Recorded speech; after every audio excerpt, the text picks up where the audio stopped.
The story begins with Dawood gazing out the window, lost in idle thought. According to the butterfly effect, the fate of humanity can be altered by a single simple choice. In other words, it's a phenomenon that feels like a curse, at least to me, since I've made quite a few regrettable choices so far. Just as I thought that, a girl's voice suddenly rang out from outside, startling Dawood. "Darling, darling, are you listening? I know you're in there, so you might as well open the door. I already asked Ophelia, the academy housekeeper, and she said you don't have any classes today. Are you really going to keep ignoring me?" Turning toward the sound, Dawood's face turned pale as a ghost, and he broke into a cold sweat while screaming internally, "There's no stalker quite like her." Then, as if to prove his point, the girl outside drove her sword straight through the door, as if she intended to break in. "Then I'll just make my own way in," she said calmly while Dawood cursed at her under his breath, "You crazy woman." Thinking quickly, he reached out his hand and shouted, "That's against the rules. The student council president is the one who enforces penalties for breaking the rules." In response, his girlfriend dropped a bombshell. "Too bad for you, I am the student council president." No sooner had she finished speaking than the door to the room was shattered into pieces. And it was smashed to bits. Then the stranger walked into the room and complained, "You've been avoiding me a lot lately, 32 times to be exact." "You're actually counting," Dawood lamented. However, the girl ignored his comment and calmly made her proposal to the protagonist. "I have a question for you. Dawood Campbell, will you marry me?" This came from a girl dressed in what looked like a military uniform, with a long sword hanging at her hip. Before the protagonist could even answer, another girl's voice rang out from beside him. "What are you talking about, Princess Tristan? I didn't expect you to target someone who's already taken. Does your family live like that?" This was said by a girl with purple hair sitting quietly by the window, notable for the pair of animal ears on her head. Seeing her opponent, Tristan's expression turned serious, and she said coldly, "Isn't that place a bit too conspicuous for an assassin? There will be plenty of witnesses." In response, the girl named Siraz playfully stuck out her tongue. "Killing all the witnesses is my motto, princess." Below them, Dawood blinked and quickly interjected, "Wait, I'm extremely uncomfortable right now, and I haven't even thought about getting married." As soon as he said that, the roof of his house was suddenly destroyed, and a blue-haired girl landed inside. Seeing her appear, Dawood couldn't help but groan, "Ruru." And as expected, Ruru had the exact same goal as the others. She turned to Dawood and said excitedly, "Let's live together, Dawood. The wedding preparations are all done, you just need to come with me." Hearing this, a black-haired girl suddenly appeared with a face burning with intense killing intent, swinging a chain at Ruru. "How rude," she snapped, while Ruru retorted, "Sir Dawood, what exactly do you do to have these amateurs surrounding you all the time? As your fiancé, I can't let this slide." Right then, a red-haired girl arrived, flying on her flaming broomstick. "Can you all just shut up? You jealous women, Dawood Campbell belongs to me." Just like that, all the girls locked eyes with burning intensity, knowing that none of the others would easily let her walk away with Dawood. So without a moment's hesitation, they all lunged into a fight at once, leaving Dawood caught in the middle of the chaos, only able to scream in despair, "Why are you all just talking nonsense to each other?" So how did this all happen? Let's see. Everything started because a survival game threw me into this situation. It's called Savior Rising, or Sorry for short, a fresh academy story for passionate youthful people. It feels a bit like a Precious World, but the characters are familiar and stable. And when I beat the game and watched the ending, I felt pretty satisfied and accomplished. But then the very next day, I was pulled into this game. Does that even make sense? Wait, didn't I curse the game and get targeted by some divine developer? I wasn't even that attached to the protagonist. But either way, I had possessed the character Dawood Campbell. He didn't have a shred of power and was just the heir to an unknown viscount. He was just a third-rate mob character in this world. Agriculture is the main industry of the Campbell Viscounty, and besides, this place didn't even have any of the dungeons that appeared all over the Empire. It was barely mentioned in the main Sorry story. Because of that, the son of a viscount enrolling in the Royal Academy became a shocking piece of news for everyone. On the day Dawood set off for school, his father and everyone in the territory came to see him off with unimaginable joy. Even his father couldn't hold back his emotions. "Finally, you're leaving. Dawood, you are the pride of our territory. Remember to stay safe and don't cause any trouble. Elfonte is a gathering place for the descendants of every noble in the Empire. The best thing you, a viscount's son, can do is not attract any attention, understand?" His father's overly thorough warning made Dawood give a sheepish laugh. "Haha, I told you I understand," saying that he checked his status window. Status information Dawood Campbell. Strength F agility F stamina F luck F authority F skill info none. Mastery info none. Specialty none. Special gift none. Looking at his pathetic status board, Dawood's face broke out in a cold sweat. He didn't know how he was supposed to safely graduate from the academy with such weak stats. All my stats are F, even an experienced veteran like me has never seen starting stats this low. Currently, the system is assigning Dawood a main quest: enroll in the academy and get sorted into a class. According to the game system, if you ignore the quest, the game ends because Elfante Academy, where I'm about to enroll, will fall into chaos due to the cruelty of the villains. I absolutely won't do anything that could threaten my life. Thinking about this, Dawood gave his father a look full of confidence. Father, don't worry, I will try my best not to attract anyone's attention. I won't harbor wild dreams about raising the reputation of the Viscounty, and I will keep my grades below average. And so he said goodbye to everyone and boarded the train to the Royal Academy. However, it seems that Heaven wanted to mess with the protagonist. Things never go as smoothly as he wants. Wouldn't the female lead do everything on her own? Not attracting attention is exactly what a true loner should do. My academy life has officially begun, but why am I sitting on the same train as her from the very beginning? At this moment, in front of Dawood was an incredibly beautiful girl with silver hair, taking advantage of the train ride to read a book and enjoy a cup of tea. But don't be fooled by her beautiful appearance. With my gaming experience, I was perfectly clear on who was in front of me.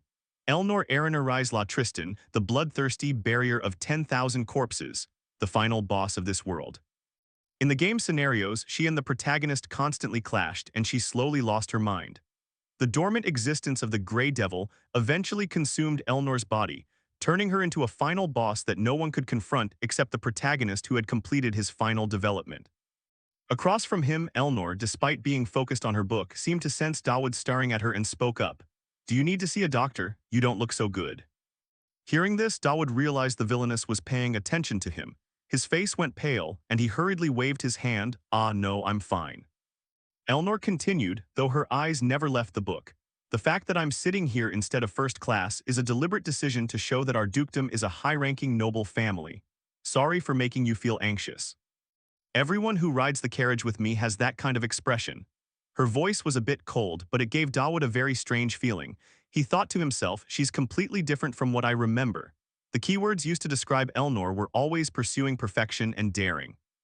So what does this sensitive side of her mean? Turning back to Elnor's perspective, seeing Dawood didn't answer her question, she pressed him. "Why aren't you answering? Are you curious about something else?" Dawood scratched his head awkwardly. "Ah, no, nothing at all. You are actually very kind." Hearing this, Elnor stopped her reading and looked at Dawood, asking, "Kind, are you hearing things or have we met before?" Faced with this, Dawood's attitude immediately became flustered. He silently cursed himself as crazy and hurried to explain, "Ah, no, I just heard that you were quite strict." Looking at his awkward appearance, Elnor sighed and focused back on her book. "You really are a strange person." Dawood just managed a crooked smile. "Right, I've heard that a lot, hee." After that, he started praying silently in his heart. "I'm just a mob character, don't get involved with me. I should just stay quiet and look outside." Come to think of it, the scenery looks truly magnificent. There's even a rock rolling toward us. Thinking of this, Dawood seemed to wake up. His eyes bulged out in horror as a giant rock flew right toward the train window. With no other way to protect his life, Dawood immediately turned to ask Elnor for help. "Student Council President, excuse me," he reached out toward her. And just a second later, the giant rock collided directly with the train, causing a massive explosion as plumes of smoke rose into the sky. Yet against this unexpected accident, Dawood and Elnor were still safe because they were currently protected by some kind of necklace. Dawood knew this, which is why he lunged over to hug Elnor and get within the protection range of the amulet. Identify and create armor for the mature skeleton. Elnor always carried that with her. "With all my stats at F, I wouldn't have survived." Dawood gritted his teeth, silently waiting for the tremors of the explosion to pass. It wasn't until Elnor's voice reminded him that he snapped back to reality. "Are you okay? Could you move over? You're heavy." Her words made Dawood jump as he realized his face was pressed against her massive chest. He blushed and hurriedly sat up, stammering, "I'm sorry." Before Dawood could finish his sentence, Elnor interrupted him from below. "It's okay, you did that to save me. This is the first time I've been approached so boldly by a man, but thank you. I understand your intention, so don't apologize." Her words made Dawood's face flush with shame because Elnor had completely misunderstood. The godlike Dawood only lunged at her to benefit from the armor and didn't know his true intentions. Elnor sat up, adjusted her hair, and asked, "What is your name?" Returning to the protagonist's perspective, he suddenly felt a bit of unease at the question. It felt like if he answered, he would keep bumping into her. So what should I say? If I tell her, what will she do to me? Thinking that, he eventually blurted out his name, Dawood Campbell. Elnor nodded. "All right, I won't forget this. I will repay you later." Right after the villainess said that, Dawood received a system notification. "You have attracted the attention of a villain. Conditions for a special gift have been met. You have received the skills Desperate Survival and Fatal Charm." Looking at the message, Dawood's face went blank. Time quickly passed. A team of doctors and medical staff had arrived at the scene of the train accident and began treating the wounded. Is it because this train came from Alfonte? Thanks to special security measures, there weren't many casualties. Those who have been checked are free to go. Afterward, Dawood climbed into a carriage to continue his journey. While traveling, he took the time to check the notifications from the special gift system. First gift, Fate Intertwined. When receiving more attention from those with evil traits, you will receive various rewards. This system notification made Dawood stroke his chin in contemplation. No wonder, no matter what I did, I couldn't discover the activation conditions while in the Campbell territory. Not to mention evil traits in that carefree land, even finding someone neutral is hard. No wonder this gift was never activated. Should I check what I just received? Unable to suppress his curiosity, Dawood quickly checked the items he had received. First is Desperate Survival, rank unknown. Your stats will increase when in a dangerous situation. Effectiveness is proportional to the level of danger. The next skill is Fatal Charm, rank unknown. It makes it easy to attract the attention of those with evil traits. The more extreme the situation, the stronger the effect. Faced with these two skills, Dawood felt very conflicted, both happy and worried. Desperate Survival would certainly be useful in combat and help him survive. But on the other hand, Fatal Charm, could I really have this? Evil traits. Characters in the game with these traits included a warrior driven mad by combat, a deranged sword god who would strike down anyone who dared to step within 3 paces, a ruthless assassin who would kill anyone as long as he was paid, a genius mage who had lost all sense of the world. They're all just annoying people. But whatever's right. The important thing is that I have a skill that helps me survive. Strangely, the skill rank is recorded as unknown. Even as a former SR rank veteran, I've never seen that before. What could it mean? Across from him, the doctor saw Dawood's facial expressions changing constantly and asked with concern, "Hey, are you okay? Should I perform another psychological evaluation?" "Ah, no, I'm fine," Dawood hurriedly replied. And so time passed quickly. The carriage took Dawood straight to Alfonte Academy. Scene transition to a large square inside the academy. At this moment, a professor's voice rang out as the freshmen were gathering. "Despite the unfortunate incident that occurred, I thank you all for arriving safely.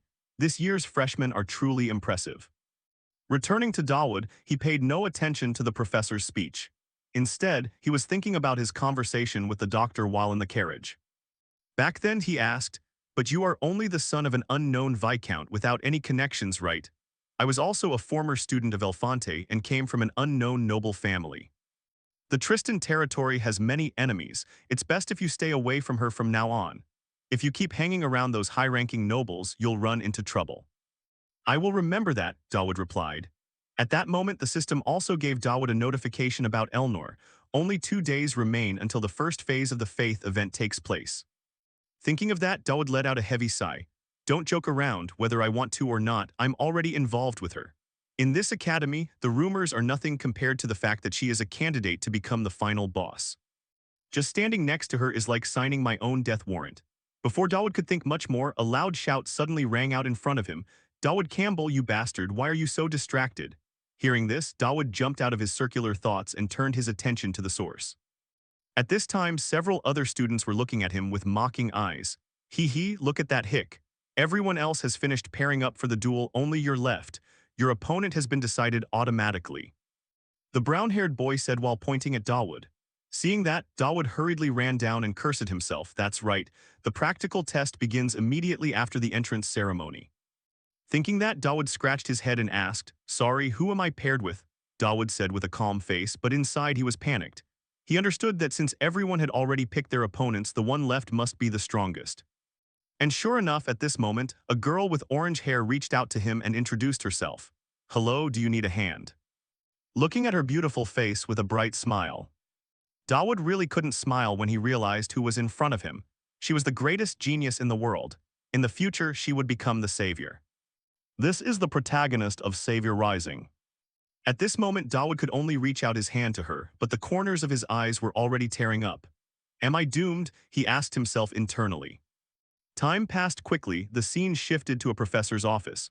Her colleagues were complaining, hey, Count Christ has just arrived, Marquis Galantes has also just arrived. When is Lady Tristan coming? Ignoring them, the professor was also deeply troubled. Has she lost her mind? The dual qualifiers are going on, how could she be this late? She had just thought that when, as if to answer her wish, a pair of footsteps suddenly rang out in front. Seeing this, everyone turned in unison to look at the source and saw the figure of Elnor, covered in blood, slowly walking forward. Her appearance frightened everyone. Meanwhile, the professor immediately questioned her, I have a lot of things I want to ask you, where the hell have you been? Answering this, Elnor replied that she was busy dealing with some matters, but just looking at her appearance was enough to understand that this little matter was not small. Then the professor sighed and signaled to her colleagues, excuse me, but it seems she and I have something to settle first. Afterward, waiting for everyone inside the room to leave, the professor asked, did anyone die? Not many, maybe about 12, Elnor said with a shrug and explained further. They were there according to the plan to assassinate me. They dropped a giant rock onto the academy train and tried to fake it as an accident. I know who they are and I just happened to be near there, so I took care of them. Hearing this, the professor advised her to leave this matter to the school. Before she could finish, Elnor turned back annoyed. Do you expect me to be fair and perfect for everyone else, and be ready to forgive those who intended to murder me? Across from her, the professor saw Elnor's determined expression and didn't try to persuade her any further. Fine, whatever, but go change your clothes first. The dual qualifiers are still going on. If you go right now, you'll meet Elijah, a genius in 1,000 years, Elijah Chrysanax and Dawood Campbell. What the hell is this? She mumbled, stuttering when she couldn't correctly pronounce the protagonist's name. However, the name was somewhat familiar to Elnor. Then she subconsciously shouted, Dawood Campbell. Hearing this, the professor was surprised and turned to ask, that's right, it's him. How did you know him? It seems like he doesn't stand out at all. For Elnor, images of the protagonist with his awkward demeanor began to surface in her mind. Then she unconsciously gave a light smile and whispered, that guy is quite unique. Returning to Dawood's position, he was currently trembling, clutching a wooden sword in his hand. As everyone looked at his terrified appearance, they hooted and whispered to each other, go on, you bumpkin, how many moves can he last? Moves? The guy is lucky if he doesn't get hurt. Ignoring the comments, Dawood understood how critical his situation was. My stats are like trash. If I take a hit from her, I might just die. So this might actually be beneficial for me. It's definitely a dangerous situation. Right, I have nothing left to lose anyway. I'm sure the villain I'm facing is among these people. If I don't die, at least I'll be able to attract their attention with my information advantage and this stat boost. Maybe I'll survive, Dawood whispered to himself. Meanwhile, across from him, Elijah also witnessed the tense expression and constant sweating of the protagonist, and said with concern, hey. Tell me the truth, you're actually very weak, aren't you? I knew it. I was planning to beat you to a pulp earlier, but if that's the case, then forget it. Hearing this from the swordswoman, Dawood asked curiously, beat me to a pulp, me, but why? Elijah's annoyed face was the answer. You're the one who was with that girl Elnor, right? I hate her. Not just her, I hate the entire Tristan family. They're all demons. Back to Dawood's perspective. Hearing this, he understood the whole situation. She dares to say that she's quite brave. Even though she doesn't say it out loud, according to the plot, she opposes the Tristan family on quite a few things. I understand it's because of the clan conflict. Thinking that, Dawood explained, I was just in the same place as her. Turning to Elijah, she didn't accept the explanation. But you still remind me of her face. You make me angry, so I'm going to hurt you. But should we pretend to fight each other? Hearing that, our protagonist could only lament bitterly. Honestly, that offer sounds tempting. But if I don't get stronger in the next 2 days, my life will be in danger. The only way to survive is to make the people here notice me. Thinking this, even though he was terrified, Dawood tried to calm his trembling body and forced himself to say, I think I can go all out to fight you. Actually, I quite like her. As soon as she heard that, Elijah's face across from him darkened, the air around her seemed to change. Elijah gripped the wooden sword in her hand tightly and asked the protagonist coldly, are you serious? Of course I'm serious, but if I really want you to fight with all your might, this is the only way. Dawood screamed in his heart and confirmed it one more time. As serious as you hatting her. At the same time, the system gave a notification to the protagonist, activating Fatal Charm. You are becoming strongly attractive to villains. A reward has been added to your gift bar. Turning to Elijah when he heard Dawood say that, she didn't intend to go easy anymore. Oh yeah, if so, I won't feel any regrets. With that, she channeled strength into her legs and lunged forward, fast as an arrow piercing through the wind, simultaneously whipping her sword behind her to deliver a lightning-fast slash. At that speed, the strike instantly sheared Dawood's blade in two, but fortunately he had his eyes wide open, fixated on Elijah's movements, allowing him to barely tilt his head back just in time to dodge. Even though Dawood couldn't hide the look of panic plastered across his face. The fact that he had actually dodged her attack caught Elijah by surprise, leading her to remark, "Oh, you dodged that. I guess you're not entirely weak after all." "Well then, I'll turn up the heat a little," the swordswoman Elijah said as she assumed her combat stance once more, and it was clear she was getting serious this time. Just by looking at her stance, Dawood felt his hair stand on end as a barrage of red system notifications incessantly warned him of imminent danger. As soon as the danger detected, non-lethal, desperate survival skill activated notification popped up, Dawood instantly felt an invisible surge of power flowing through his body. Then, acting on sheer natural instinct, he reflexively threw a punch straight forward, which just happened to land flush on Elijah's face. The result was that with a fist carrying rank X power, the highest possible rank, Elijah's body was sent flying backward like a cannonball, slamming directly into the wall with enough force to cause a massive explosion. This scene left Dawood and all the other freshmen staring in stunned, open-mouthed disbelief. Dawood Campbell, a student whose stats were all ranked at F on his first day at Elefante Academy, had successfully defeated the protagonist of this world. Consequently, the academy professors were forced to hold an emergency meeting immediately afterward. During the meeting, a green-haired professor spoke up. "The first possibility is that this kid, Dawood, has been playing coy and hiding his true abilities." Hearing this, a mocking voice chimed in, "You changed your tune about him pretty quickly, Conrad." Professor Conrad didn't get angry at the retort and calmly replied, "Regardless, none of this makes any sense. Everyone here is intelligent enough to know he didn't have any combat skills or strength before that duel." "But that hit landed pretty hard," another professor across the table questioned, and upon hearing this, Professor Conrad went silent for a few seconds before explaining in more detail. "What I'm saying is that not even Elijah Chrysanax, no one actually, would be okay after taking that blow head-on. At first, I guessed the chance of him beating the future warrior Elijah Chrysanax was zero, but through some illicit substance, tool, or method, he temporarily boosted his own power. The only other possibility is that he is truly a genius." His words left the other professors in the meeting silent, unable to utter a single word. Then after 10 seconds or so, a beautiful female professor with blue hair adjusted her glasses, shook her head, and added, "But his victory is truly hard to accept. Frontier Marquis Kendred, Elijah's sponsor, won't sit idly by. However, if we were to discard a student with such immense potential, it would be a huge loss for our academy. Soon enough, we'll find out if he's a fraud or not, so let's just wait and see what happens." Her statement left the green-haired Professor Conrad a bit confused, so he asked, "What do you mean by that?" Explaining herself, the female professor calmly said, "The incoming class this year has many interesting individuals, some so unique that we need to treat them specially. If this student is truly as special as you say, I'm sure he will find a place for himself among this year's new arrivals." Just like that, Dawood's one-hit defeat of Elijah became the talk of the town, even making it onto the breaking news, with all eyes now fixed on him. Who exactly is Dawood Campbell? Could he be the son of the Imperial Knight Commander, or perhaps the greatest talent to ever attend the academy? The new star shocks everyone by suffering a defeat right after enrollment. Looking at the newspaper in his hand, Dawood sighed like a man facing his end, muttering, "News in the place I used to be and in this game. Are they actually serious about this?" He then tossed the paper aside and checked the system notifications related to the character information gift for Elnor Ariner Rizla Tristan. Trust level 1 increased to trust level 2. Reward available. Character event D1 from the Viscount. Curiosity level 1 received 50 points.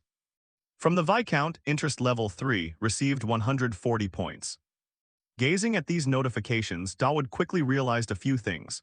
So it goes from curiosity to interest, then to trust, and I can use the points I've received in the point shop. The person with the most curiosity is Elnor, but why? Why would the final boss, who shouldn't have any interest in me, be this interested? Despite his frantic complaining, Dawood quickly accepted the rewards. Receiving reward Elnor's gift, obtained Tristan family sword technique trait. The unexpectedly good reward made Dawood's eyes widen. A family famous for sword skills, let's see. The problem is their family is linked to the demon clan, but whatever, who cares? No sooner had he finished saying that, he discovered that Elijah also had level 4 curiosity toward him, though he couldn't collect a reward yet, wondering why she was even here with them. Rewards are only for villains who have a positive interest in me. She isn't a villain, and she doesn't have a positive interest in me anyway. No sooner had he thought this, and before Dawood could even study it further, a knock sounded at the door from the outside, making him jump and turn his head back in surprise. Following that, a familiar voice called out, "Is this Dawood Campbell's room?" "It's me, Elijah Chrysanax, can I come in?" Back to Dawood's perspective, he had sworn to himself that he wouldn't get involved with the protagonists and villains, so seeing this female lead approach him turned his face pale. He bit his lips tightly, asking himself, why is she here? Won't she go somewhere else if I don't answer? Outside, as if reading Dawood's mind, Elijah said, "Hey, I know you're in there. If you don't answer, I'm going to break this door down." The threat from her made Dawood unable to hold back his shout, "Are you crazy?" Outside, hearing Dawood finally respond, Elijah softened her tone, "You're in there, aren't you? Could you open the door, please?" "I have something I want to tell you," Dawood stuttered. "What could that possibly be?" "Ah, just something so we can get to know each other better," Elijah replied. Time passed quickly, and now the swordswoman Elijah was packing the hallway, sighing to herself.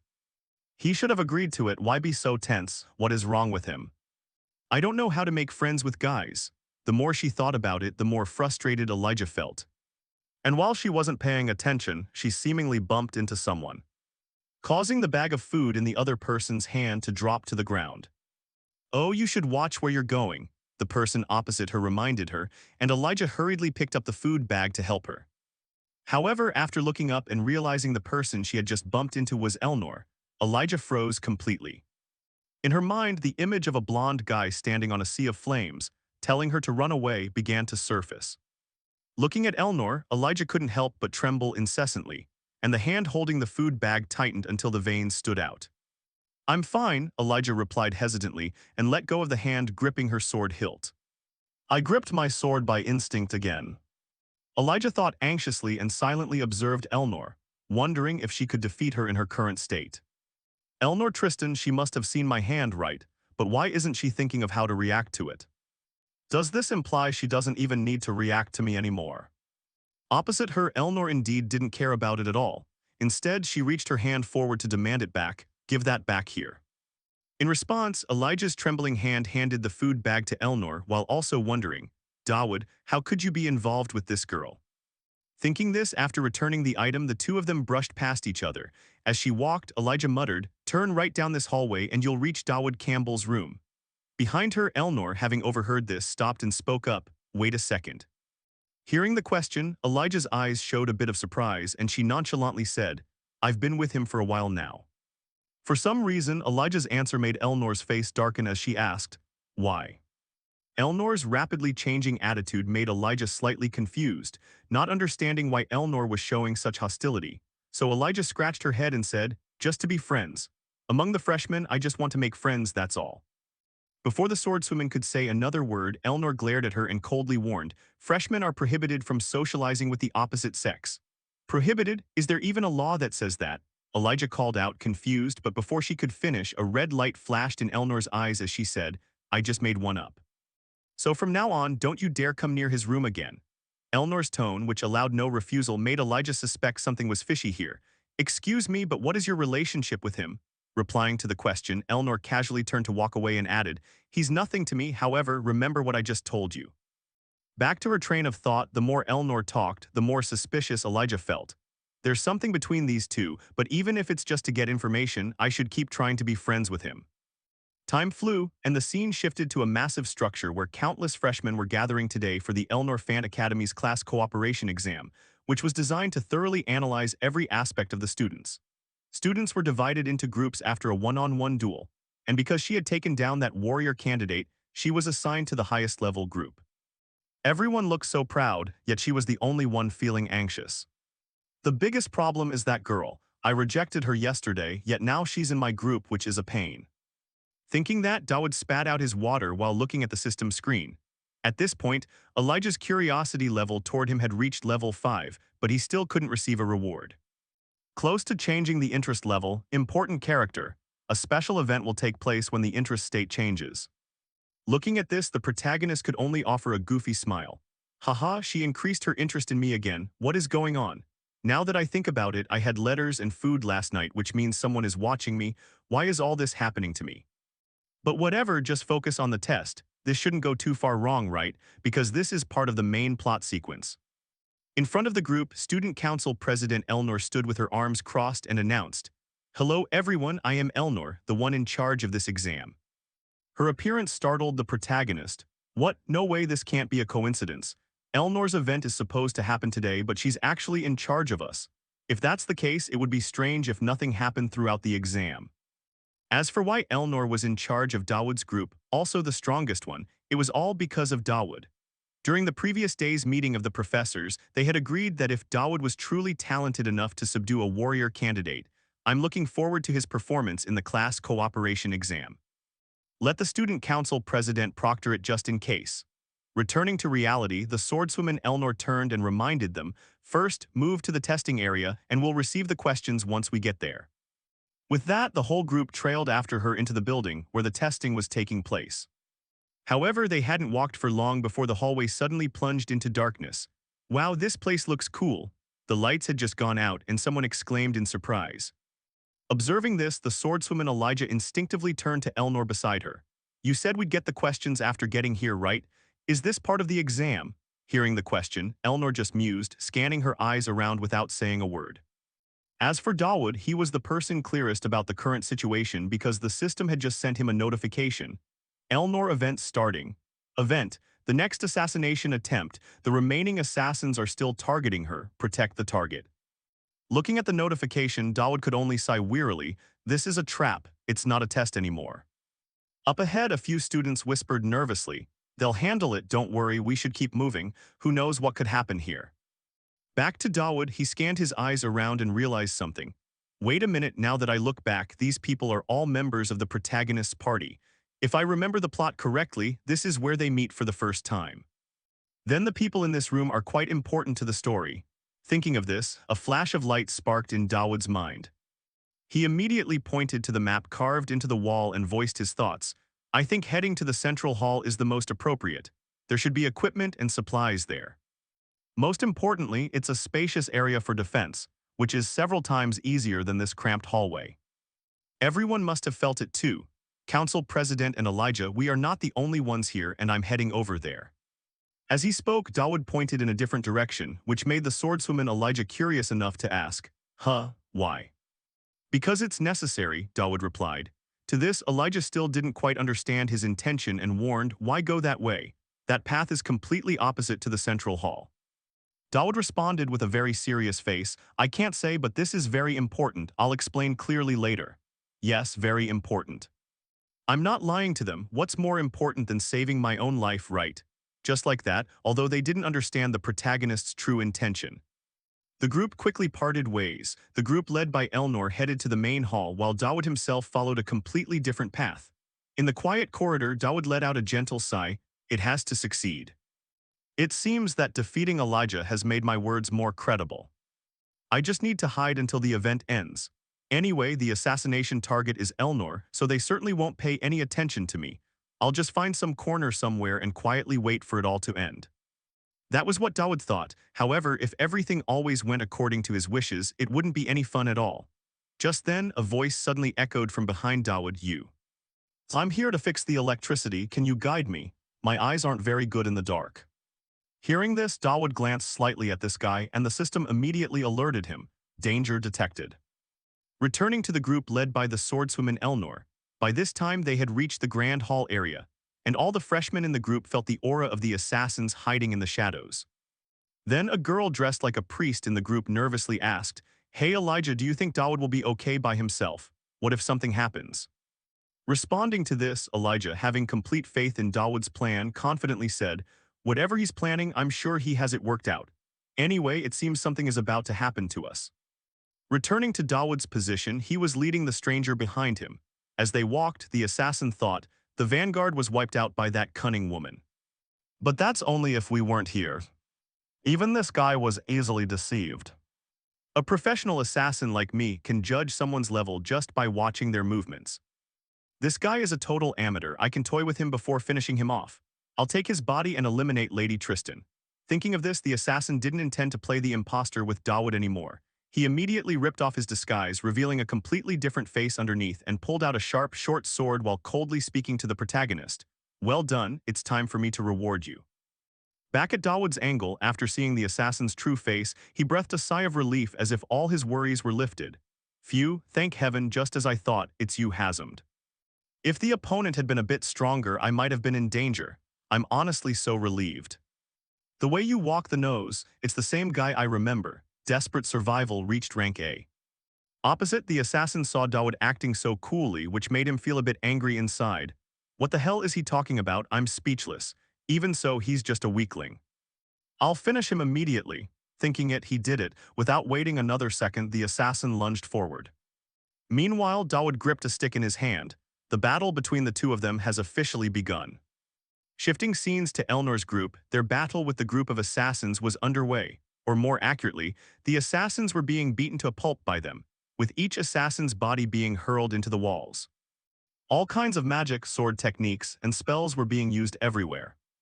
The painful cries and groans of the assassins rang out continuously, as they were unable to resist the overwhelming strength of the students.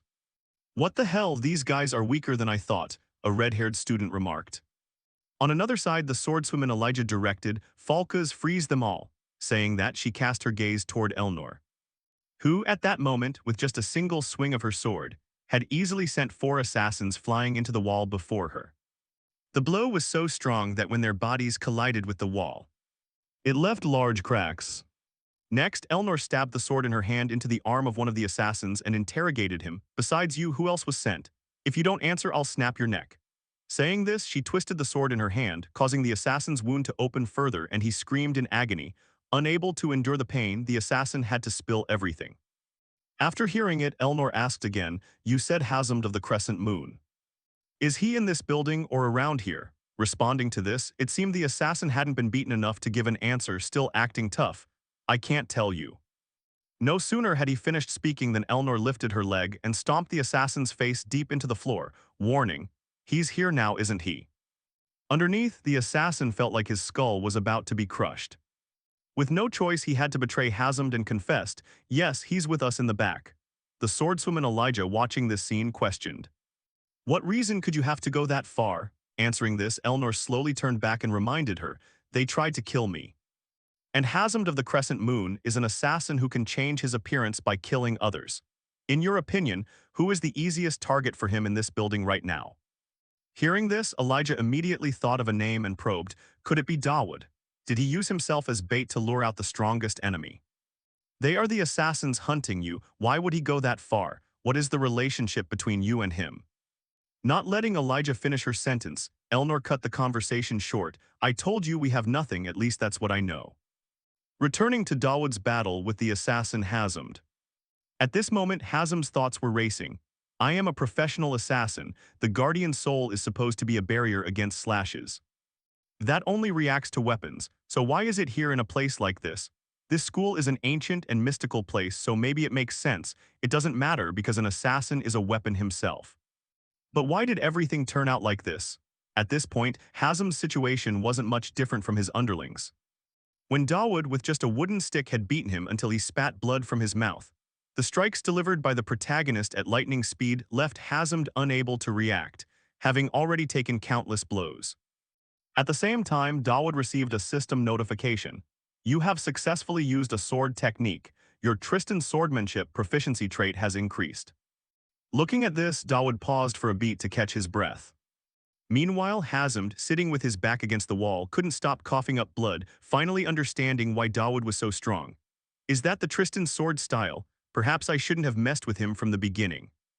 Thinking this, Hazard bitterly said, "So you were the one luring me into a trap. Who are you?" The sudden question from the assassin made Dawood's face go blank because he didn't have any plan. He was just escaping the crowd to avoid being dragged into the fight. But generally, the assassin's delusion was due to the protagonist's fatal charisma skill. Fatal charisma activated. The villain is amazed by your meticulous plan. Thanks to the game system, you can't use weapons at the save point. That's why I lured him here. It seems you have no intention of answering. Fine, kill me, Hazm said calmly, as if he didn't find his own death too hard to accept. However, contrary to what he thought, Dawood had no intention of striking. "I don't intend to kill you. Pass this message to everyone. Don't you dare come near Lady Tristan. You tell them that even an assassin like you barely escaped with your life." When saying this, Dawood actually had a calculation in mind. "I don't know who gave the order, but it's highly likely they will continue to attack. If that happens, the chance of Elnor's Grey Demon being released will increase, so try to prevent that possibility from the start." Opposite him, Dawood's request made Hazm smirk mockingly. "And what if I come back after this?" Dawood replied with a serious tone, "Then try your best against me because next time I'll be the one protecting her." Hearing this, Hazm frowned and asked, "Is Lady Tristan really that important to you?" "Let's just say she is," Dawood responded. Immediately after this, a series of system notifications flooded in. Fatal charm activated. Villain affinity has skyrocketed exponentially. Looking at the notifications, as if sensing something, Dawood hurriedly turned his head back. And sure enough, the swordswoman Elnor was standing right behind him, having heard every word. Time quickly passed until the next morning. Elnor's best friend was sprawled over her desk, exhausted by a mountain of paperwork. "This is a total mess. I understand why the Prime Minister is furious, but hunting down the mastermind immediately, I have a mountain of work to do here.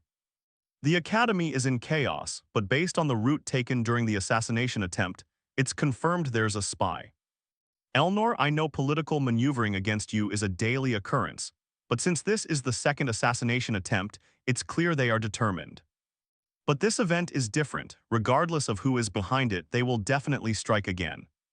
And those who were by your side have all been commended. Despite that, they were all defeated without sustaining any damage. The problem is Dawood Campbell. He is the only one who didn't receive any official commendation. There's no reason for him not to be recognized, yet I don't know why. It's as if he's intentionally avoiding the Academy's spotlight." In response, Elnor replied with a vacant look, "I don't know." Her vague answer irritated her friend, who warned, "If you say I don't know one more time, I'm going to hit you." "Go ahead," Elnor said nonchalantly, which made her friend's eyes roll back in frustration. Without hesitation, she threw an ink bottle toward Elnor and shouted, "What exactly is wrong with you?" In front of her, the swordswoman gently reached out and caught the bottle precisely, then asked, "What do you mean?" Explaining her frustration, the friend voiced her feelings. "You've been sluggish all day. Why aren't you focused at all? I don't know the reason, but if you don't tell me, I'm not helping anymore." Returning to Elnor, she didn't want to hide it and said bluntly, "I have a feeling I'm interested in someone." Hearing this, the secretary's movements froze. Her eyes widened, wondering if she had misheard. "What did you just say?" "I said I have a feeling I'm interested in someone. You just mentioned him." At this point, Elnor's face seemed to flush pink, while the assistant tentatively asked, "Is it Dawood Campbell?" After this, Elnor said nothing, and the two fell into an awkward silence. A second later, Elnor's friend managed to snap out of her stupor. She hesitantly pointed forward, her eyes wide as if hearing news of a dinosaur's resurrection. "No, wait a minute, you like that hick." "I didn't say I like him," Elnor clarified. But her best friend didn't believe it for a second. She began to advise, "I don't know what it is about him that has you so captivated, but if Grand Duke Tristan hears about this, what will he say?" The swordswoman placed the ink bottle back on the table and asserted again, "That old man would definitely be furious. And I am not captivated by him." "Like hell you aren't," the assistant thought to herself, then scratched her head and continued, "Whatever. Regardless of that, he treated you well, right? Usually you'd be suspicious immediately. As the young lady of the Tristan house, you should be more careful." Elnor nodded in agreement. "That's true, but I just need to check him. I just need to observe him closely." As she spoke, she stared intently at the photo of Dawood on the table.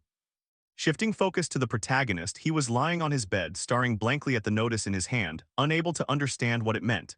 The paper read, "Regrettably, Dawood Campbell, we have not yet been able to determine your affinity. The research team is in the process of conducting a project to achieve the best results. You can look forward to good news in the future." Reading this, our protagonist could only look up to the heavens. What am I supposed to look forward to? Just throw me into any old department and forget about me. But if I follow the rules, I should be placed in a special department like Elijah's team, right? Why are they leaving me out? Thinking of this, Dawood bolted up to check the system notifications. First main quest complete. Information updated. Main quest, solve the incident that occurred during the freshman orientation. Day 3 reward, exclusive equipment material.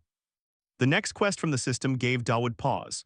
He slowly recalled his memories regarding this event. The freshman orientation was where the protagonist's path was determined: archer, warrior, mage, priest, etc. Your specialized class will be determined based on what you focus on. Just as Elijah uses a sword, I will build my character focusing on strength. Accordingly, I will obtain exclusive equipment materials compatible with it. Dawood tapped the screen. The system interface shifted to information about Elnor and Elijah. At this moment, Elnor's trust in Dawood had increased from level 2 to level 5, temporarily boosting affection, and a special reward was available. This is a prominent character. When changing to affection, a special event will trigger. Time remaining until the gathering event, 3 days. As for Elijah, the interest she held for Dawood had reached level 5, nearly reaching the point of transitioning to affection. This is a prominent character. When changing to affection, a special event will trigger. Time remaining until the gathering event, 3 days. Looking at the rising interest of important characters, Dawood could only rub his temples with a headache. The only problem is that the final boss, the protagonist, and the main quest events are happening at the same time. Something big is definitely about to happen. Afterward, as if to comfort Dawood's fragile heart, the system granted him Elnor's reward. You have received the copy skill. You can copy one skill from a target. Seeing this, all of Dawood's irritation vanished. His eyes widened like a cow's to see if he was misreading. Oh my god, what is this, copying a skill? That's truly insane. I can copy a skill from the final boss. Yeah, but using it now would be a huge waste. Even though Elnor is currently at the top of the Academy's food chain like the protagonist Elijah, Elnor is a final boss with growth potential. She will receive more cheat-like skills later, so there's no reason to use copy right now. For now, I'll prepare for the event in 3 days. Thankfully, I already know what will be useful for survival. Thinking this, Dawood's eyes sparkled. Time passed quickly until the evening. Scene shift to the old equipment warehouse. Our Dawood was currently wearing a black outfit along with a mask covering half his face. He was using a low-tier agility potion, shadow mask for low-tier agility, and boots for silent steps. All these items came from the point shop. As Dawood felt his body becoming light, he nodded in satisfaction. Using the point shop is truly great. After getting past the security measures, I've finally reached the place known as the treasure grinding spot for grinders. He thought, then slowly approached the warehouse and immediately climbed the wall to jump inside. During this time, he also used stamina recovery cookies, which help the user recover stamina at an unprecedented speed. Sounds like an ad, but the effects are real. Now it's time to tinker. Dawood whispered and quickly rushed to search through the pile of old junk stacked in front of him. While eating the cookies, he carefully observed each item. I've found everything else, but the most important thing is still missing. Thinking that, he gently pulled a box and immediately found the item he needed.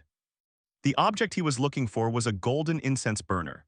There it is, the supreme divinity, an incense burner that holds thousands of years of ancient power inside.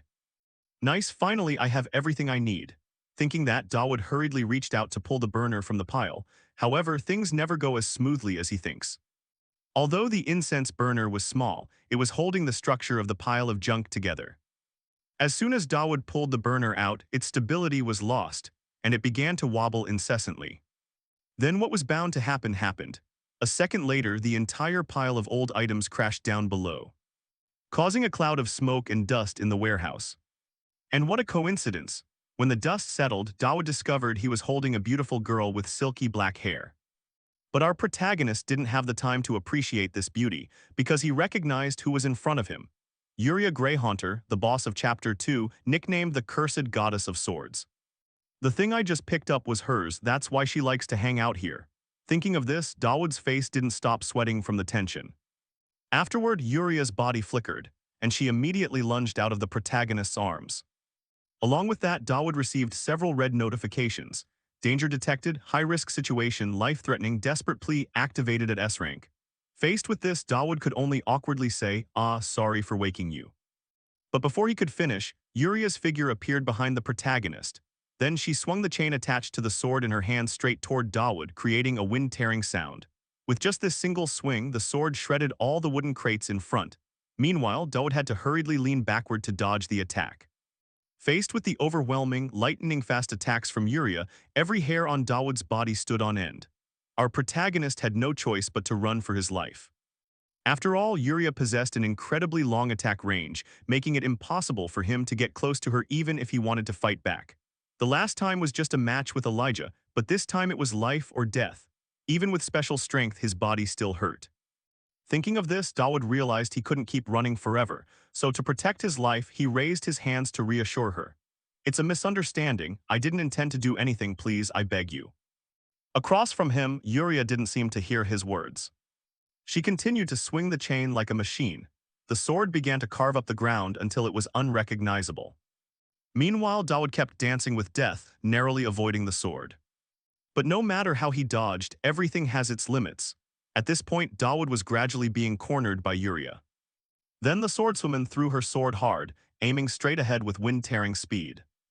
But for some reason, right before the sword pierced Dawood's face, it suddenly stopped in midair and couldn't advance any further. With no other choice, Yuria had to jerk the sword back. Regarding this, Dawood had actually calculated it beforehand. He knew what he had to do to avoid being cut to pieces.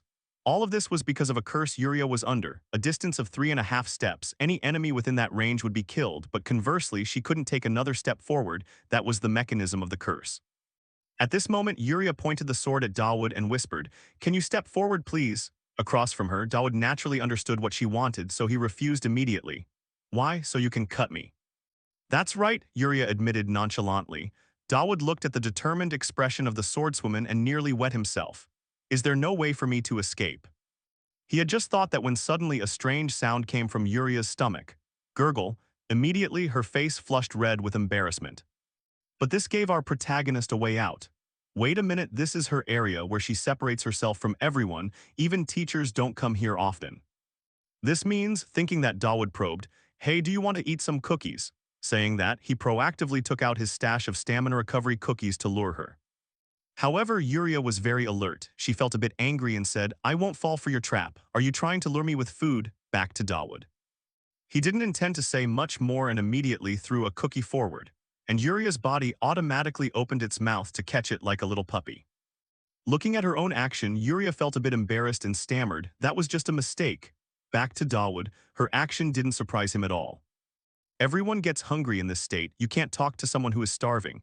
Afterward, after letting the swordswoman eat her fill, Dawood could finally sigh in relief.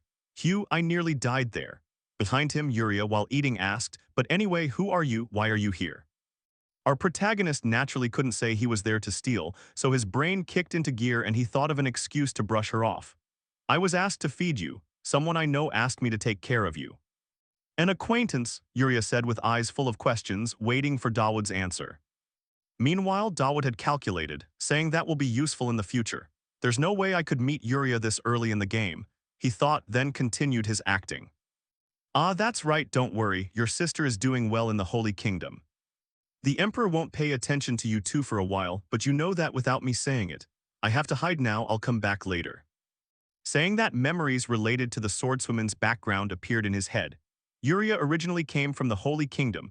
The reason she hid in Alphonte was because of the Holy Emperor. Yuria's sword was known as an evil object, so as its vessel, she also had to endure the three-step curse. It's better to tell her about the only relative she has left. She can overcome many things with just that small hope. Just like that, Dawood was lucky enough to carry the incense burner and left the warehouse safely.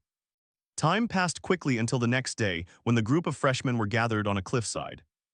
Before the group, a beautiful blonde professor smiled and said, "Now that is the school, the training room, and that is the magic building.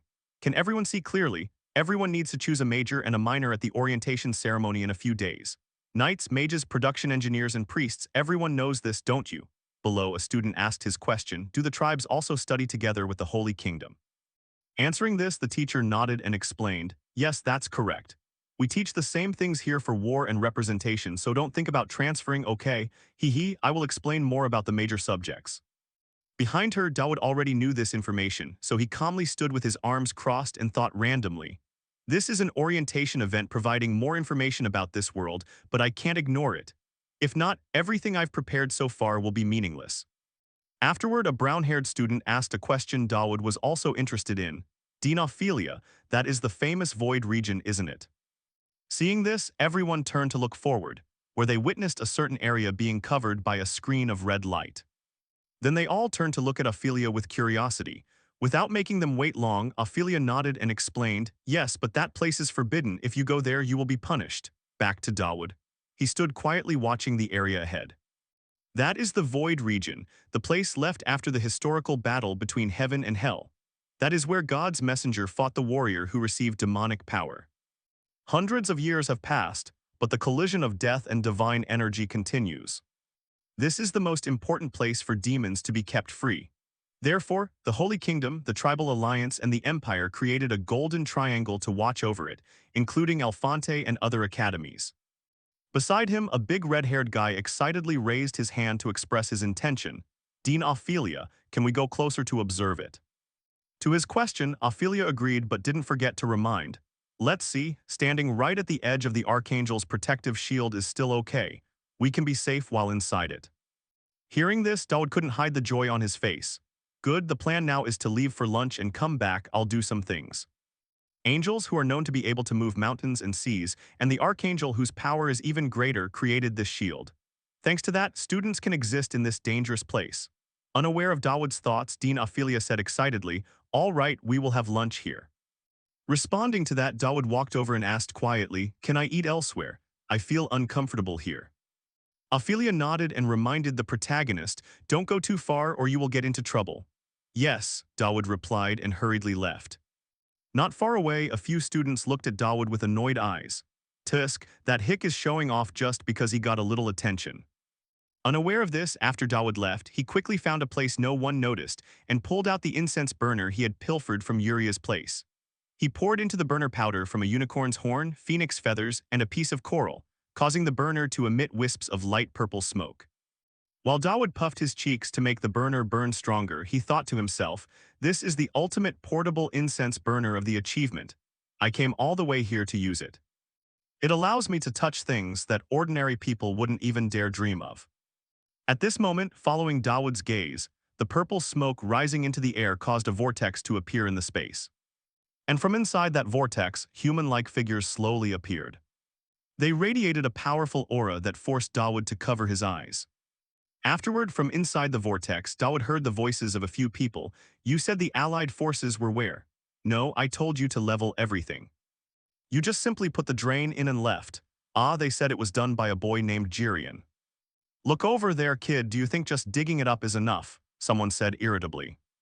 "Hey, the ground is very hard." Another replied while using his foot to kick the shovel to make it stick deep into the ground. Then the previous voice spoke up again, "Isn't the shovel you're using harder than the ground?" Speaking of this, the voice suddenly paused when they noticed the protagonist observing them through the vortex. "Wait, is there a problem with that human? He's been staring at us for a while, but isn't it better for him to be quiet than to come over and bother us?" Saying that, the bald angel suddenly noticed the person next to him taking this opportunity to rest. His face darkened as he spoke coldly. "Who allowed you to stop? Why is your shovel standing still?" Hearing this, the frizzy-haired guy could only tiredly continue his work and laugh awkwardly. "Ah, it's moving now." Beside him, the bald angel didn't seem satisfied and continued to shout, "No, you have to level it out, stop digging, you idiot." Behind the gate, Dawood stood silently watching the scene of the angels digging the earth. It seemed the scene in the heavenly realm wasn't quite what he had imagined. Afterward, an angel drove a giant truck up and honked to notify everyone. "Greetings, the holy mud bricks are here, come down and help me unload them." Hearing this, the group of angels turned their attention to the truck and asked, "How many bricks are there in total?" "It's infinite," the long-haired angel said while flipping the tarp off the truck bed. But when a female angel saw him eating cookies, she began to scold, "Hey, why are you sneaking cookies?" Answering her was a disdainful look from the long-haired angel. "You're the driver, right? And I'm not a soldier, am I? So it's best not to worry about others and save your strength for driving, right?" Elsewhere, the bald angel was still shouting at his subordinates, "Hey, don't you see your senior working hard? Hurry up and speed up." Behind him, the frizzy-haired angel hurried over to ask for a turn carrying bricks. At least that seemed lighter than shoveling dirt and not having to hear his superior's curse. "Oh my god, first-class merchant Elnor, just leave that stack of bricks to me." In another corner, a young angel just handed a brick to his leader and asked, "Captain, the food hasn't been transported yet." Responding to this, the captain's voice sounded a bit reluctant. Sorry, but the food transport truck broke down on the way. Everyone is trying to fix it, so it will arrive a little late. Please wait a moment. Back to Dawood, witnessing this scene, he could only give a wry smile. So this is why angels aren't always free to descend to the mortal realm. And if I had to describe these angels, I'd say they look like they're in the military. They divide into clusters and ranks along with chains of command. So the other world in this game has its own laws too. I can only meet angels after passing Chapter 2, and interacting directly with high-level angels can only be done even later. I know what they want, it's something extremely simple. Thinking of this, Dawood began to lay out countless attractive food boxes in front of him and said loudly, "Wow, thank you for the food." On the other side, the group of angels began to notice Dawood, or rather, notice the delicious food he had brought out. That guy is still watching us. Ah, what is he holding? He looks like he's eating so deliciously, can we ask him for a bite? The frizzy-haired angel asked stutteringly. However, he was scolded by the long-haired angel, "You aren't qualified to descend yet. What are you dreaming about? Hurry up." For Dawood, he knew the laboring angels were starving. So he invited them, "Lord Angel, please eat well before doing such heavy work. I'm afraid you might faint." Then Dawood's words seemed to have triggered a type of law of that world, and helped all the food in front of him be transported into the hands of the angels behind the gate. Seeing this, everyone became overjoyed. Even the bald angel, usually grumpy, happily said to the group, "This guy is something else. All right, let everyone take a 10-minute break." Afterward, after checking the food portions, the group of angels' eyes lit up. "Are there only rolls? There's even steak here. Wow, what a sophisticated human." Looking at their joyful reaction, Dawood rubbed his chin smugly and thought, "The laws of this world are completely different from my physical world. So just one portion of mine is more than enough for all of them."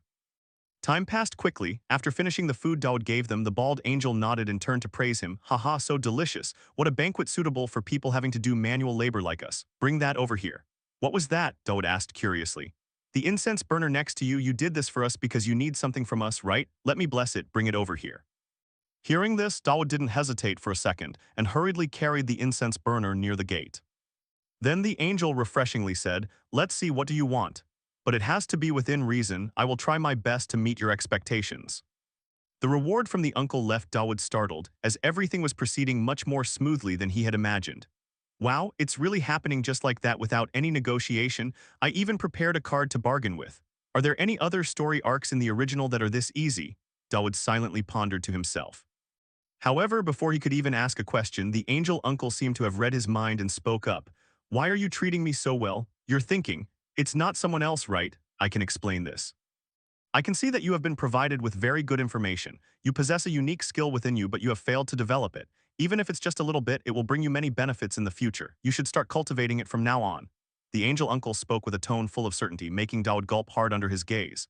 "This is reading through me, right? Perhaps so. With just one look, he seems to know the true nature of all things. Is he talking about that gift? Does he mean my attribute, the affection for evil?" Ignoring Dawood's inner thoughts, the angel uncle continued, "That gift is much more powerful than you think. However, how you sharpen and utilize it is up to you. Because of it, you will be captured by a monster that is cruel yet incredibly friendly."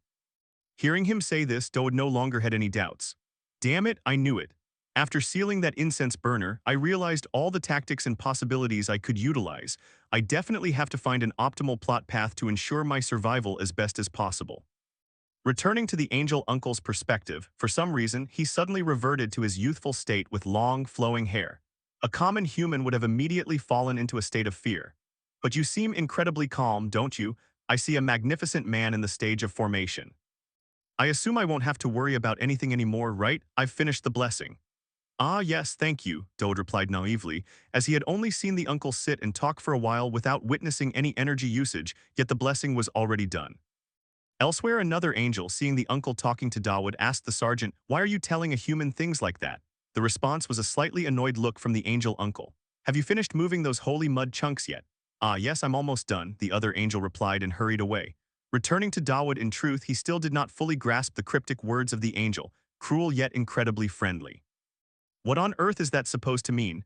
And magnificent man, is he overestimating me too much? Dawood asked himself internally. Meanwhile, before disappearing, the angel uncle offered encouragement. "Believe in yourself, even in the smallest things I have imparted to you." Immediately after these words, the gate in front of Dawood was retracted. Returning to Dawood, he remained stunned by the words just spoken. I'm only trying because I don't want to die. Regardless, that was a warning from an angel. I had better think about it carefully. Thinking this, he turned to look at the incense burner to see what blessings it had received. Very quickly, notification screens appeared before his eyes. C-rank Holy Incense Burner, containing special power from a divine entity from another world, contains 2 skills. Asceticism, C-rank, uses a small amount of mana to temporarily convert all bonus points into reserves. Cooldown, 20 seconds, can be evolved with Proof of Destiny. Protective Shield C-rank uses a small amount of mana to create a one-time shield and receive a buff. Cooldown, 20 seconds, can be evolved with Holy Mark. Reading these descriptions, Dawood himself was a bit surprised that he could trade a bit of food for such a delicious blessing. That angel gave me some very useful blessings indeed. Constitution stats are proportional to health, so this will directly help me increase my survivability. My desperate survival skill also helps me boost my stats significantly. I will make full use of these skills. And the most important part is evolution.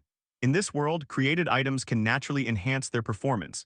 Receiving something like this so early in the story is an extremely lucky occurrence. But the problem here is that both skills only require a small amount of mana to use. It is truly a perfect dream for someone with no mana-related attributes. If I currently cannot use much mana, I will have to find some other way to supplement it. And that is the exact reason I came here. At this moment, Dawood was in a place that looked like a plaza, with countless other students standing all around. The person in front of him complained when he saw Dawood standing in deep thought. Is lack of focus one of your strengths or something? You said you wanted to form a 2-person team, right? You know what a 2-person team is, don't you? So where is your teammate? Responding to this, Dawood smiled very confidently and said she would be here soon. His confidence made the staff member burst into laughter. Ha ha, who would come here for a nobody like you? Seeing the disbelieving look on this person's face, Dawood reaffirmed it once more. I'm not lying, this place will be packed with people soon. My teammate isn't just famous, you'll see. Finishing that, he checked the watch on his hand and thought that according to the plot, she should be here now. Then, as if to fulfill Dawood's wish, the voice of the swordswoman Elijah suddenly echoed from behind. Hello, is this the monster research room? Hearing the familiar sound, our protagonist turned his face and waved to greet her. This change in Dawood's behavior was all due to the meeting with the angel uncle. The truth is, I don't want to get involved with the protagonist, but I have perhaps changed, especially after listening to the advice of that angel uncle. Opposite, the greeting from Dawood made Elijah feel a bit strange. And Dawood proactively proposed what he had said before about getting to know each other. Getting to know each other is still okay now, right? Returning to Elijah, she was standing blankly before Dawood's previous words. You are truly extraordinary, Dawood.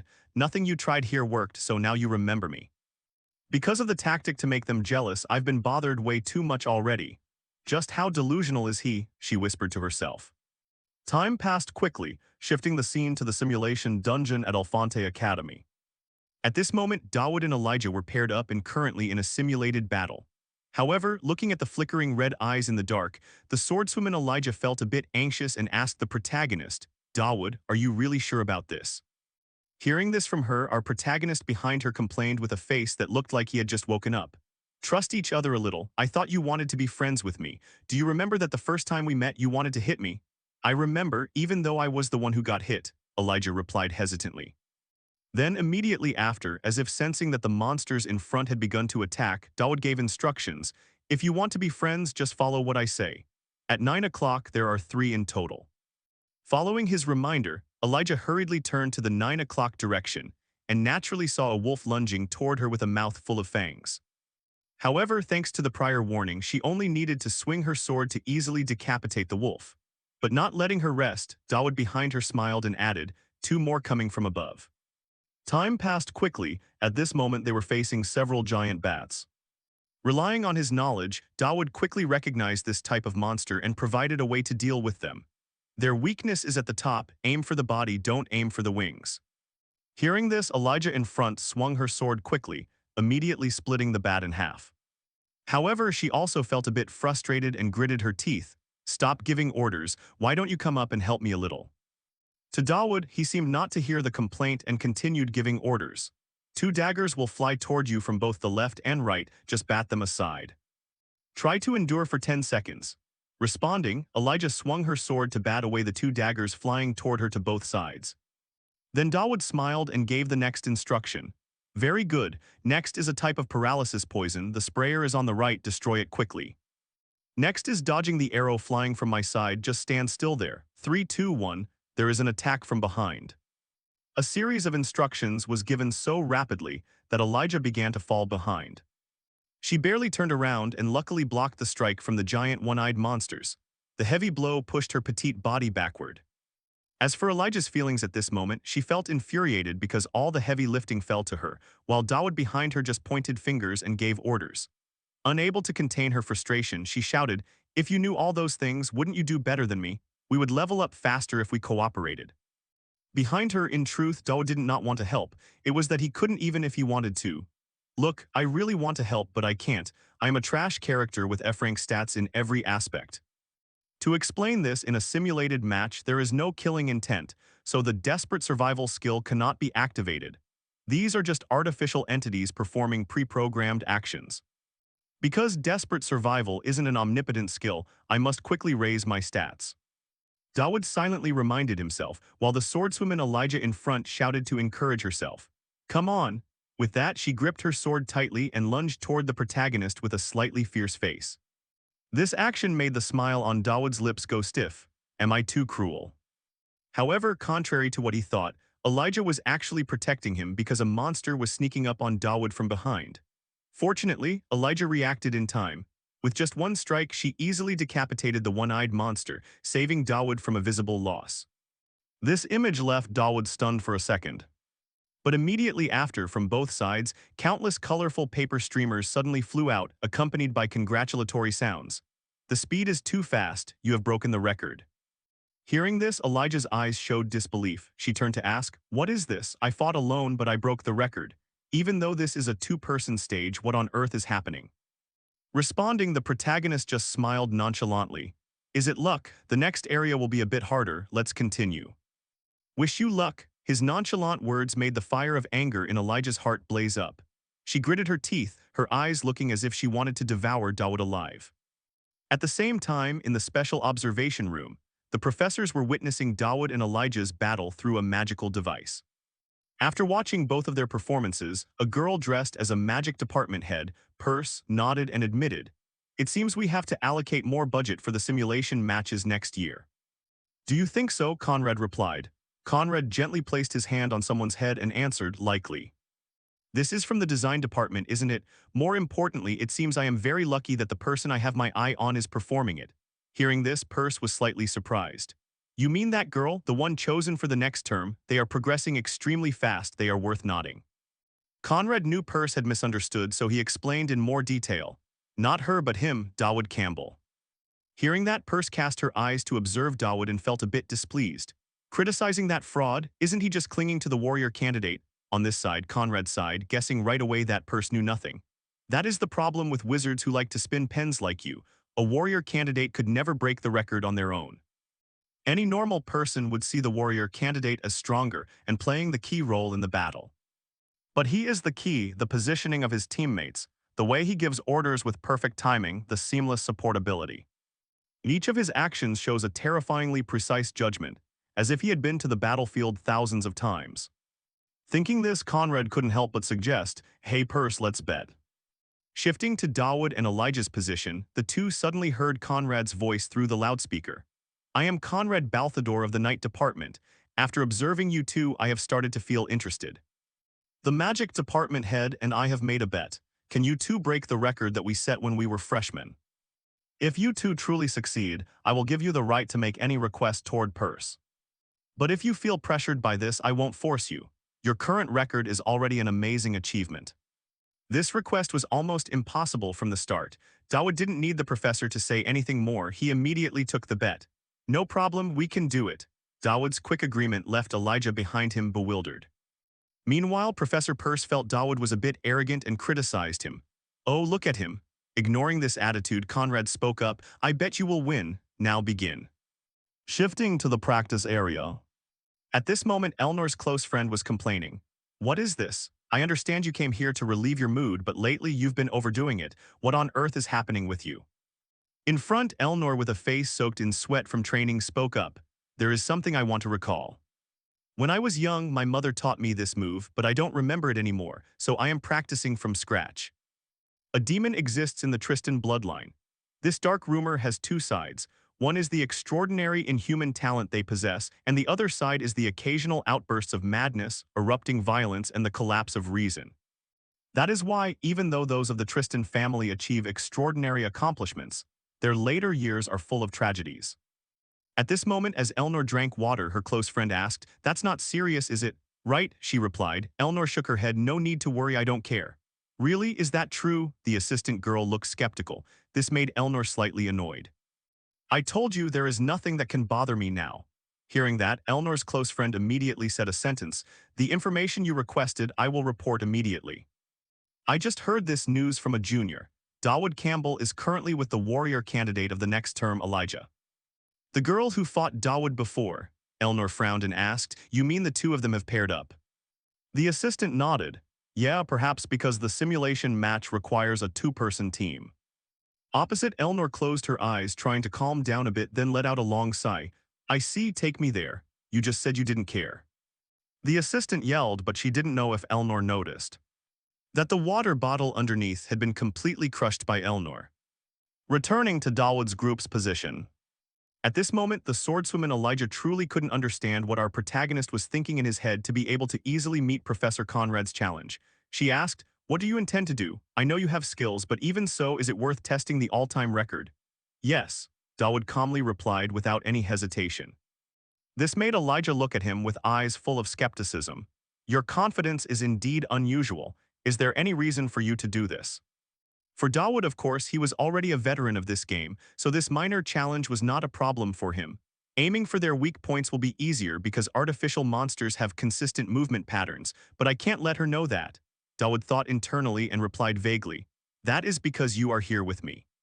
His words made the swordswoman's face turn slightly pink, and she exclaimed, "You are truly unbelievable." Inside the monitoring room, Professor Conrad, after seeing the two had prepared, spoke up, "I am Conrad. Are you two ready?" "Ready," both said in unison. Hearing that, the Night Department professor nodded. "Perfect. So now there is one final step to adjust the difficulty. The higher you set it, the more points you get." Without any hesitation, Dawood immediately requested him to set it to the highest difficulty. Beside him, the Magic Department head purse felt annoyed by the protagonist's confidence. Her brows furrowed as she complained. "Unbelievable, these freshmen. I like this energy, but this is too much. The highest difficulty is almost like real combat. They might die during the challenge." Responding, Dawood seemed to hear through the speaker, so he replied, "Even if that's the case, I believe it's still worth a try." Returning to Professor Conrad's perspective, seeing Dawood so confident, he decided to trust him once, so he agreed, then follow his lead. Next, he officially started the simulated combat system.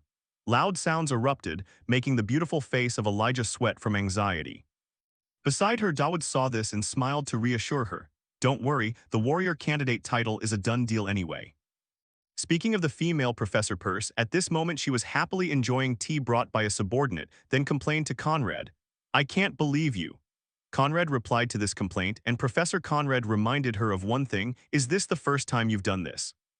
Didn't we do the same for the previous freshman batch?" Conrad's explanation didn't receive Peirce's agreement but seemed to only make her more annoyed. "But that's completely different. This time they could actually die." Unlike her attitude, Conrad still put his trust in Dawood's group. "Just wait and see, Professor Peirce. I believe there is a reason for his confidence. Even if things become overly dangerous, we can just go in and save them, right?" "Alright, killer mode activated. Prove yourselves, freshmen." At this moment, according to everyone's view, from up high, countless monsters of all types were aiming straight for Dawood and Elijah with bloodthirsty eyes. Looking at this scene, the swordswoman Elijah could only angrily yell, "Damn it, let's do it." Elsewhere, the design department staff member was crying internally. "Our design department is basically doomed." Speaking of Dawood, the more dangerous the monsters were, the more interested he felt because the system had just sent a red notification. Danger detected. We have determined the threat level is life-threatening. Immediately after, his desperate survival skill was activated to the highest level, filling Dawood with energy. Without a moment of hesitation, he swung his sword quickly, aiming straight at a rhinoceros monster falling down. The protagonist's sword swing immediately created a blade of light, severing the giant head of this monster in one stroke. Seeing this, Professor Conrad in the monitoring room couldn't help but shout, I knew it. This is exactly what I was looking for. Do you see now, Purse? Behind her, Professor Purse was startled by the shout, spraying her tea everywhere. Meanwhile, the design department guy's eyes were wide open. At the same time, the swordswoman Elijah, witnessing Dawood's power, felt all her anxiety dissipate. Dawood, I knew it. Speaking of the female Professor Purse, she also hurriedly ran to the screen. After witnessing Dawood making mincemeat of the monsters, she was stunned. Wait, how could this happen? A moment ago, he was completely useless. Responding, Professor Conrad voiced his thoughts. I think he was just pretending, but I don't blame you. If I hadn't known about his skill transformation, I would have reacted just like you. Over time, the monsters will become stronger and so will he. That means it is a parallel development. Just like that, this practice match began to unfold in an overwhelming direction for Dawood's two-person team. The number of monsters inside the training room also quickly decreased. Nearby, the swordswoman Elijah plunged her sword deep into the body of a giant red spider, holding its massive form firmly in place. She started shouting, "Do it, Dawood." Hearing this, Dawood, who was behind her, immediately used her shoulder as leverage and vaulted high into the air. Next, he utilized Tristan's sword technique, unleashing countless slashes onto the giant red spider in the blink of an eye, forcing it, along with the other monsters, to begrudgingly accept its defeat. After the two of them took down the monster, a notification sound rang out. Congratulations! That is extraordinary power, Dawood Campbell and Elijah Chrysanax. You have both successfully broken the all-time record. However, things weren't over yet. The giant red spider didn't seem to be completely dead. Before collapsing, it used its final bit of strength to swing a massive leg directly at the protagonist while he was still basking in his victory. Dawood, duck, Elijah yelled from behind. But before the spider could carry out its intention, its body suddenly exploded into countless pieces. The one who had just acted was Professor Conrad, who had rushed to the scene. Congratulations. It seems you've set a record that won't be broken for many years to come. I never expected to have a freshman capable of clearing out Elfante's artificial monsters as if it were a walk in the park. Thank you for your efforts, warrior candidate. Saying that, the professor sheathed his sword and teased the mage Purse, who had just arrived. I won, Purse. Must feel great, huh? Purse retorted in frustration. Afterward, both of them received their rewards from the two professors as agreed upon earlier. Looking at the paper in her hand, Elijah shouted in surprise. Permission to rent an item from the Vision Vault and the right to ask the Dean of Magic for any favor. That's amazing. Beside her, Dawood glanced at her paper and remarked, this isn't something a freshman is usually granted access to. We're being rewarded equally, aren't we? Returning to Elijah, after her excitement subsided, she asked the protagonist with curiosity. Hey Dawood, I've noticed this before, but why are you always able to keep your cool? Whatever happens, you act as if you already know how the situation will unfold, or like you've already calculated it. The way you act just gives me that feeling. At this point, Elijah thrust her fist forward and laughed. Hey, boys usually do this with friends, right?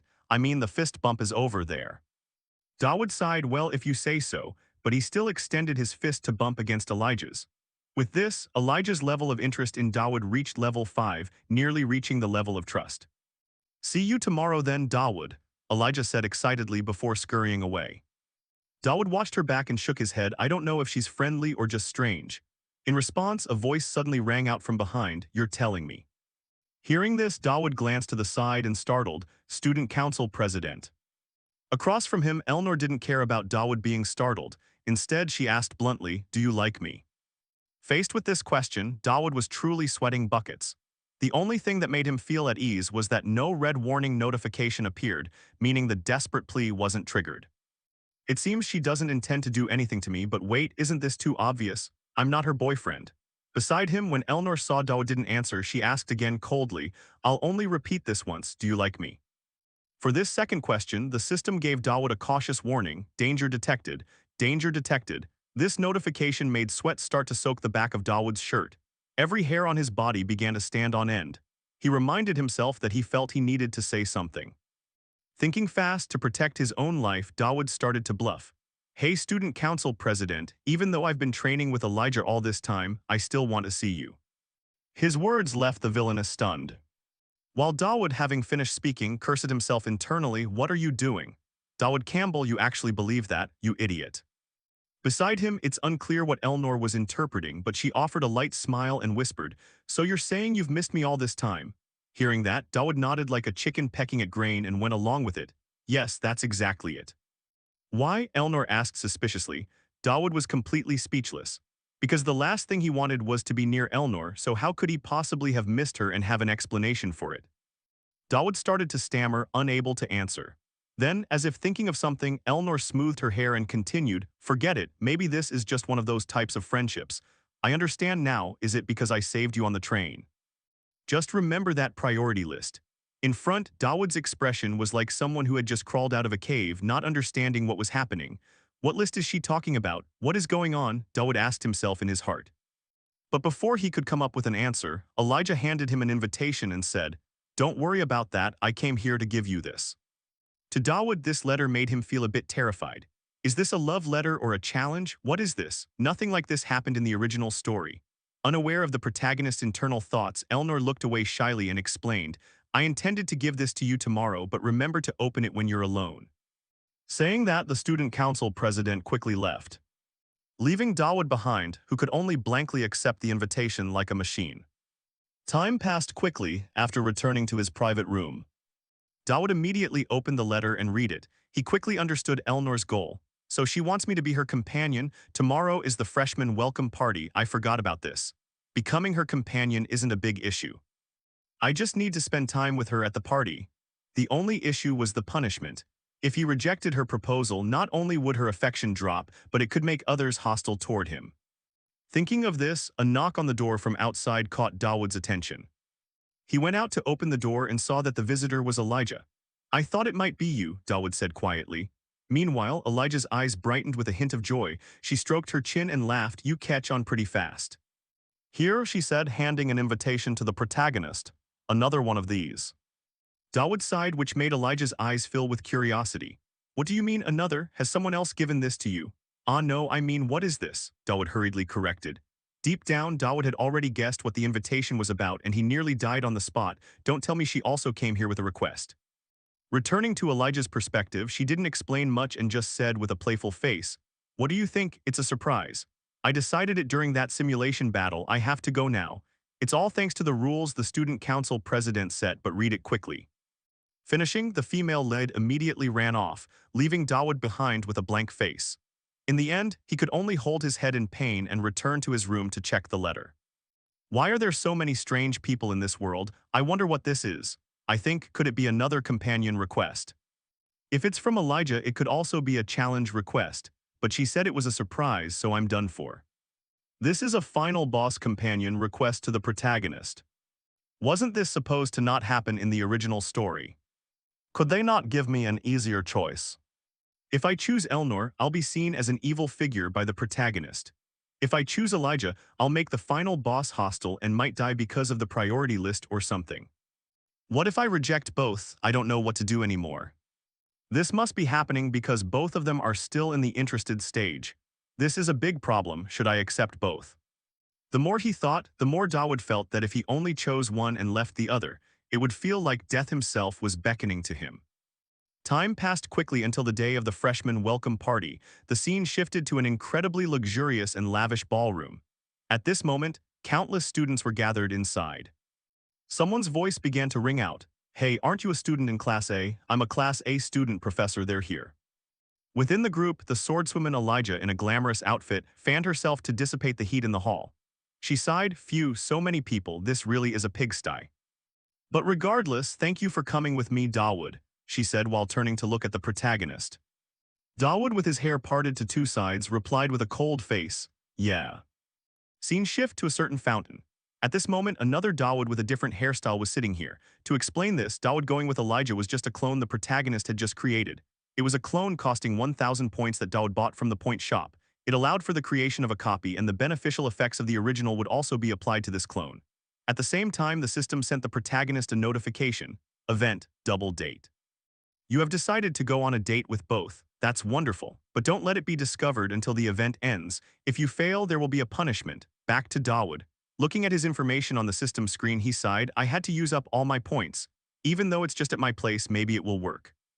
But even with many people, this plan could fail miserably. If someone sees me and the clone in the same place, I'll be discovered. I'll use the cool gentleman option to set the personality for the clone. Then, before Dawood could finish thinking, a fierce roar suddenly rang out not far away from a monster being held in an iron cage. Which startled Dawood. That's just a monster from the outside. It seems they intend to experiment on it and then it will escape. That will begin the main event, and all I need to do is survive. With Elnor and Elijah, it shouldn't be too bad, right? Next, for some reason, the system suddenly gave another notification. Pheromones, you are no longer just a boy. Purchased, applied. This notification made Dawood dumbfounded, not understanding what was happening. Then at the same time, Elnor appeared. You're here, what is that smell? Did you spray something on yourself? She frowned. Dawood replied awkwardly, no, the flowers here have a natural scent. Before Dawood could finish, Elnor's face suddenly flushed red. She shared, I know this scent is coming from you, but it's driving me crazy. Looking at Elnor's flushed face, who seemed like she was aroused, the biological siren in Dawood's heart wouldn't stop ringing. This warning made Dawood constantly wave his hands as if wanting to brush that scent off his body. What the hell are you talking about, pheromones? Please just stop, Dawood screamed in his mind. However, his words were met with sad information from the system. The pheromone effect has been applied to the target, Elnor. Target is trying her best not to be interested in you. Beside him, the icy Elnor began to flirt with the protagonist and said, Dawood Campbell, I wonder why I only realized it now, but you're more masculine than I thought. Faced with this, Dawood truly couldn't be happy, as he felt death coming one step closer to him. He prayed silently, please stop. Afterward, to temporarily pause this atmosphere, Dawood suggested, why don't we go to the event? How about we stop by some booths near here? Elnor saw no problem and nodded in agreement, sure, lead the way. Back to Dawood's perspective. His suggestion to take Elnor out was also calculated. By now, the clone and Elijah must have met. I must ensure I don't run into them. I hope nothing happens. Maybe nothing will happen if this continues. All the clone and I need to do is escort both of them. Thinking that, Dawood suggested again, hey, how about we go to that snack stand and grab something? Hearing this, Elnor glanced at him with a meaningful expression and answered, all right. Afterward, Dawood led Elnor to the barbecue stand and said, how about trying this wild boar skewer? This is the worst suggestion for Elnor. You care a lot about your figure. I have to reduce the impact of the pheromones, that's what Dawood intended. However, it was as if heaven wanted to cooperate with him and this villainess. Her eyes began to sparkle and she said softly, how did you know I liked this? Is it just a coincidence? Hearing this, Dawood started screaming in his head, oh my god, if she sees I don't like wild boar, I have to maintain the relationship and keep my distance, and I have to ensure Elijah stays as far away as possible. Afterward, the two of them went to a booth selling decorative accessories. Looking at the glittering items in front of her, Elnor's steps stopped, and she said to Dawood, hey, it seems they sell accessories here. Do you need anything? Faced with this, Dawood immediately refused and asked back, no, let me buy something for you. That was what the protagonist said on the outside, but internally he was thinking, buy a gift for Elnor? No way, I have to reduce her affection, I have to give her the worst gift. Thinking that, he looked at a button and picked it up. This button is good, what do you think? In a normal situation, when a guy gives a girl a gift like that, perhaps the only thing waiting for him would be getting his number blocked. But the impact of the pheromones on Elnor was truly stronger than Dawood had imagined. Even when receiving such a gift, Elnor happily accepted. I really do need a button for my new uniform. She smiled, while Dawood on his side bit his lip. This is getting tough, he thought to himself. Next, the two of them temporarily stopped walking around and sat down to drink water in a certain area.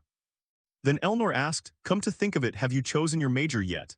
Answering the question, Dawood nodded and shared, I have, I intend to enter the theology department.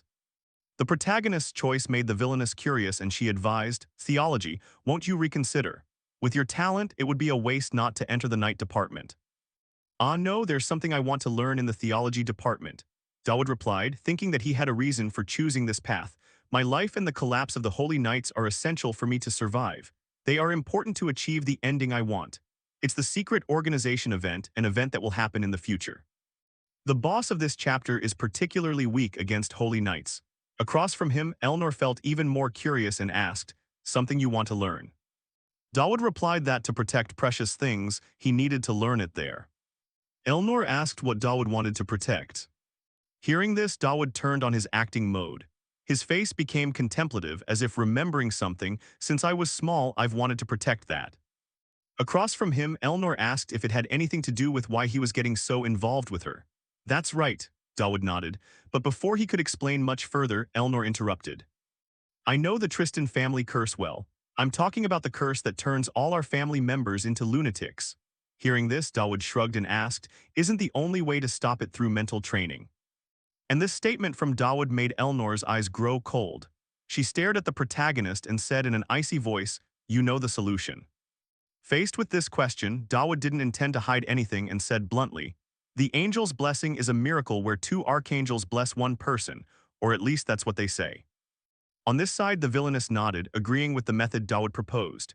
Yes, it's that difficult, so even though the Tristan family has achieved a lot, we are still afraid. So how can you be this close to me? Why are you always there when someone wants to assassinate me? What are you planning? Back to Dawood. At this moment he was silent. It took a few seconds before he replied, the thing I want to protect is you. As soon as she heard this, Elnor's shoulders trembled. Then she asked, what am I to you that you have to protect me? Dawood replied with a voice full of determination, if I can't protect you I will die. That's right, I have no other reason. Elnor smoothed her hair and gave a wry smile. Ha, I knew it. But you really are very strange.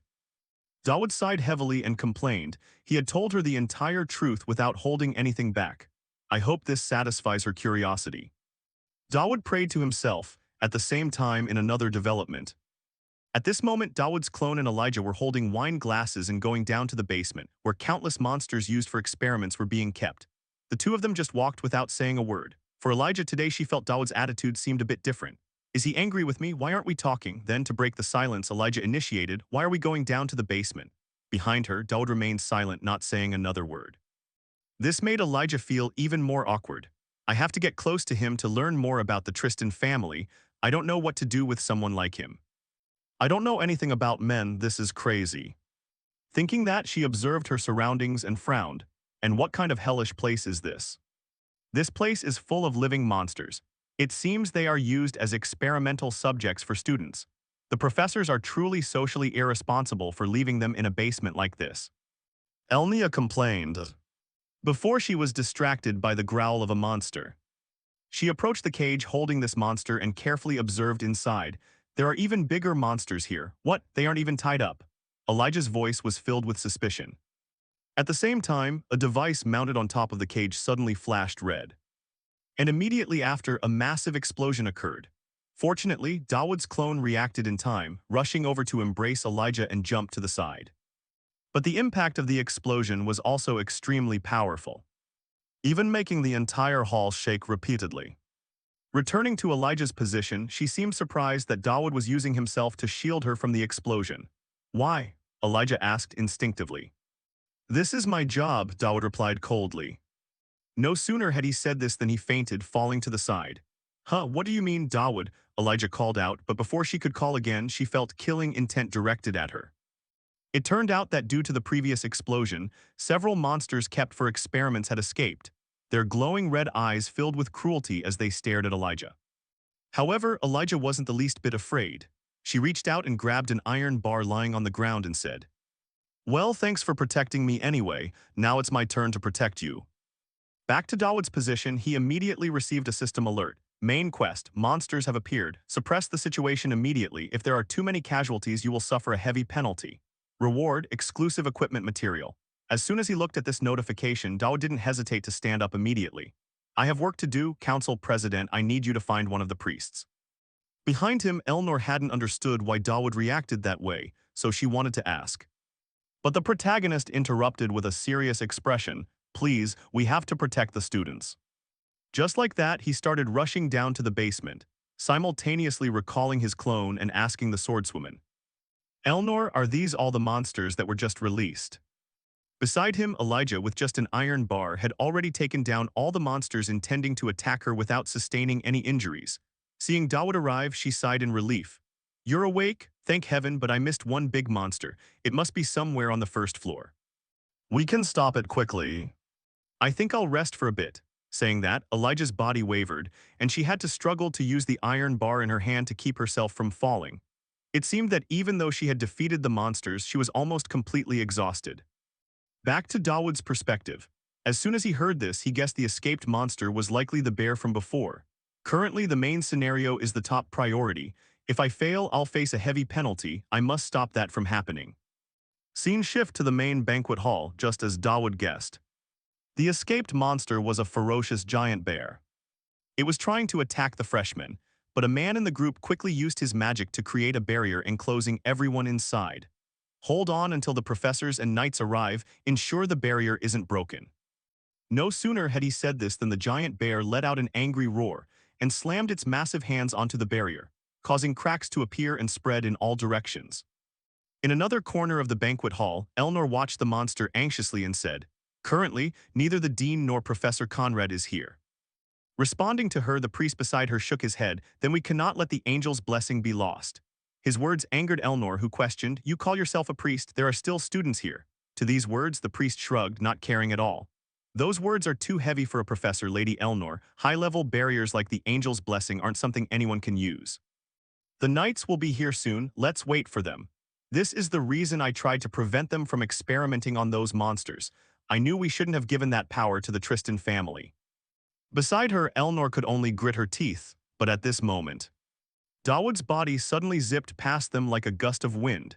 He even took the liberty of grabbing the necklace from the priest's neck and shouted, "I'll handle this." Behind him, the priest saw his necklace suddenly snatched away and stared wide-eyed. Who was that?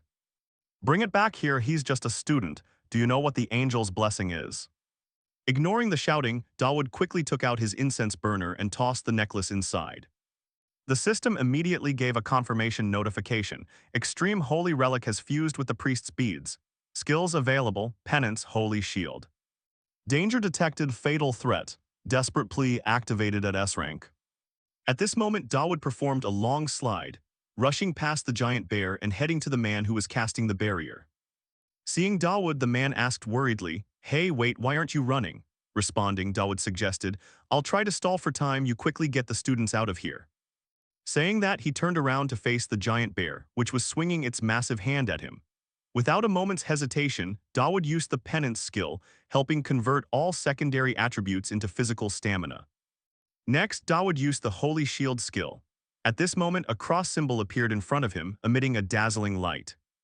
Next, the phantom image of two wings appeared, enveloping him and forming a protective shield. Thanks to it, the giant bear's heavy attack couldn't even touch Dawood. All around, the guests witnessing this scene gasped in surprise. Is that the angel's blessing? How could an ordinary student possibly use something like that? Elsewhere, the priest was tearing at his hair and cursing that fool, thinking, does he even know that even an ordained priest has to pray countless times before they can even dream of using it? Turning back to Elnor, she had originally intended to grab her sword and rush into the rescue, but upon seeing that skill manifest, her footsteps suddenly halted. After everything that had already happened, she couldn't even bring herself to feel surprised anymore. I've seen him hide his true strength countless times, Elnor thought, unaware of the priest's internal fury. He didn't care whose side he was on, but seeing Dawood defend against the attacks, he angrily ranted, "Why can't that stupid monster break through a simple barrier? That student is the only one maintaining it." His words left Elnor feeling a bit irritated, and she turned back to warn him, "Are you truly a professor? You haven't bothered to help at all, so what exactly are you doing here?" Following Elnor's gaze, Elijah appeared after a brief period of rest. The moment she arrived, she delivered a chop to the back of the wretched priest's neck, knocking him out instantly. "My apologies, student council president, but he was clearly of no use to us whatsoever." Ignoring Elijah's recent actions, Elnor asked, "Why are you so late? I was unconscious in the basement, I just came up." As she said this, Elijah's body trembled incessantly, as if she hadn't fully recovered yet. Then she cast her gaze forward and said, "Forget about that. That Dawood, does he actually dare to use the angel's blessing right here on the spot? He's not even a priest. They say it takes at least 10 years of training to use it. How could this even be happening?" Elijah's voice was filled with disbelief. Meanwhile, Elnor stood beside her, listening to this, and began to recall what Dawood had said to her while they were having drinks. "Holy power can only be channeled after 10 years, you say?" Elnor's expression was incredibly complex. With just a fleeting glance, Elijah seemed to guess what she was thinking and continued, "Even if it was a stored angel's blessing, there should still be a limit to how much he can control. You must feel very lucky, don't you? He's doing all of this for the Tristan family and for you. If not for that, there would be no reason for him to do all of this." As for Elnor, she wasn't stupid, so she naturally began to vaguely guess something. "I had this premonition from the start. He truly is a strange person." Deep within Elnor's dark, shadow-filled mental world, a flicker of light seemed to appear. Opposite them, Dawood was still gritting his teeth, maintaining his holy shield while the giant bear treated him like a punching bag to vent its anger, its massive arms swinging like a machine, leaving Dawood drenched in sweat. However, the poor, stupid bear was only focused on the protagonist, unaware of who the most dangerous person in the room actually was. To the sheer astonishment of everyone present, Elnor drew her sword and lunged straight toward the monster as fast as a bolt of lightning, striking directly into it. The powerful attack forced the monster's massive body to crumple to the ground, with countless cracks appearing on the floor following the impact. However, that blow was only enough to cause the giant bear immense pain, not enough to finish it off. Then in a rage, it charged toward Elnor like a tank, its every step making the ground tremble with each beat. Facing the bear's charge, Elnor closed her eyes slightly, slowly bringing her sword back before thrusting it forward with wind-tearing speed. Her sword thrusts were like a machine gun barrage, hitting the monster head-on. Yet, it was as if the giant bear had consumed some kind of stimulant. Because even though its body was covered in countless bleeding holes, it still lunged forward in a frenzy.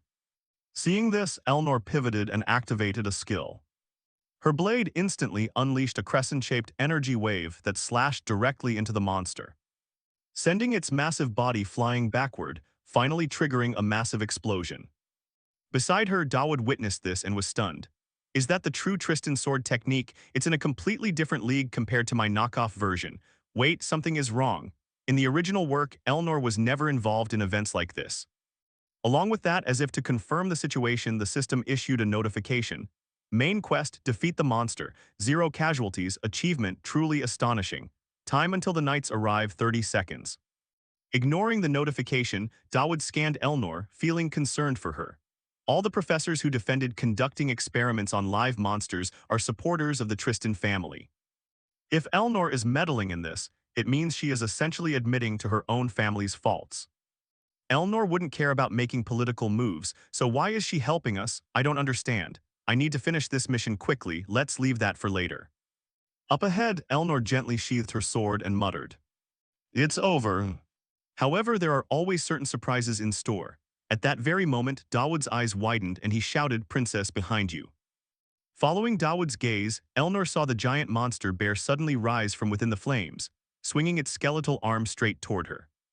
Acting on natural instinct, Dawood immediately lunged in, activating his holy shield to block the blow in place of the villainess. However, facing a full-force attack, Dawood coughed up blood and passed out on the spot. Time passed quickly. Dawood woke up to find himself in the infirmary and a voice sounded beside him, "You're awake." Hearing this, Dawood hurriedly asked, "What happened to the monster?" And Elnor too. Explaining this, the blue-haired girl read her book while calmly clarifying, "The monster was defeated and Elnor is perfectly fine." Of course, all the other students are fine too. The answer surprised him quite a bit. After saying that, she closed the book in her hand. She was Prime Minister Adelante. And naturally, our protagonist quickly recognized her identity. Adelante, the immortal who has lived for over 1,000 years. Why would someone like her come to see me? Because I used the angel's blessing, Dawood wondered inwardly. Unaware of his scattered thoughts, Adelante spoke up. After the confrontation between the first years, I haven't had a chance to talk to you. I've come to deliver some bad news and even some very bad news. She chuckled slightly, making Dawood feel somewhat anxious as he asked, "What is it?" Explaining this, Adelante's voice shifted and became more serious. "You have garnered more attention than any freshman ever has. There has never been a case involving this many troubles. In my experience, you will continue to run into many more troubles in the future. As for the other bad news, what do you know about demons?" Before Adelante's question, Dawood's face remained extremely calm, as if he weren't too shocked by her mentioning that name.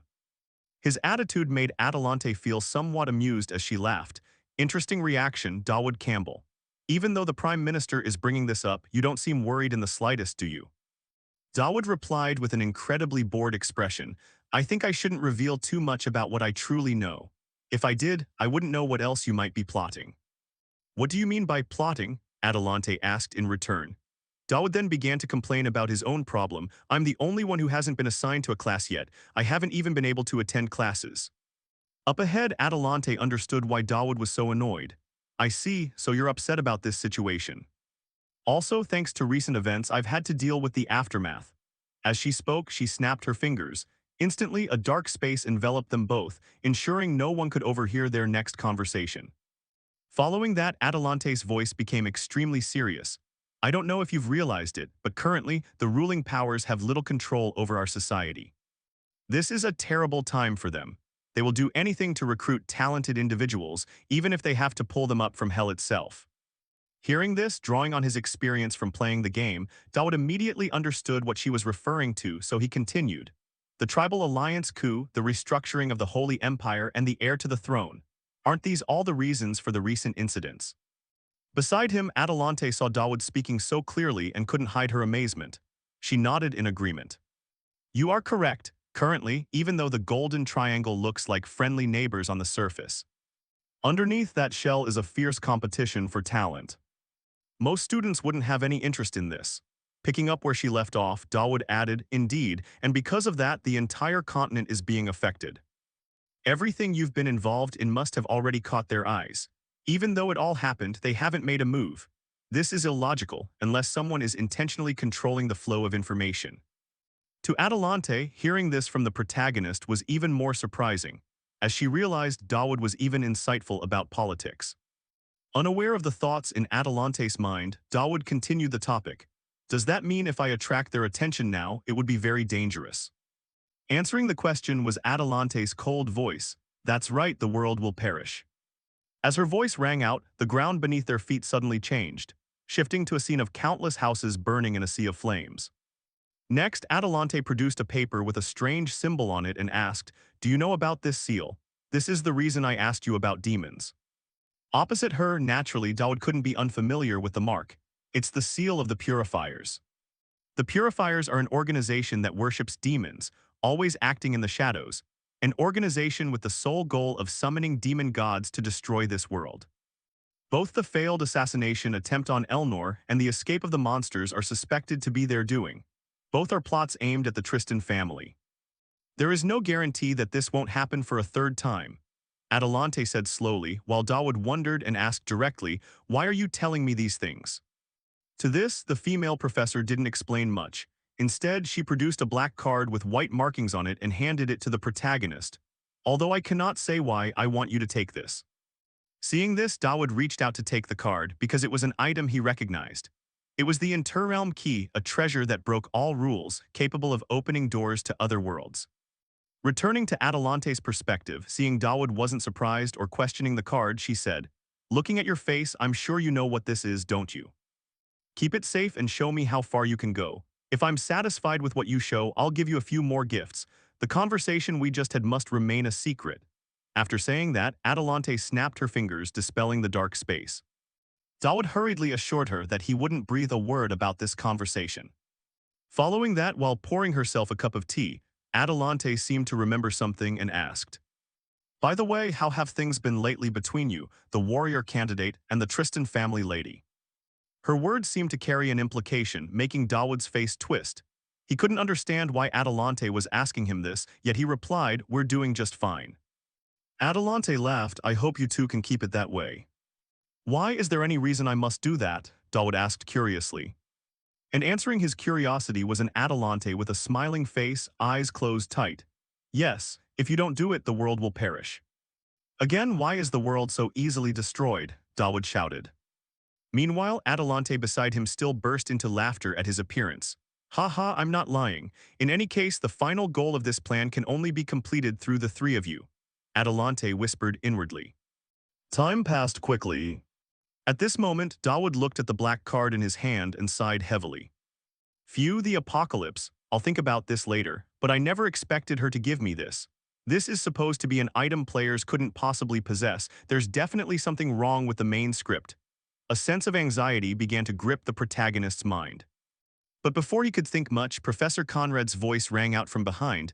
Oh, there you are, I've been looking for you. Dawood Campbell. Hearing that, Dawood turned his head and replied, You were looking for me, what's the matter? He said that while hurriedly hiding the black card behind his back.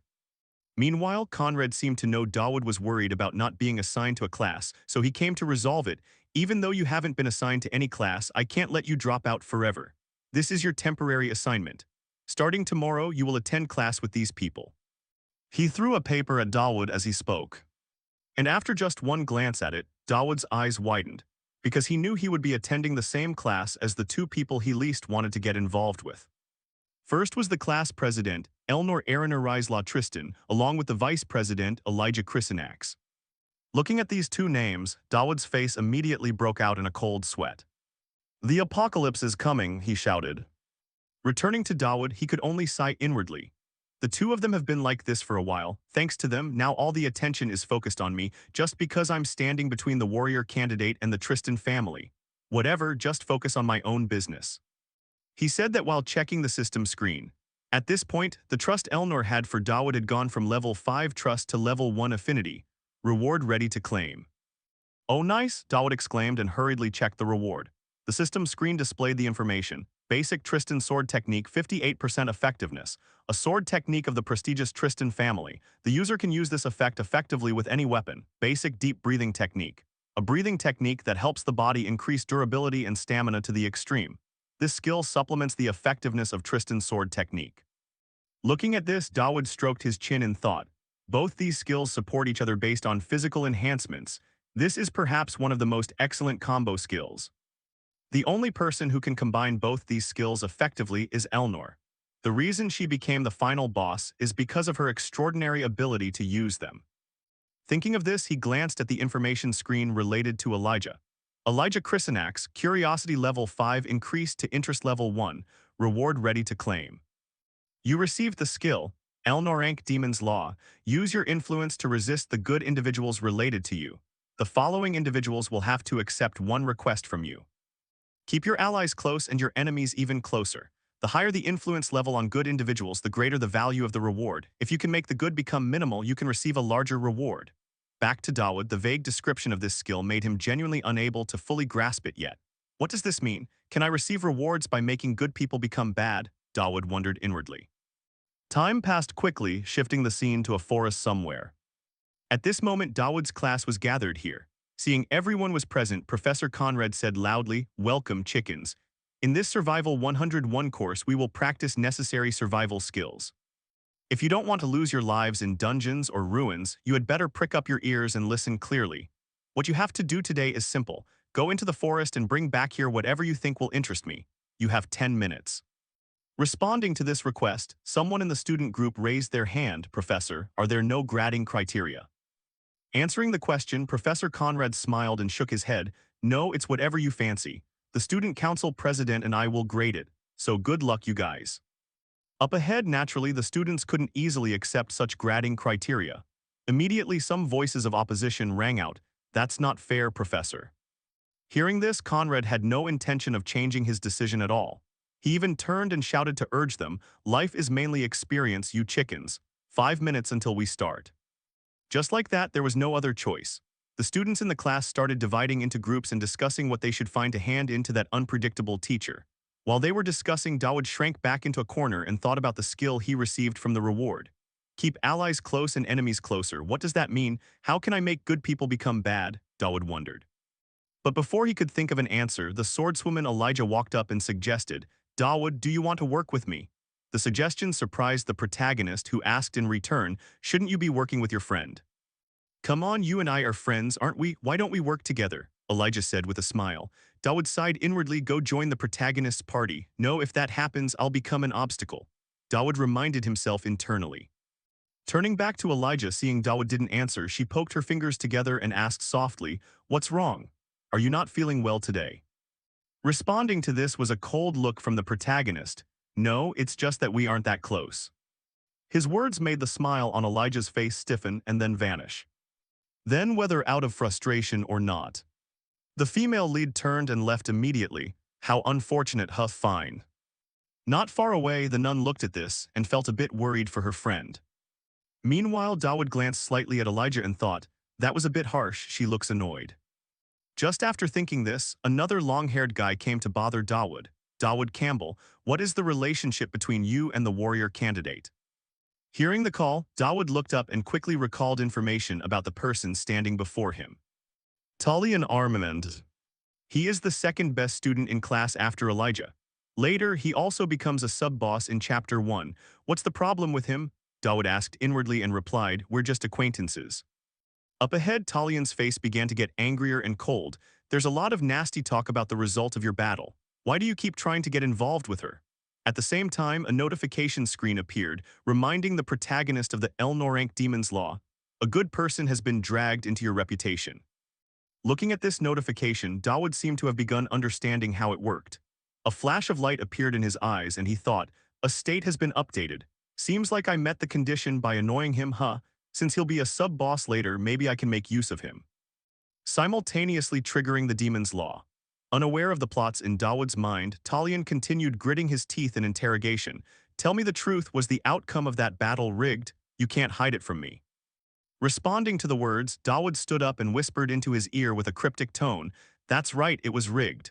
Or perhaps you wanted it to be that way, witnessing your target be defeated by just a light swing. Have you realized the gap between us yet?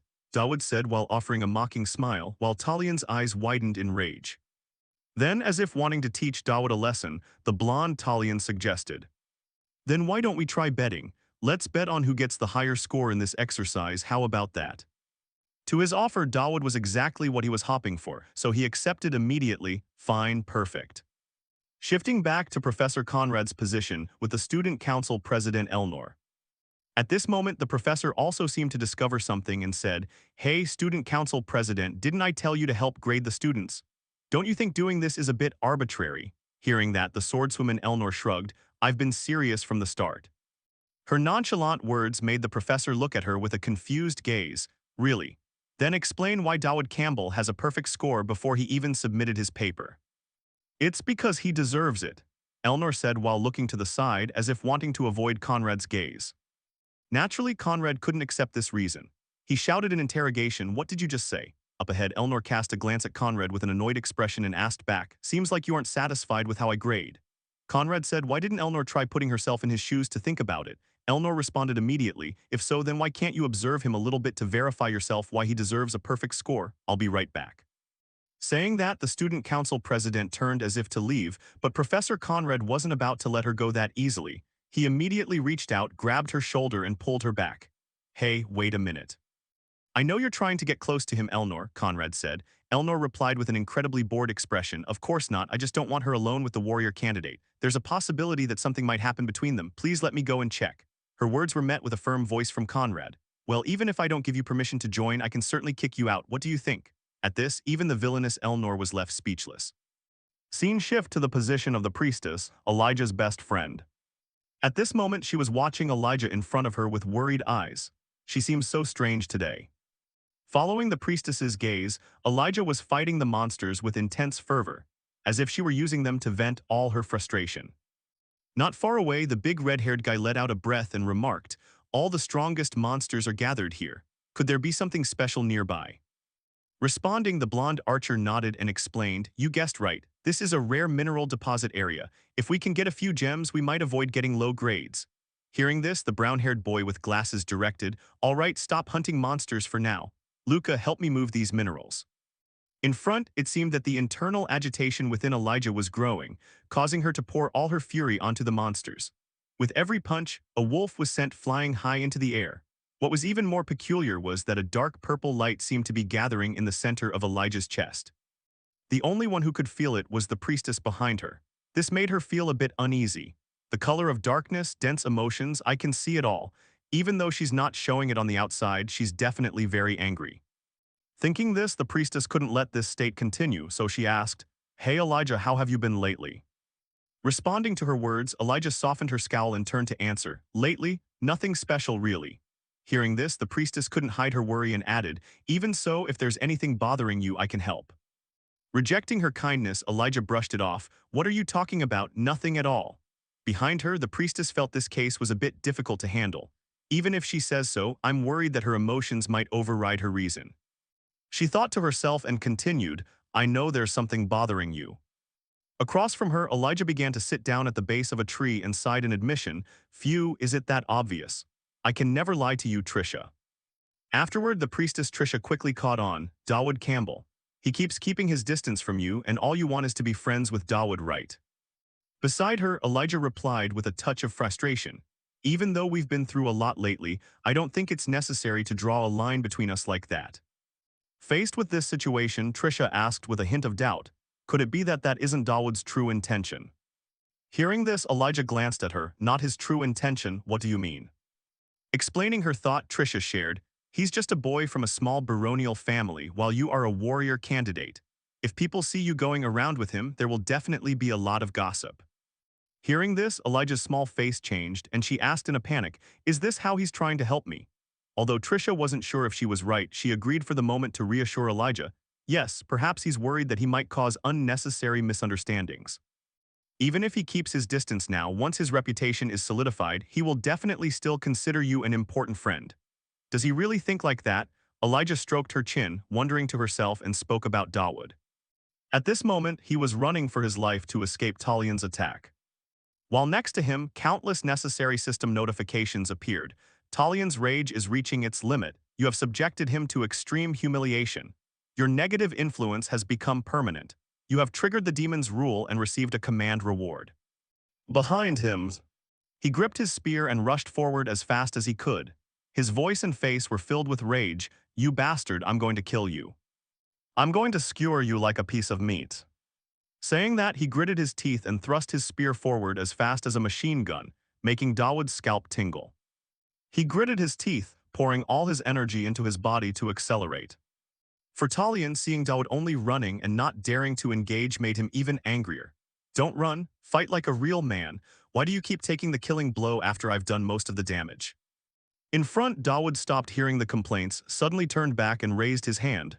Wait, stop. His words caused Talian's body to freeze, waiting for the next words from the protagonist. But once again, Talian was disappointed when the only thing coming from Dawood was a teasing remark. If that's the case, do you want to split the loot?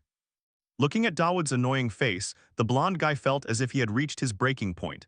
He slowly pulled his spear back and got into a throwing stance. Magic power gathered at the tip of the spear, causing sparks of lightning to discharge wildly. Afterward, without a moment's hesitation, Talian put all his strength into his arm and threw it hard. The spear flew at wind-tearing speed, rushing forward.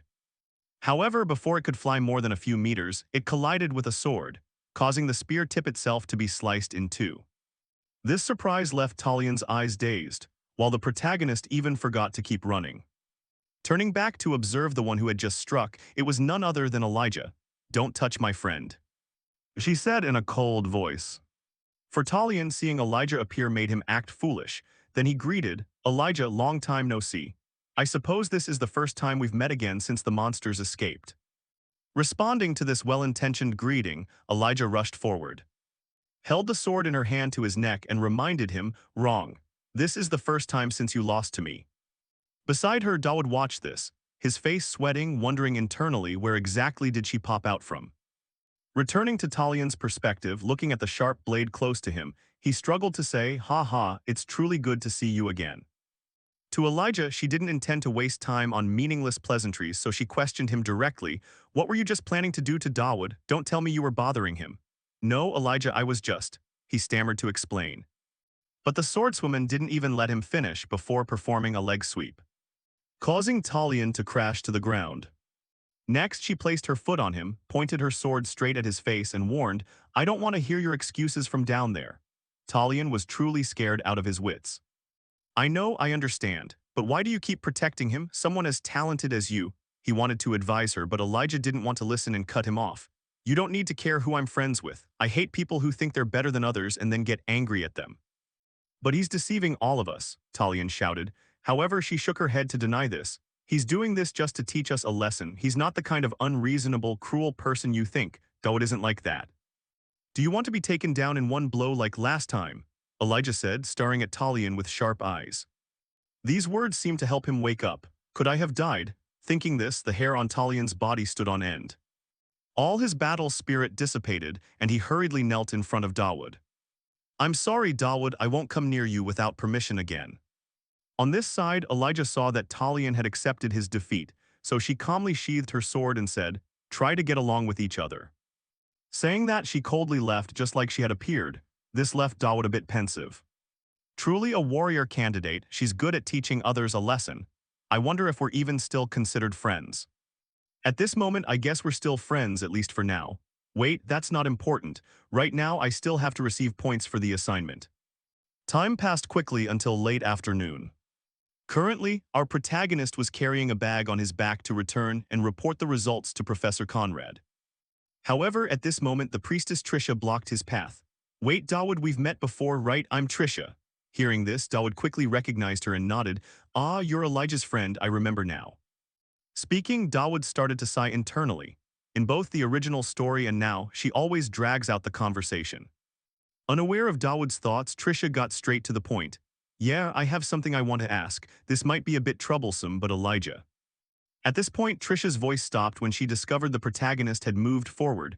Dawood waved his hand. Let me get my points first. Oh, all right.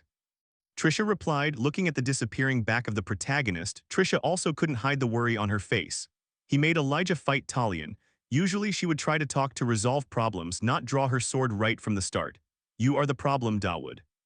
Back to the protagonist's perspective. As soon as he returned to the gathering point, he was overwhelmed by the scene in front of him. As the ground had cracked into many pieces. Meanwhile, the student council president Elnor was lying still like a dead fish. This made Dawood gasp in surprise. What on earth happened here? Explaining the situation, Professor Conrad said frustratedly, the damn student council president insisted on going into the forest, so I told her she had to get past me first. As a result, I won. Looking at Elnor still lying motionless, he teased. But you're better than before. Hey, are you trying to play dead? Conrad smiled while Dawood screamed in his head, this school is crazy, just punish her. He thought that but then put on a cheerful, happy face. Ah, that's right, I came here to receive my points. His reminder made the professor jump. All right, we're still in class, aren't we? Let me see. Wow, why did you bring back so much? Tearing off the disguise, the shameless protagonist took all the credit and waved his hand. Small thing. It took a little time because I wanted to make sure I selected the best materials. Following Conrad's gaze, after opening the bag, it contained countless colorful minerals, making him nod in approval at the materials. Perfect, you're in first place. I'm sure Perse will be very pleased with these things if you give them to her. You already have a wish agreement, why not take this opportunity to score points with her? All right, I'll do that. Dawood replied while tying the bag back up. At the same time, the priestess Trisha saw Dawood had finished reporting his results and slowly approached. Hey, are you done? In front, Professor Conrad also stood up and said to both of them, all right, you can go now. The class is over, but Trisha, take care of her. Yes. Trisha hurriedly replied and turned to say to Dawood, Dawood, please take care of Elijah, but don't be too good to her. Every time she mentions you, it's like she loses her mind. I'm worried that things might get even worse later. Faced with the priestess's words, our Dawood could only manage a wry smile. I'm grateful for the warning, but at the same time, I'm getting a bit scared. Thinking that, he waved his hand to agree. All right, don't worry, Trisha, I will try my best. You should do that if you want to survive this. She might not realize it. But I do, just one wrong step and Elijah might cross the line. Trisha muttered to herself and began using her magic to heal Elnor. Time passed quickly, scene shift to the magic department. At this moment, Dawood was here to meet Professor Perse and state his request. In front, the professor was sipping tea when she raised an eyebrow and asked, you want to use your wish so soon? That's right, I need something from the goddess of magic, Dawood said with a smile. Hearing this, Perse asked again, can't you wait any longer? Dawood said that Perse wasn't the only one working to fulfill this request. However, Perse replied that everyone wouldn't have to do anything if Dawood didn't use his wish. Putting the meaningless words aside, when Dawood came here, he wasn't just casually making a request to Perse. He wanted to prepare something for the events to come. To pass the battle with the upcoming purifier, I must prepare everything I can. Unaware of Dawood's true purpose, Perse sighed and asked, I received orders from Prime Minister Adelante to support you as much as possible. As long as it's not for other purposes, I will do it. What do you want? Hearing this, Dawood swallowed hard. He started to recall the reward he received in Professor Conrad's lesson earlier. You have received a reward from Elijah, 500 points. You have received an evil seed. You can exchange it for a special skill in the point shop. The list of buyable skills has been updated. Elijah Chrysanax, negative seal X1, you can use evil rule once. Talion, negative seal X1, you can use evil rule once. The effect of the special skill is much better than any other item. For now, this is fine, but there's still much to prepare. Dawood Campbell is still too weak to overcome the attacks of the purifier. That's why I need it. Thinking that, Dawood stroked his chin, describing what he wanted. I need a cannon that can blow up this entire academy. Across from him, Professor Purse heard this request and her face went blank. She stared straight at Dawood with dead fish eyes, and a few seconds later the professor seemed to regain her senses. She stood up from her chair and questioned, Dawood, are you crazy? Creating it is one thing, but where do you intend to use it? Hearing this, Dawood knew Purse was about to explode with anger, so he immediately took out the commitment paper and blocked her. Wait a minute, Professor, clearly the agreement states that you must fulfill any normal request. Something as simple as that surely can't be difficult for the Dean of Magic. Responding, Purse's eyes narrowed. She stared at the paper and complained uncomfortably, you want me to build a weapon? This is not a normal request. On this side, Dawood continued to persuade, but a promise is a promise, right? I don't intend to use it to harm anyone. I just have something I need to destroy in a single blow, otherwise it will be very troublesome. That's precisely why I'm even more worried, you idiot, Purse shouted. But then, as if remembering Atalante's instructions, the professor sighed. All right, I'm sure you have your own reasons. And since you also helped deal with the monsters recently, I will build the cannon for you, Dawood Campbell. Yes, thank you, Professor Purse, Dawood replied. On this side, not knowing what she was thinking, the professor muttered to herself. Unbelievable. Not only do you have 4 people in your harem, but you also make people believe you're going to save the world. Harem? Dawood asked curiously. While Purse also realized she had blurted something out, she immediately became flustered and turned to reproach Dawood. Oh my god, what is wrong with my head? Just because I talked to you I lost my focus, it's all your fault, Dawood. Everything was because Professor Purse was 30 years old but still single. Honestly, this is an alarming number for any woman. Back to Dawood, seeing the professor so panicked, he hurriedly reassured her. Please calm down, I have one other request for my wish. Professor, you promised me and Elijah that you would give each of us an item from the illusion archive. Can I receive it now? Time passed quickly. At this moment, Dawood was walking down the hallway thinking about what he needed to do next. Great, so I'm allowed to build the cannon. Now I just need to collect the materials to build it. I can collect all these materials using the interdimensional key. It seems everything is going according to plan. At the same time, in front of Dawood, an orange-haired man dressed like a noble, holding a cane, called out to him. Hey kid, your name is Dawood Campbell, right? Hearing someone call him, the protagonist looked up and answered, yes, that's right. Across from him, the stranger saw Dawood confirm and laughed. I didn't expect to meet you here, what a coincidence. My name is Galdier Riverback, I'm from the Purifier Charity Fund. Back to Dawood. Meeting this man, Galdier, made him break into a cold sweat out of anxiety, because he quickly recognized who this guy was. What a joke. That fund is just a front for money laundering. Galdier Riverback is the final boss of this chapter, also known as the Purifier. He is the leader of the Burning Fire. Unaware that Dawood had completely and letter 1 EAFM row his identity and information, Galdier still smiled and handed him a business card. I've heard some rumors about you. You stopped an escaped monster all by yourself, didn't you? That's not something an ordinary person could do without extraordinary courage or skill. Truly impressive. Every time I meet an extraordinary student like you, I always wonder what your future will be like. I'd love to have dinner with you. Are you free? I also really look forward to talking with you. Responding to this, Dawood naturally didn't want to talk much with one of the chapter's bosses, so he brushed it off. I think now is enough time to talk. Saying that, he silently thought about the plot problems in his head. Just like in the original story, this guy was supposed to approach Elijah and bother her. But why is he looking for me? Don't tell me this system thinks I'm the protagonist. No, no way. The more he thought, the more flustered Dawood became.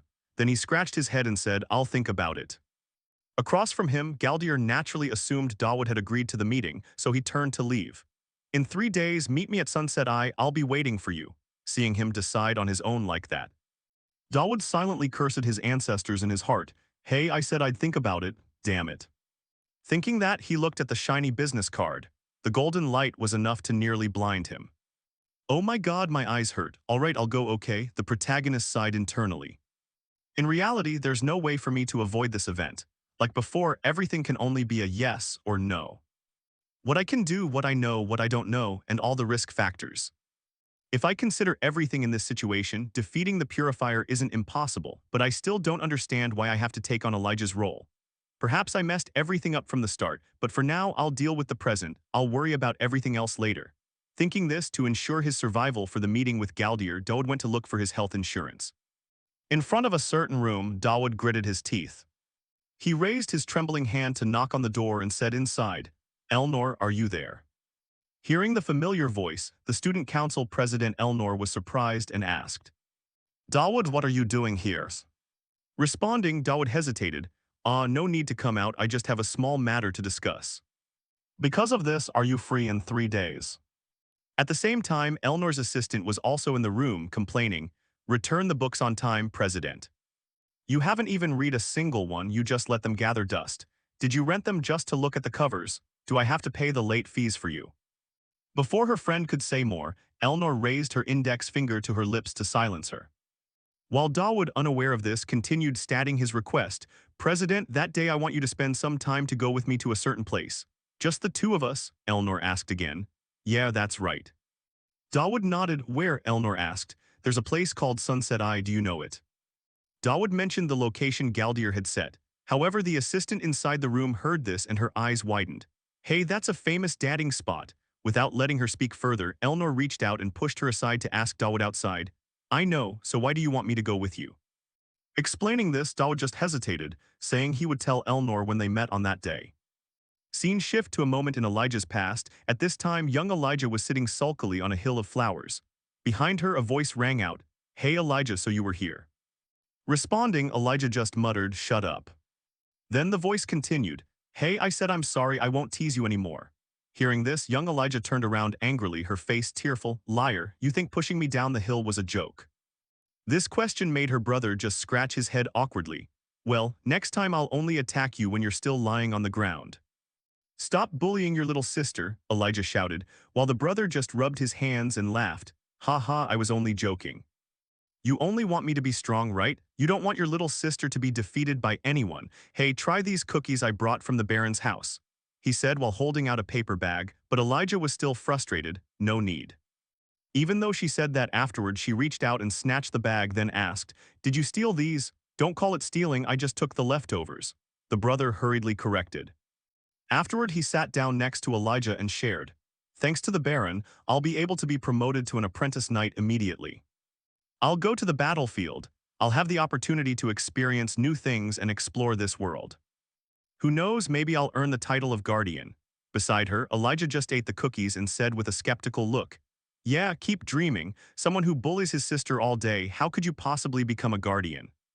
Hey, who knows if there's a rule that says people have to stay in one place forever?" The brother said gently, then, as if sensing some worry, Elijah also asked, "Will you die if you go to battle?" "If I'm unlucky, maybe, but I'm pretty good, so I doubt that will happen," the brother replied calmly.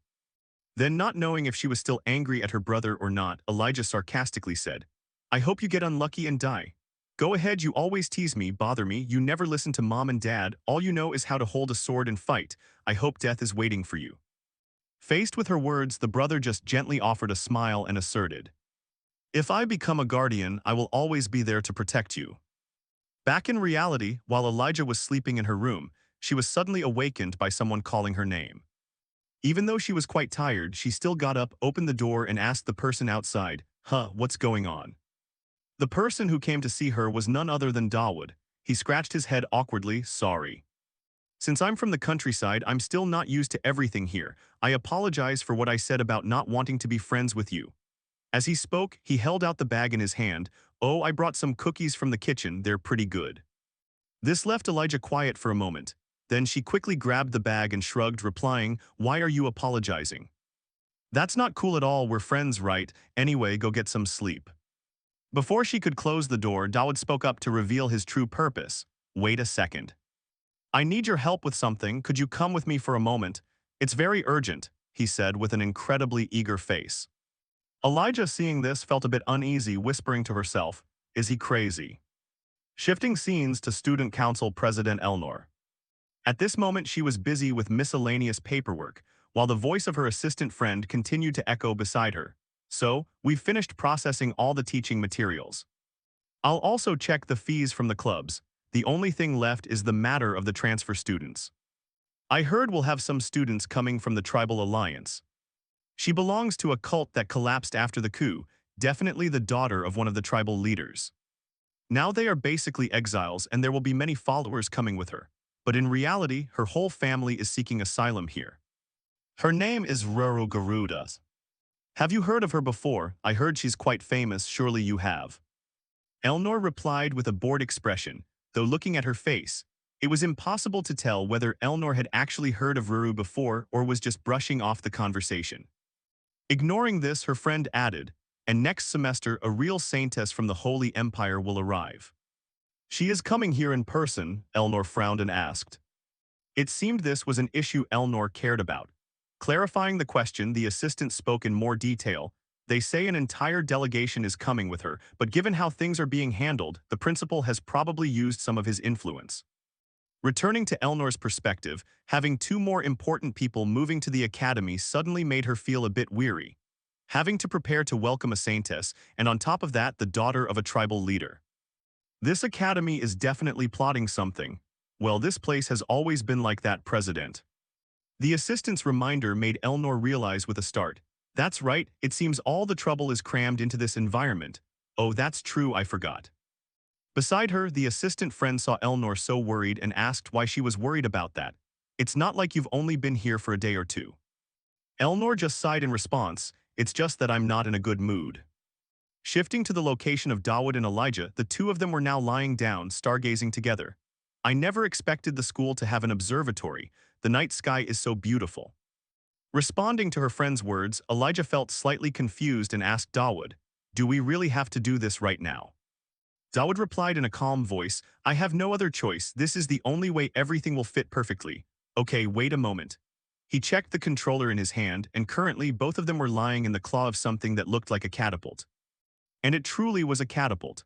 With this catapult I got from the Vision Warehouse, I can get to that place. Even though this is an area restricted to high-level players, I have the secret card the principal gave me. Thinking this, he pressed the button on the remote. And instantly, this catapult launched both Dawood and Elijah high up into the air. What on earth? Elijah was terrified to the point of breaking, as she hadn't been informed beforehand, but not letting her panic for long. Dawood shouted to remind her, hey Elijah, focus, open your eyes. Right before them was a red spatial gate. Dawood took out the black card that Adelante had given him and explained, this is the location of the spatial link gate, we are about to enter it. Don't worry Elijah, it might be a bit dangerous. Beside him, even though she heard Dawood say that, how could Elijah not feel anxious? However, at that moment, an image suddenly flashed through her mind of her older brother, his voice seemingly still ringing in her ears. Hey, why are you crying? What are you afraid of? Look at me, Elijah. This image appearing caused the swordswoman's face to become calmer. And then both of them flew into the spatial gate. The gate instantly vanished into the night sky as if it had never existed. Inside the gate was a space with a deep purple sky, with countless large rocks floating everywhere, and Dawood along with Elijah were standing on one of the rocks. Dawood reminded her, hey, we don't have much time. This is the interrealm space, try not to touch anything, they can be very dangerous. Next, Dawood jumped off his rock, making his friend Elijah exclaim in surprise. Hey Dawood, what are you doing? Explaining the action, Dawood said while gliding, don't worry, the gravity here isn't stable anyway. Anyway, we need to go a bit higher. Below, Elijah couldn't help but be curious as to why Dawood would risk coming to this unstable place and asked, what are you looking for? Responding, our protagonist didn't explain much. He only offered a cryptic smile and said, you'll know, just jump, the rock is being pushed back. Are you crazy? Falling down means certain death, Elijah shouted. However, Dawood continued to encourage her, we won't die, just jump. Hearing that, Elijah gritted her teeth, trusting the protagonist, and jumped according to his words, and the result was that she fell straight down. This made Elijah's face look stunned and panicked, because it seemed completely different from what Dawood had said. Huh, am I falling? While frightened, an image suddenly returned to Elijah's mind. At this moment, the surrounding scene was a sea of flames. Young Elijah was trembling, holding a sickle in her hand along with her blood-stained pajamas. In front, her older brother also shouted, Elnor, it's very dangerous here. We must run to the back door and get to the barn immediately. Behind, Elijah tremblingly replied, are we going to leave mother and father behind? Her brother replied with a determined face, we have to go now, I will take care of mother and father. If you see any descendants of the apocalypse, just hide. But before her brother could give further instructions, young Elijah reached out, gripping his cloak tightly and crying, and what about you? Mother and father are gone already, I'm not stupid. Mother and father are gone, only the two of us are left. If you die too, what am I supposed to do? That is why we have to run away together." Hearing these words from his younger sister, her brother couldn't suppress his emotions and a tear rolled down. But very quickly he turned his face forward, hiding the weakness on his face, and gently instructed, "You fool, if I go with you we will be in even more danger. Besides, before being your brother I am also a guardian. Don't think about anything, don't worry about anything, just run as far as you can. Don't worry, if you reach a safe place we will meet again on the hill where I used to practice. Answer me, Elijah." Her brother's voice almost screamed, making Elijah a bit afraid. She instinctively let go of his cloak and replied in confusion, "Yes." Hearing that, her brother nodded with satisfaction. "Good, calm down, everything will be fine. Now run, little sister, I will be right behind you." Returning to the present, while Elijah was still falling, Dawood agilely reached out his hand, gripping Elijah's hand tightly to prevent her from falling. Seeing this, Elijah's eyes widened and she questioned, "Hey, where is the gravity you talked about? You should have been clearer, I almost died." Above, Dawood remained calm, speaking as if nothing had happened. "Calm down, Elijah, you'll get used to it. Look up, we found our targets." Next, Dawood pulled Elijah up onto the rock. And not far from them, there was a seven-colored smoke floating in midair. Seeing it, Dawood excitedly took out his bag. "All right, let's grab this." Just like that, the seven-colored smoke was sucked into the brown bag, and Dawood quickly tied the mouth of the bag shut. Watching Dawood's action, Elijah truly didn't understand anything and asked, "What is this? What am I supposed to do with it?" Dawood explained that they would have to run away later and both would use it at that moment. This explanation left Elijah completely bewildered. She asked again to be sure, Run away?" To this question, Dawood just offered a very excited smile and asked, "Do you see it?" Elijah scanned her surroundings, looked for a while and said confusedly, It's just the sky." The words had barely finished, when in front of them it suddenly became pitch black. Then two giant, sharp teeth suddenly appeared in front of them both, causing Elijah to freeze in fear. Even Dawood had to break out in a cold sweat before this thing. He said with difficulty, "This is a creature of the interrealm space. It seems it's time for us to leave." From afar, one could see the creature attacking Dawood and Elijah, shaped like a giant whale, but its eyes were as red as blood along with incredibly sharp teeth. Dawood clearly felt that just by being a little bit late, he and Elijah would certainly become the monster's dinner. He hurried to say, "We need to ensure everything it sprays out is collected." Like this?" Elijah asked while widening the mouth of the bag, trying to suck up the strange smoke overflowing from the giant fish. However, the weight of the strange things being sucked in made her face contort. "This is so uncomfortable," she screamed. Immediately, Dawood gripped her hand tightly and lunged forward.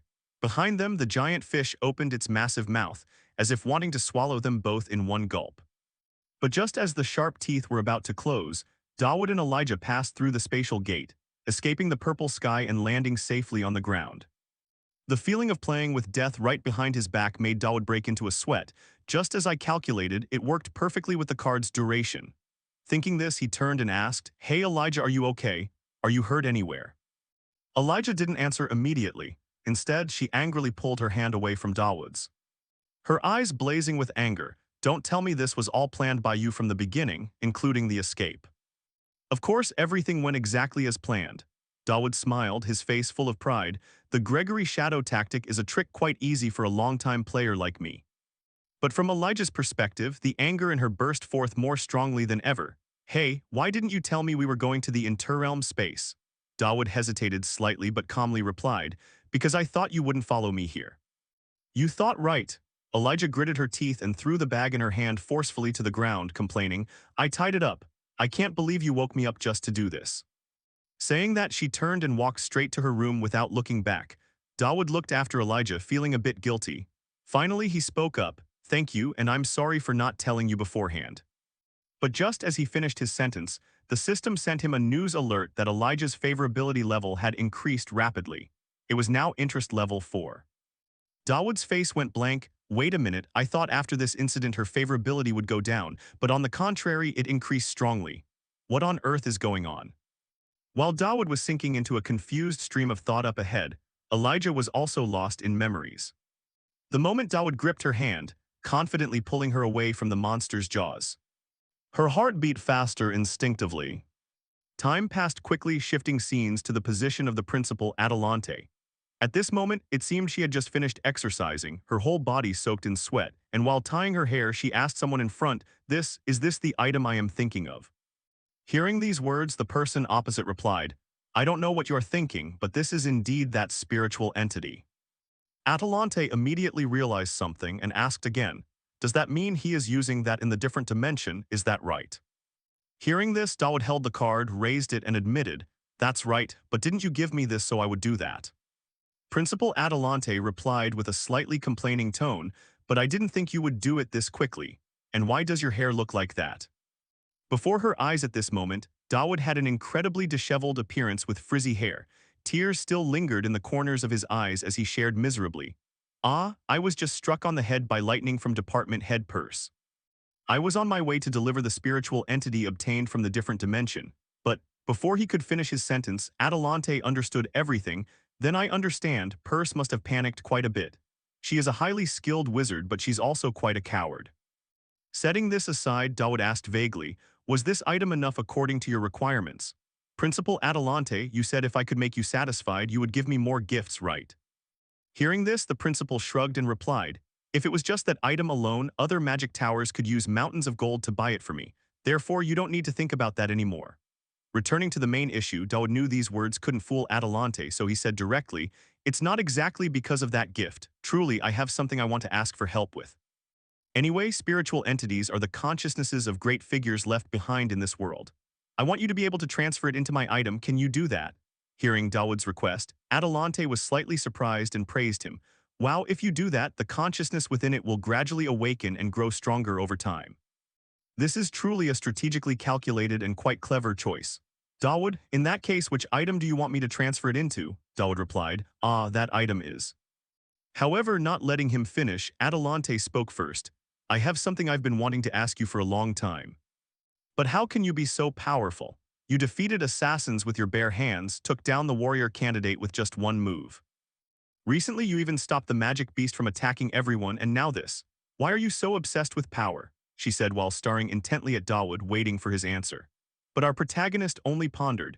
The sub-bosses appearing in the main plot here currently have levels equal to the Demon King, and the ending of this scenario is closely linked to Elnor and Elijah. I have accidentally become involved in their plot. Of course I can't say that to her. This is truly miserable. Dawood sighed inwardly. Instead of answering, he asked in return, I also have a question I want to ask you. Why do you always treat me so well? Hearing this from the protagonist, the principal asked interestedly, What do you mean? Her tone was a bit teasing and Dawood went straight to the point. Honestly, you have many things to ask about me. Like how do I know the location of the different dimension? How do I know and understand about the spiritual entities left by our predecessors? Or how could I defeat the assassins, beat the warrior candidate Elijah, and stop the magic beast? Regular students like me couldn't possibly do those things. I'm just a freshman. But recently, I do get the feeling that everything at this academy is revolving around me. Maybe I'm being a bit paranoid, but every lesson, every activity, I can feel your presence. As if you're trying to say, whatever you need to do, just do it. I will be behind you protecting you. You don't need to worry about anything. Why do you want to challenge me while creating conditions to help me like this? Explaining this, Adelante's tone didn't change at all, maintaining a teasing look.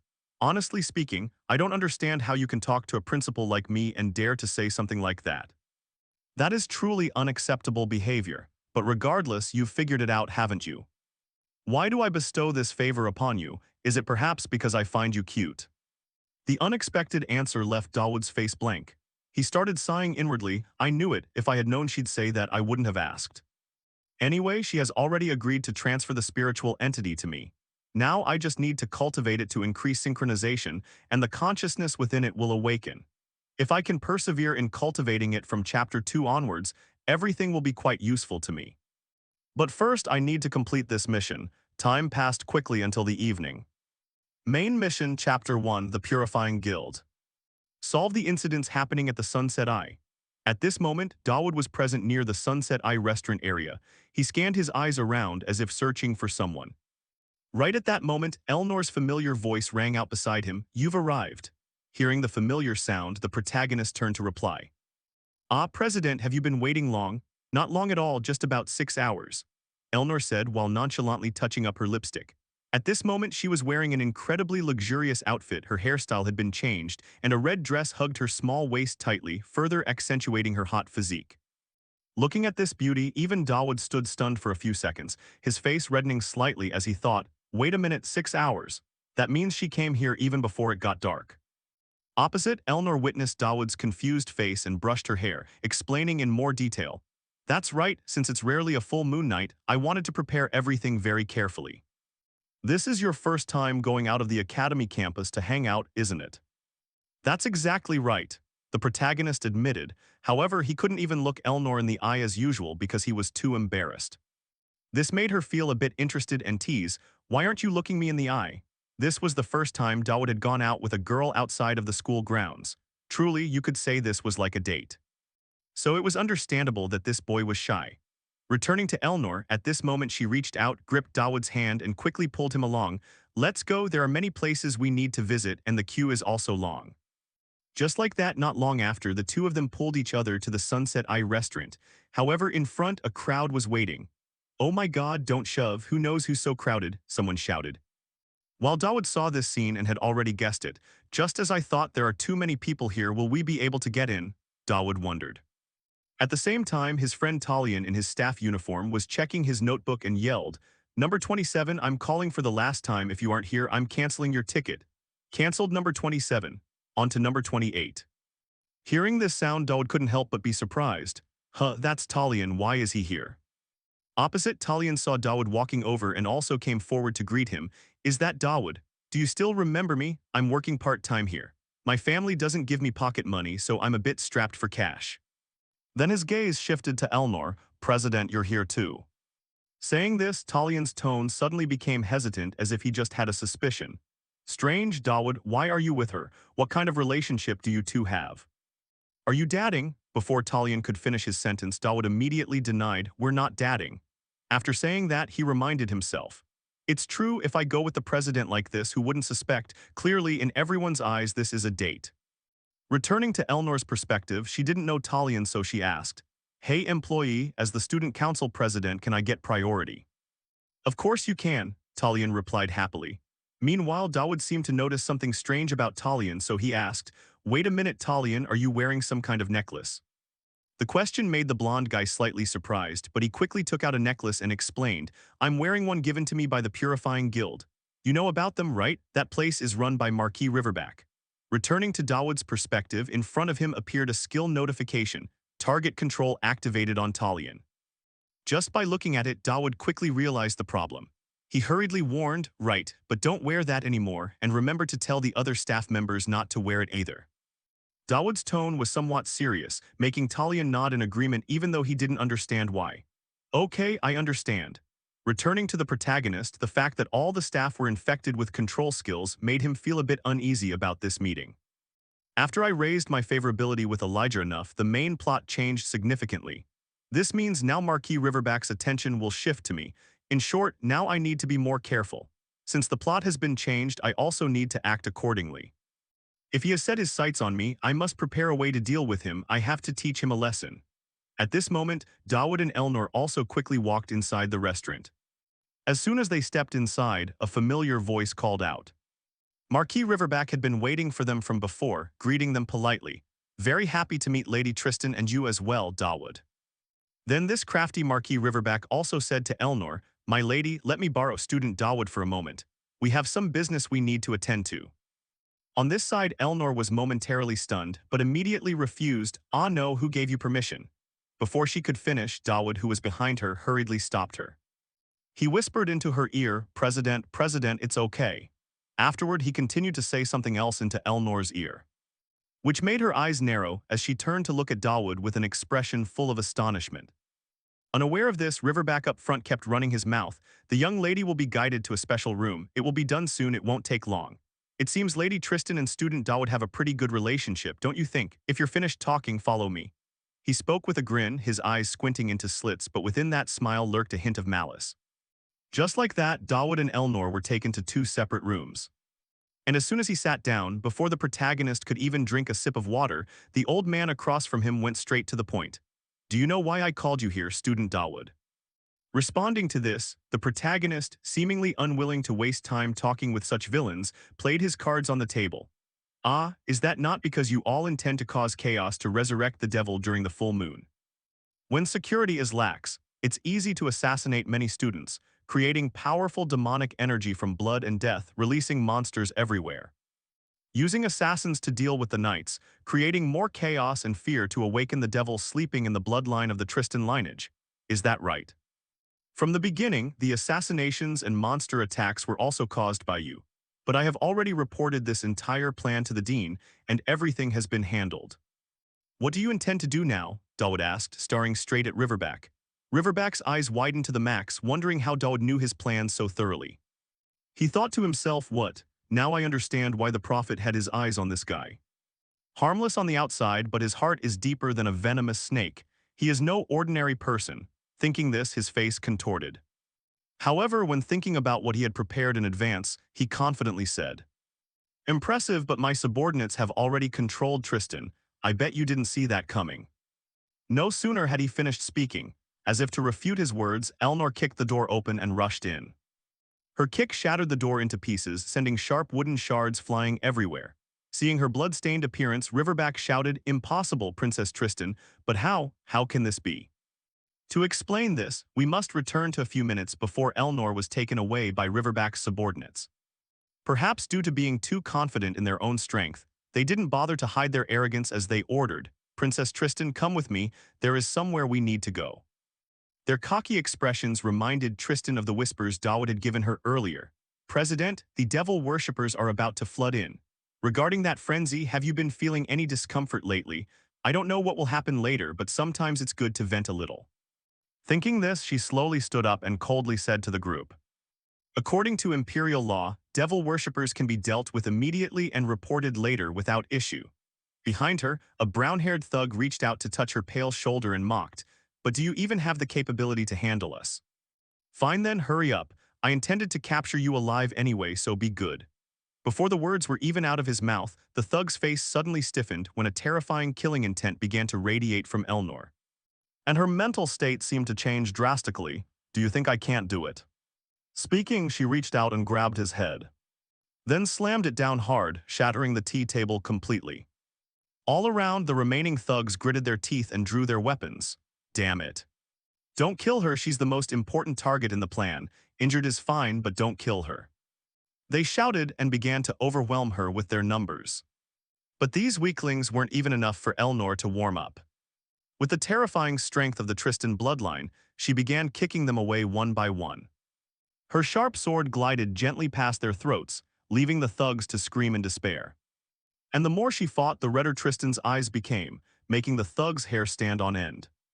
Finally, they realized that the person before them wasn't some minion they could handle. In short, that was what happened when Riverback's subordinates intended to capture Elnor. Returning to reality, Riverback's face was still dazed as he muttered, "Impossible." Meanwhile, the protagonist anxiously turned to ask, "President, are you okay?" A refreshing sound from Elnor was the response. She wiped the blood off her sword and nodded, "Yeah, I actually feel better now." But this time it didn't feel like a walk in the park at all. "Come out with me next time, okay?" At the same time, Dawood received two system notifications. Elnor's affinity has increased to affectionate. The frenzy has subsided thanks to you. Personal quest appeared. Gideon Law Tristan has taken notice of you. Hearing the notification, instead of being happy, Dawood's heart skipped a beat. He wondered, what is this? Why would Elnor's father take notice of me? Anyway, the quest is complete, is what Dawood thought. However, things never go as smoothly as expected. Right then, old man Riverback realized he had failed. To save the situation, he took out something that looked like a piece of flesh and growled, "I never thought I'd have to use this." His words caught Dawood's attention, and he immediately recognized the item Riverback was holding. Essence of a demon, why did that suddenly appear? Thinking that, Dawood reacted quickly and shouted, "President, don't let him eat that." Unfortunately, Dawood's words were a bit too late as Riverback had already thrown the piece of flesh into his mouth, whispering, "Receive the grace of the gods." Afterward, from the outside view of the Sunset Eye restaurant, suddenly a jet-black energy source erupted, causing the restaurant to explode into debris. Returning to Dawood's position, he had just dragged his battered body out of the building's wreckage. And just then, Riverback's voice rang out, but his tone had changed. Great, I didn't intend to use this until the prophet had finished with you. Dawood Campbell, can you deal with this? He shouted. At this moment, his body had completely transformed into a ferocious demon. On his chest, the piece of flesh he had swallowed earlier was glowing incessantly. With his gaming experience, how could Dawood not recognize this state? A human absorbing demon essence can utilize a portion of demonic power. A demon from the very first chapter, this world is truly insane, Dawood lamented to himself. Meanwhile, the system didn't stop giving him notifications. Defeat the purifier. Failure occurs if casualties are too high. Up above, as Riverback felt the power surging within him, he shrieked like a howling dog. From now on, it is the time of purification. Returning to Dawood's perspective, rapid footsteps suddenly echoed from afar, drawing his attention. Seeing the source of these footsteps, his face became even more twisted. Damn it, the problem isn't just that guy, it's those monsters too. Maneater, the demon followers Elnor had dealt with, have been resurrected. At this moment, according to Dawood's sight, the bodies of Riverback's thugs had also transformed, as if they had become half human, half demon. Their eyes glowed red with bloodlust as they charged toward the protagonist. But right then, a scream rang out, piercing strike technique. Following the sound, a blue light shot straight at the Maneater monsters, shattering their bodies into many pieces. It seemed the one who had just struck was none other than Talion.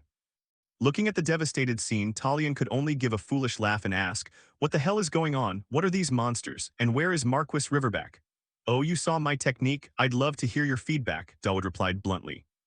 "All of them are your teammates turned into that. If you wore that necklace, you would have become like that too." Hearing this, Talion began to tremble uncontrollably.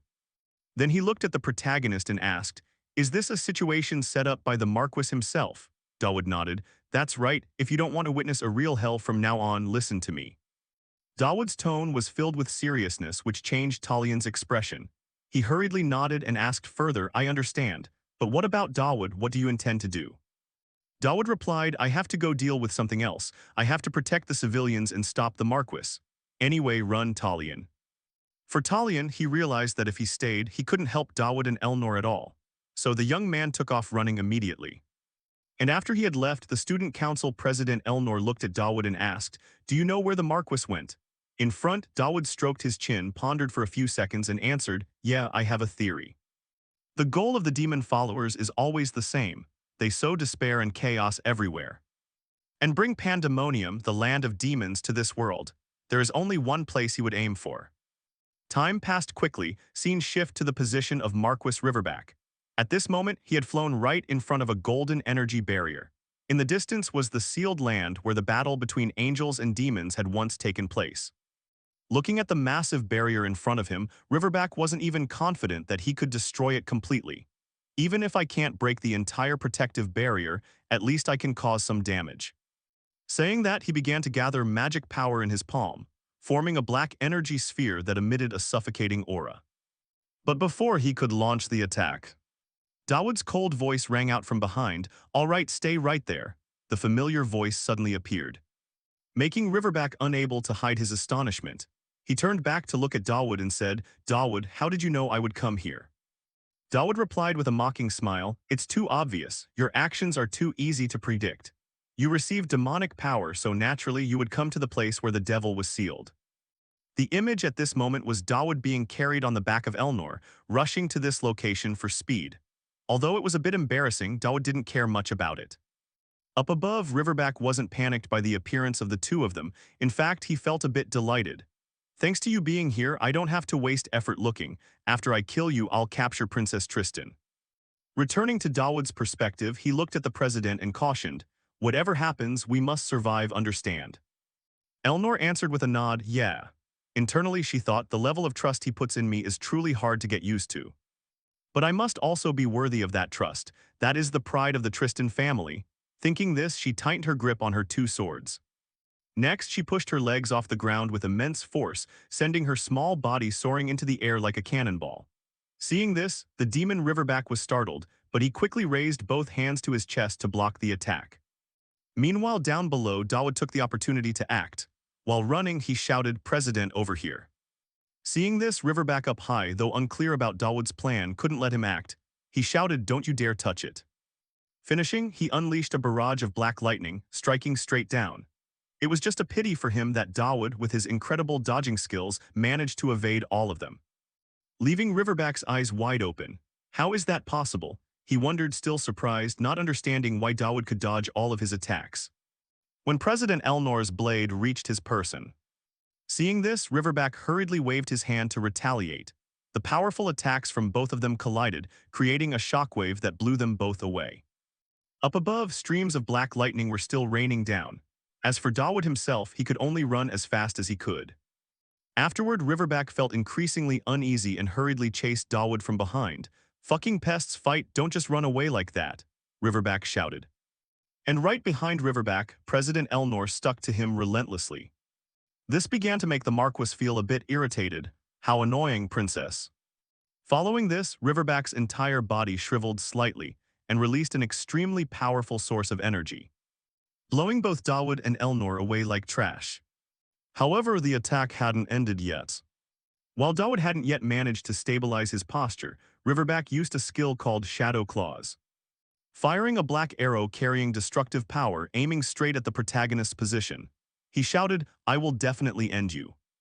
Just like that, our protagonist took a lightning strike to the body, causing him to be in so much pain that he spat out water.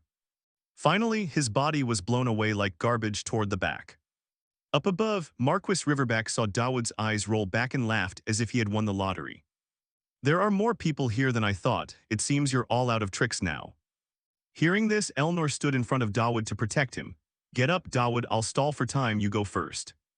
Looking at her determined face, even Riverback was somewhat touched. "You two are truly stubborn, Princess Tristan. Honestly, you two are a match made in heaven." Returning to Elnor's perspective. Before the moment of danger, she had strange thoughts in her heart. "I've only ever known how to receive and have never known how to give. Isn't it time I at least returned the favor once?" She whispered to herself and urged the protagonist, "Stand up, I believe in you until the end." Saying that, she slowly moved forward. Her hand gripping the sword also emitted a few pinkish-red sparks. Meanwhile, Riverback saw this and gave a cold laugh. "Touching, so your little strategy meeting is over, is it?" Responding to the comment, Elnor asked, "Marquis Riverback, let me ask you one thing. Tonight, in your opinion, are he and I a good match?" The unexpected question left the monster's face blank for a few seconds, before answering, perfectly frightening, "If you survive this, why don't you think about starting a family together?" Riverback's voice was filled with mockery. Afterward, upon receiving his response, Elnor stomped hard and rushed right in front of him. Her eyes also transformed into the black color of a demon. Immediately after, Elnor raised her leg and delivered a kick, sending Riverback's face askew. And while he hadn't yet managed to stabilize his body, Elnor unleashed a series of slashes at lightning speed, leaving the massive monster to cry out in pain. Finally, Elnor unleashed a new technique, releasing a terrifying source of energy with her sword and knocking Riverback backward. However, the attack still hadn't ended. Immediately after, in the sky above, another powerful force struck Riverback's body, causing the ground all around to shatter into many pieces. After this strike, the monster coughed up a bit of blood. He glanced at where Dawood had been lying and didn't see him anywhere. "That bastard Dawood, where did all those rats run off to? What else are you hiding?" Riverback screamed in confusion and flew quickly in a certain direction. Scene shift to inside the city. At this moment, the chaos caused by the monsters Riverback created had been completely cleared and controlled by the Academy's professors. Beside him, Professor Conrad surveyed the area and, seeing no more monsters, nodded. "Seems like we've finished cleaning up." Not far away, the swordswoman Elijah spoke up. "It's a good thing the department heads are here. If we were even one person short, we'd be done for." Above, the Dean of Magic Purse agreed, "True. It's a good thing we listened to Dawood and followed the Raws. That guy kept telling us to have dinner nearby. If we weren't here, Elnor, everything would have turned out terrible." Could this just be a coincidence? A coincidence as terrifying as this? The more he spoke, the more suspicious Conrad felt. Back to the protagonist's position. At this moment, his body had just recovered after taking the attack from the monster. He thought, "All right, Talion, well done. Phew, that was truly painful. Elnor, please try to hold on a bit longer." Just as he thought that, before Dawood could do anything, Elnor's body flew past right in front of his eyes. And behind her, Riverback's cold voice rang out, "I'm not exaggerating, Princess Tristan. Now, student Dawood, you still have some plans left unused, right? If you have nothing else, then it's time to die. Saying that, he unleashed a black lightning strike, piercing through Dawood's body, causing fresh blood to spray out. The event happened so fast that before Elnor could react, Dawood had already been hit. At that moment, as she witnessed this, the world seemed to fade into black and white.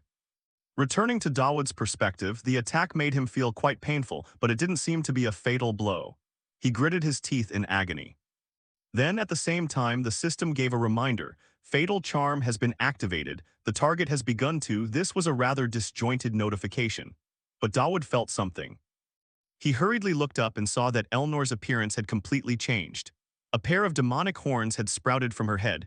The aura around her was completely foreign. The demon inside Elnor had truly awakened. Returning to Dawood's perspective, the moment the demonic manifestation inside Elnor appeared, he immediately realized the situation. A part of the system has been neutralized. Some abilities are being disabled. This is a manifestation through Elnor's body, a fragment of the Grey Devil. At the same time, as if sensing that Dawood hadn't had enough bad luck, the system gave a notification. Deadly allure easily attracts affinity from those with evil tendencies. The more extreme the situation, the stronger the effect. With this notification appearing, the Grey Devil slowly landed in front of Dawood. She gently reached out to touch her chest and muttered some strange language. Then suddenly, a dark energy source began to converge in front of the protagonist, healing his wounds while leaving a mark on his chest. The system gave a notification. You have received the Shat mark, effects unknown. Seeing this, Dawood's eyes went blank. He whispered, the time of the wound has been reversed. Someone this powerful being this friendly is truly a strange feeling, but no matter how the future changes. For now, I'll just take everything I need. The pressure was so strong that his brain felt like it was about to explode. The feeling of burning flesh from connecting with this entity. I will copy a necessary skill right now. And I will definitely need it later. With this thought in mind, Dawood didn't hesitate for a single second. He immediately used the skill copying reward he had received earlier to copy a skill from the Grey Devil. Not knowing if she sensed that or not, the Devil Girl clapped her hands delightedly. Afterward, she said something to Dawood. After the words ended, the time that had been frozen began to flow again. Up above, the demon shouted, "Turn to dust, Dawood." Accompanying these words, he unleashed a destructive lightning bolt, shooting straight down. Causing a non-negligible explosion, smoke and dust spread everywhere. After unleashing this ultimate technique, Riverback himself felt a bit exhausted and breathed heavily. However, after the smoke cleared, the only thing he saw was a large crater shattered by the lightning bolt. But there was no sign of his body. This made the demon a bit annoyed and he muttered, "That guy disappeared again." At the same time, Dawood's figure suddenly appeared right above his head. Riverback felt something and snapped back, but it was already too late. Right then, Dawood's attack collided with his person, sending his body flying like a cannonball, crashing straight down. His landing immediately created a large crater in the ground. However, what surprised Riverback most was Dawood's current strength. He screamed, "What the hell is this?" when he looked at the protagonist who had just landed from above like a superhero. As he faced Riverback directly, the system gave several red warnings. Crisis situation detected. System identifies this as a direct life-threatening danger, applying level X absolute emergency level. New skill activated. Monarch of Pandemonium. For 5 minutes, you have absolute advantage over any enemy with demonic attributes. At this moment, according to the Marquis Riverback site, Dawood was in a very strange state. From his body emanated the aura of a high-level demon, his eyes completely black. Just feeling the power Dawood was radiating was enough to make this big guy break into a cold sweat. He screamed like a madman, a maggot crawling on a person, how could it possibly? A prophecy about this before the words could leave his mouth. Dawood lunged forward like a gust of wind and delivered a punch square into the demon's face, sending his massive body flying into the distance once again. Watching this, Dawood exhaled and said, "Round 2, bring it on." In the distance, Count Riverback lay inside a large crater where his body had impacted the ground. At this moment, his face was still stunned, unable to comprehend why Dawood's strength had suddenly increased so dramatically. He slowly sat up, eyes fixed on Dawood, who was radiating an overwhelming aura, and muttered to himself, "Why? He's using an upgraded version of the very same skill I possess. a power I had to twist my entire body for years to attain, yet that wretched nobody has mastered it this fluently. It's unfair, this is truly too unfair. The more Riverback thought about it, the more an invisible rage surged within him, with dark energy and terrifying killing intent leaking from his body, almost taking on a physical form, while the system issued a warning to Dawood. Black mist emitting demonic energy from the essence of a demon to amplify power. Blessed black spirit, physical enhancement and resistance, reinforced with demonic essence. Then this demon, Jeverback, roared like a mad dog. He channeled all his power into his fist and lunged forward. Seeing this, Dawood did exactly the same. Just like that, they both charged straight at each other and unleashed a full-force punch. As soon as their fists collided, it released a terrifying shockwave that rippled out in all directions, causing the ground to crack into countless pieces. Next, the demon Riverback took advantage of his long reach and thrust his hand out to grab Dawood's face to hold him in place, intending to strike with his other hand. But the protagonist reacted swiftly, activating his defensive skill to manifest two pairs of light wings, which blocked the black lightning bolts coming from Riverback. This left Jeverback's eyes wide in shock. Holy power. How in the hell can he use holy power too? Not answering the question, Dawood seized the moment while the demon was still distracted and lunged, delivering a knee strike right to the center of his face, caving it inward. The force of Dawood's kick was so strong that it sent the demon's body flying forward, slamming repeatedly into a twin tower. Then, not giving Riverback a chance to react, Dawood stomped slightly and instantly appeared directly above him. He unleashed a full-power kick, sending the demon plummeting downward into the catapult he had prepared earlier, while simultaneously, the skill he had copied from the Grey Demoness ran out of time. However, Dawood was fully prepared. At that very moment, he hit the launch button on the catapult, causing Riverback's body to be flung forward. "Dawood, you damn bastard!" he screamed, and when Dawood heard him spouting nothing but cliché lines, he mocked. "Is that really the best villainous closing line you've got?" With that out of nowhere, Dawood pulled out a cannon and fired point blank. The intense firepower it unleashed began to incinerate Riverback's demonic body piece by piece. Before he died, he finally realized everything. This guy, could it be that everything that just happened was in his plan from the very beginning? Just like that, after nothing was left of J. Verback's body, the system issued a congratulatory notification. Main quest completed. You have received 1 essence of evil and 1 hero's fragment, 5,000 points. Hearing the notification, Dawood let out a sigh. I got all this stuff. It seems the rewards scale with difficulty. Normally, I'd only get to choose one. But regardless, now I have 2 items that can bend the plot to my will. Thinking this, he noticed Elnor lying injured somewhere nearby and hurriedly rushed to find her. However, Principal Atalante's voice echoed right beside him. The student council president is still safe, but more importantly, that was truly insane just now. Dawood, I want to hear everything that happened regarding the Grey Demon. As for Dawood, naturally, he wasn't foolish enough to admit anything, so he instead feigned ignorance and asked, "What do you mean?" In response, Principal Atalante cut straight to the point.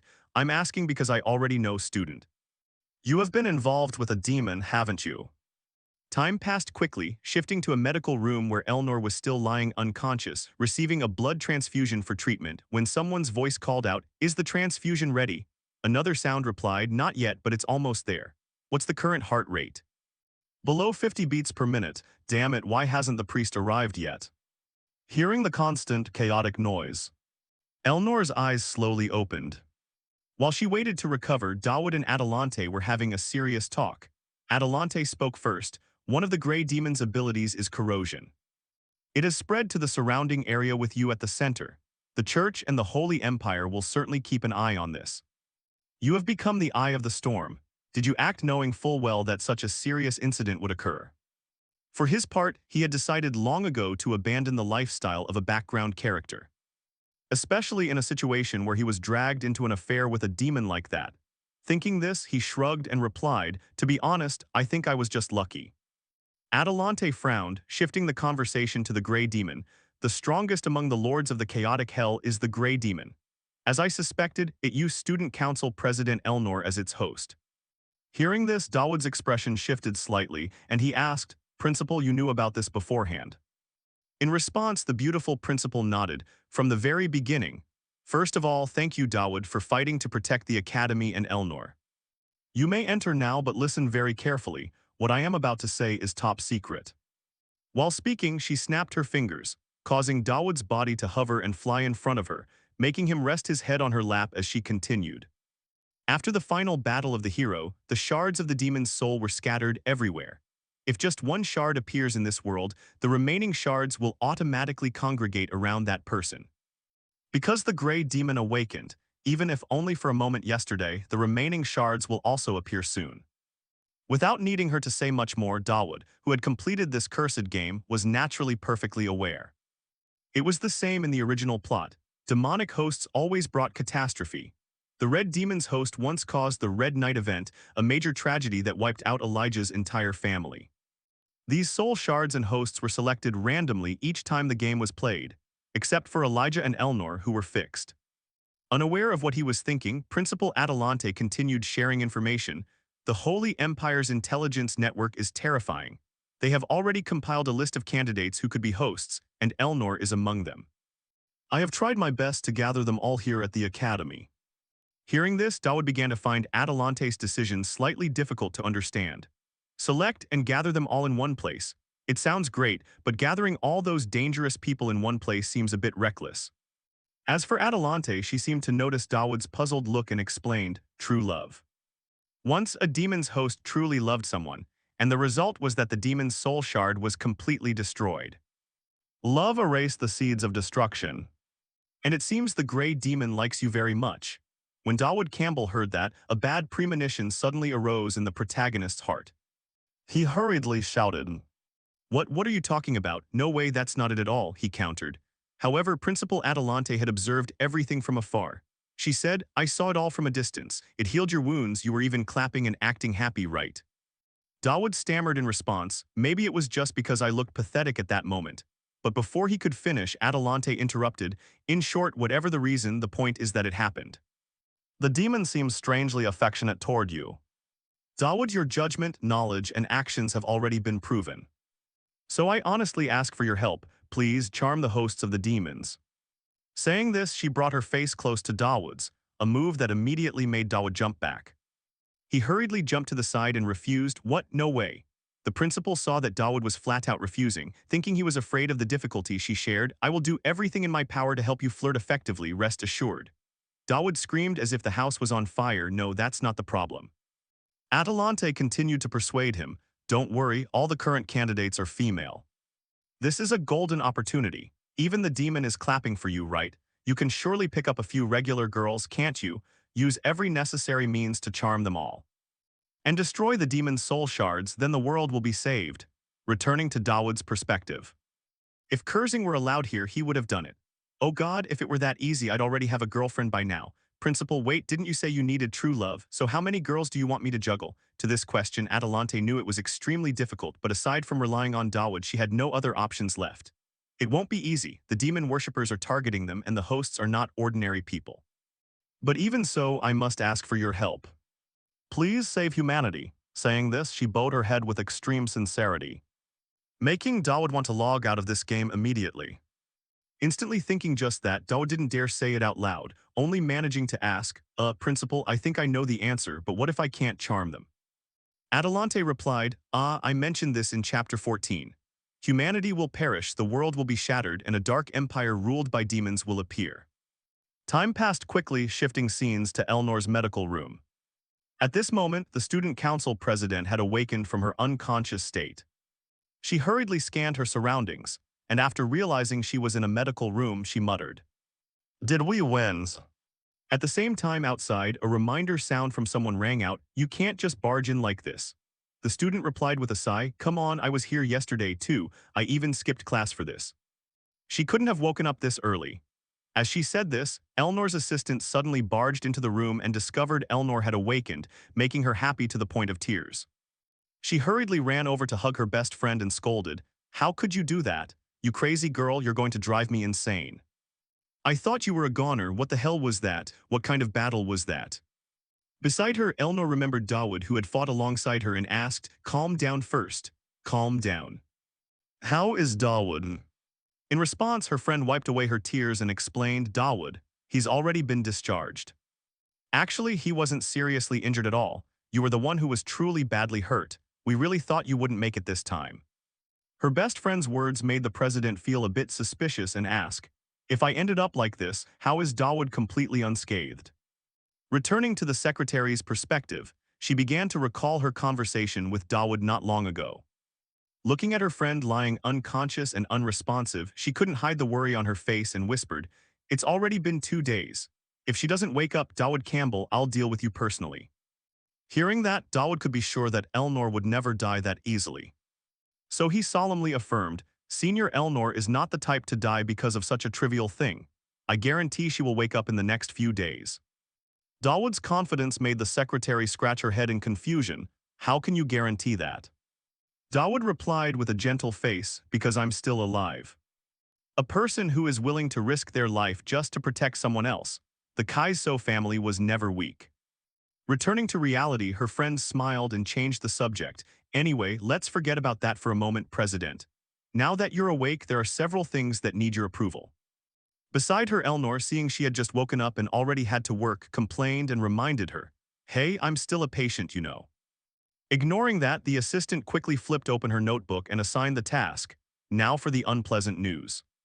2 important figures are about to arrive, Madam President.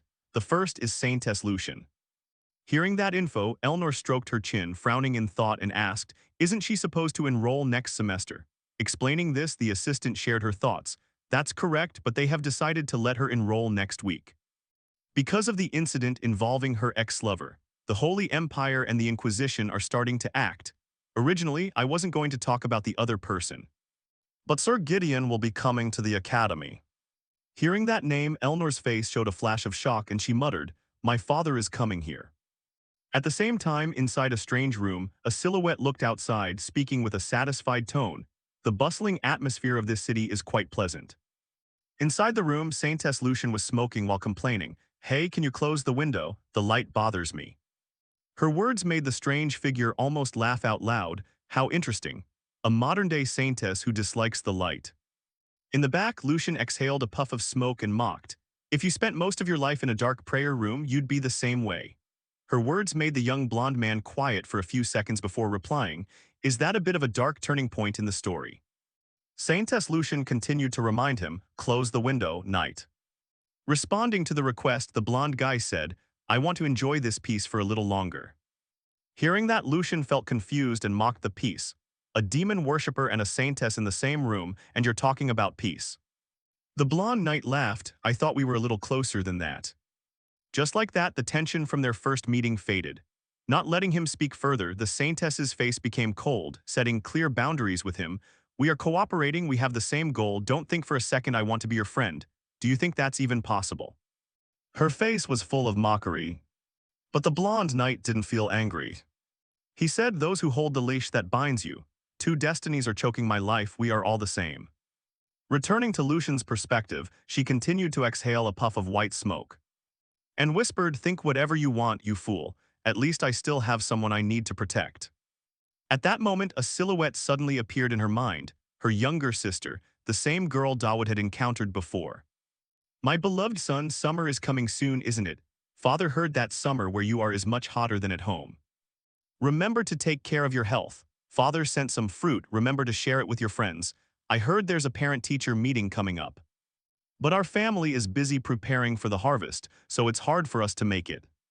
Instead, Father will send Heckman. If you need anything, just tell him. Everything is peaceful at home.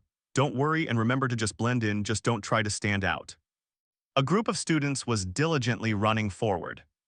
You've always been clever, so Father isn't too worried, but you must absolutely not cause trouble, just live quietly for me. Got it. If you ever get a girlfriend, bring her home over summer break to meet us. This father deserves to see his future grandchildren right. In short, take care of your health, my child. Loving Father Armin Campbell. It's a good thing Father couldn't make it. After reading the letter, Dawood looked up at his friend and asked, so you're Heckman? Probably an apprentice butler or something. Heckman adjusted his glasses and smiled, answering, yes, that is correct. Master, if there is anything you need, feel free to command me. Before he could finish, Dawood asked, hey you, that attitude is a little too blatant. He brought a bunch of grapes to Dawood. These are grapes the Lord sent for you, master.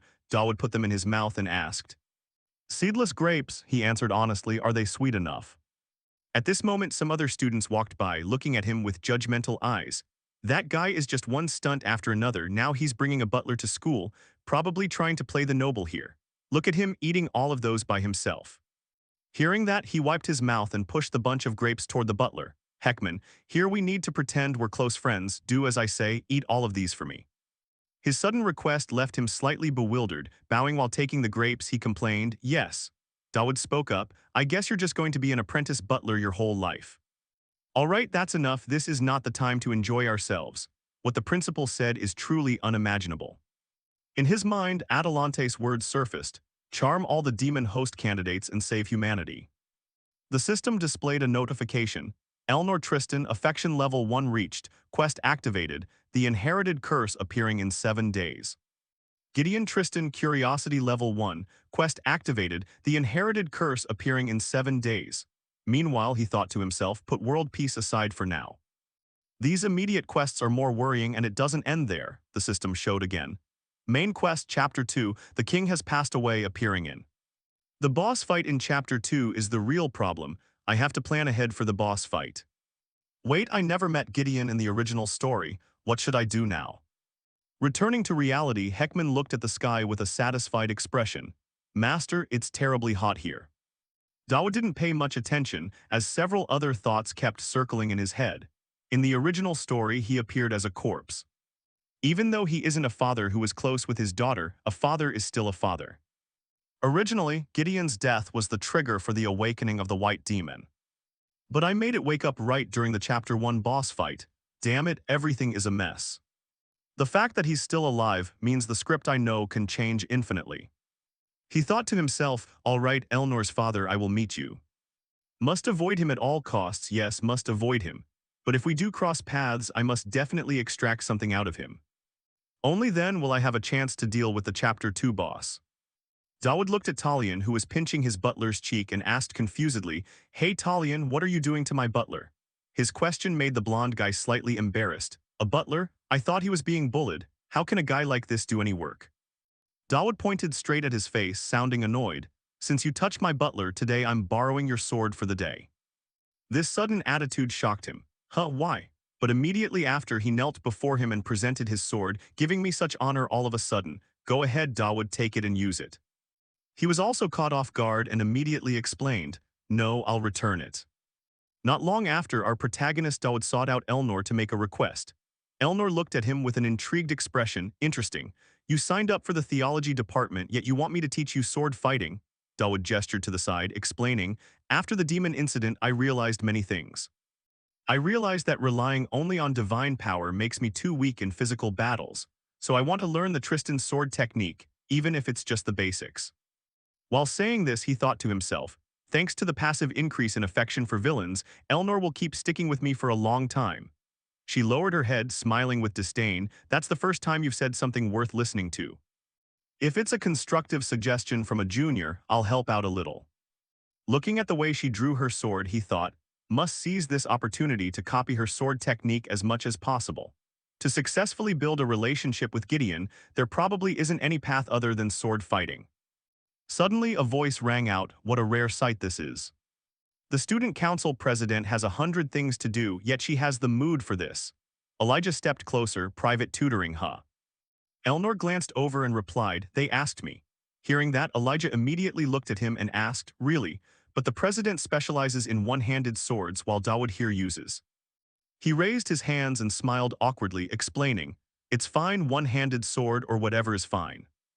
Facing this attitude, Elnor shot him a look filled with killing intent. The type of sword doesn't matter. Who the teacher is the core issue. Elijah sighed, right, so let me do it.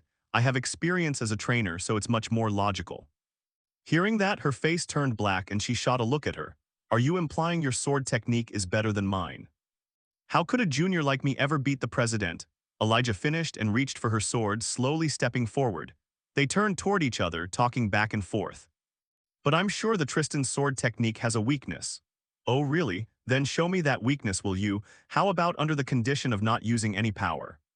Seeing the situation going wrong, Heckman suggested, Master, is this what they call a duel?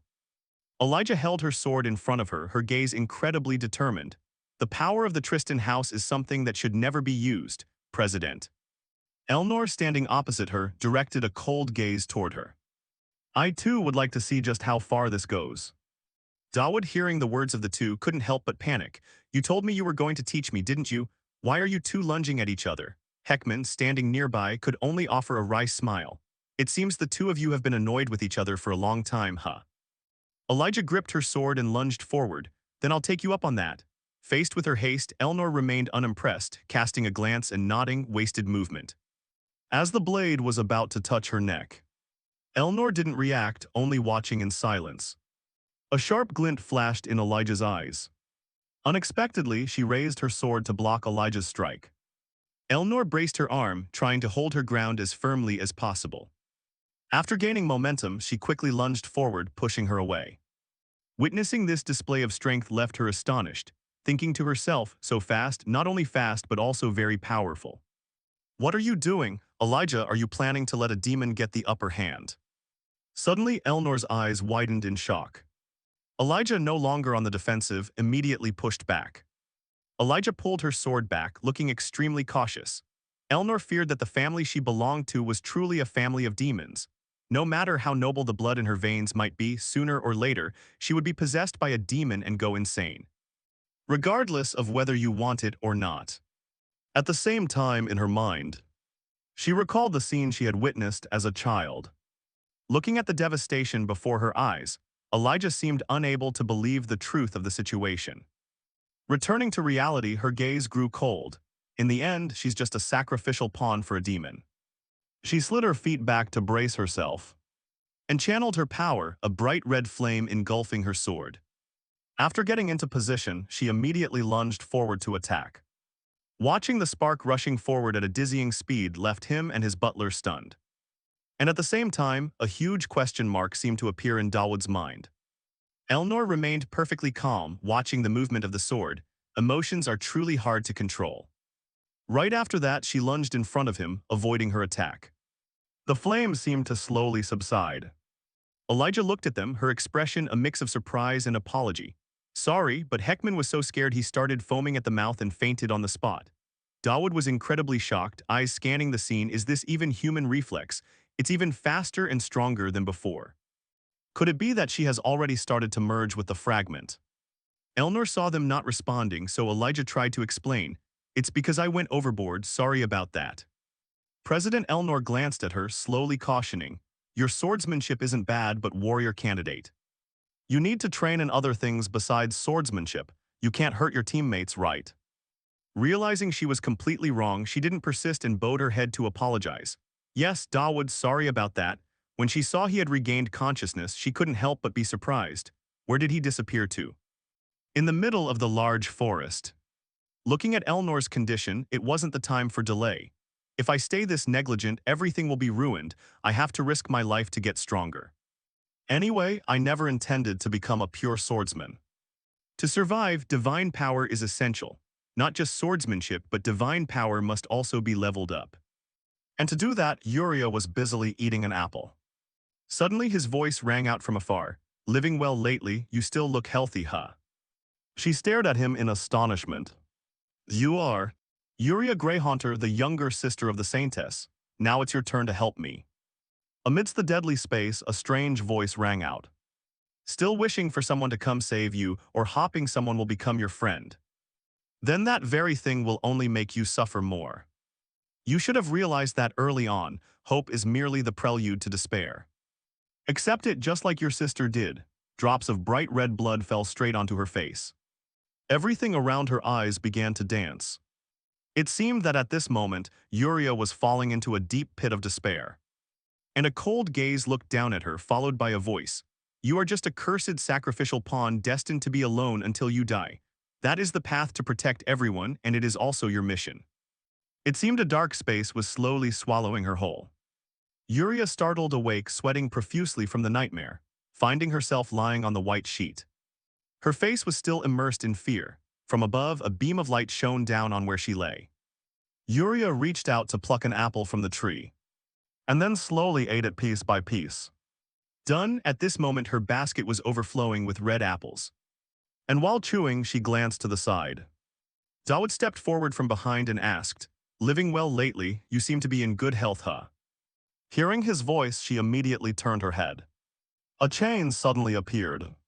Yuria held it in her hand, quickly attacking him. Dawood drew his sword, then slashed down to block her attack. "Why did you step into my attack range? You clearly knew it was dangerous." His expression flashed with triumph. And the sword slowly emerged. Not stopping there, Yuria held the chain, skillfully spinning and controlling it, but Dawood was no slouch either. He dodged perfectly. Seeing her refuse to stop, in his head he couldn't stop begging, "Please back off. I said back off." He used his sword to push the chain away, then slid across the ground. Dawood glanced to the side, the chain suddenly returning toward him. Startled, he immediately fell. Dawood sighed wearily, glancing at Yuria with an admiring look. "Seeing you swing that around, I know you're still healthy." Yuria stared at him in astonishment. His voice rang out again. "I said it before, occasionally I will stop by to bring you food. Don't tell me you don't remember me. I didn't know what you liked, so I prepared a bit of everything. With this much, you can eat comfortably for 2 or 3 days. And hey, living apart from everyone like this, don't you feel lonely? I'll drop by to keep you company like this occasionally. You won't mind, will you?" His attitude left her speechless, but then a cold, firm voice suddenly surfaced in her memory as if reminding her, "You should have realized that early on. You are just a cursed sacrificial pawn destined to be alone until you die. Accept it."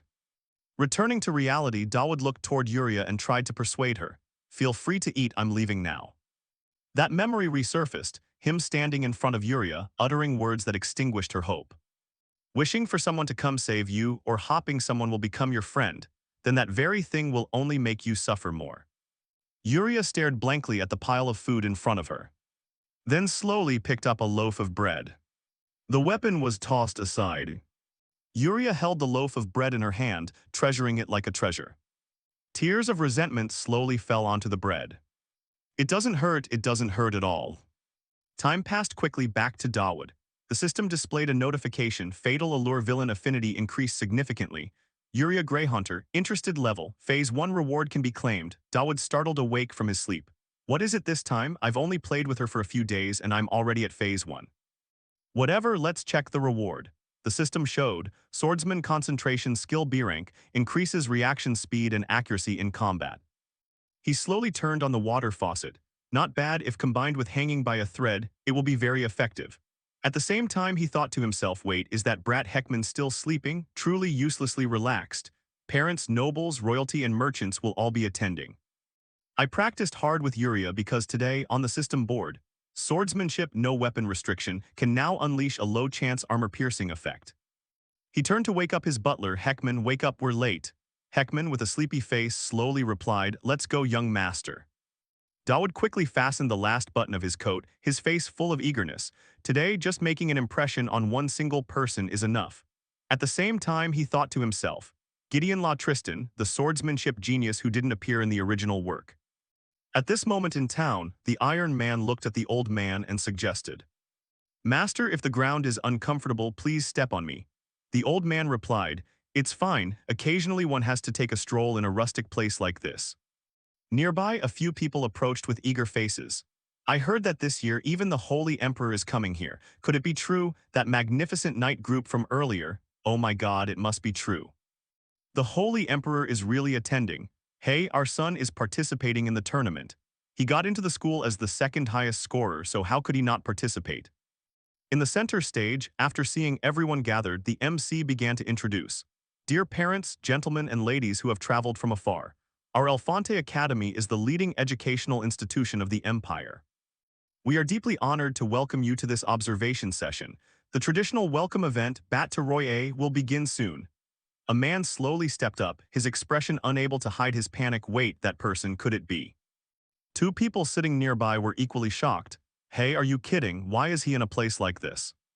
The man who was said to never appear unless there's a war. Why come to a school observation session? His daughter is the student council president here. That's true, but rumors say even the entrance ceremony he didn't attend. Is that true? People say that man is a cold-blooded killer who knows nothing but the sword. so no one dares to get close or talk to him. Gideon squinted his eyes as he looked at the group whispering about him. Conrad hurriedly stepped forward from the side and asked, "Isn't this Gideon? My, what wind blows you here?" He folded his arms, looking calm as he spoke. "Senior Conrad Balthador, don't you get tired of teaching these kids?" Conrad quickly sat down next to him, not tired.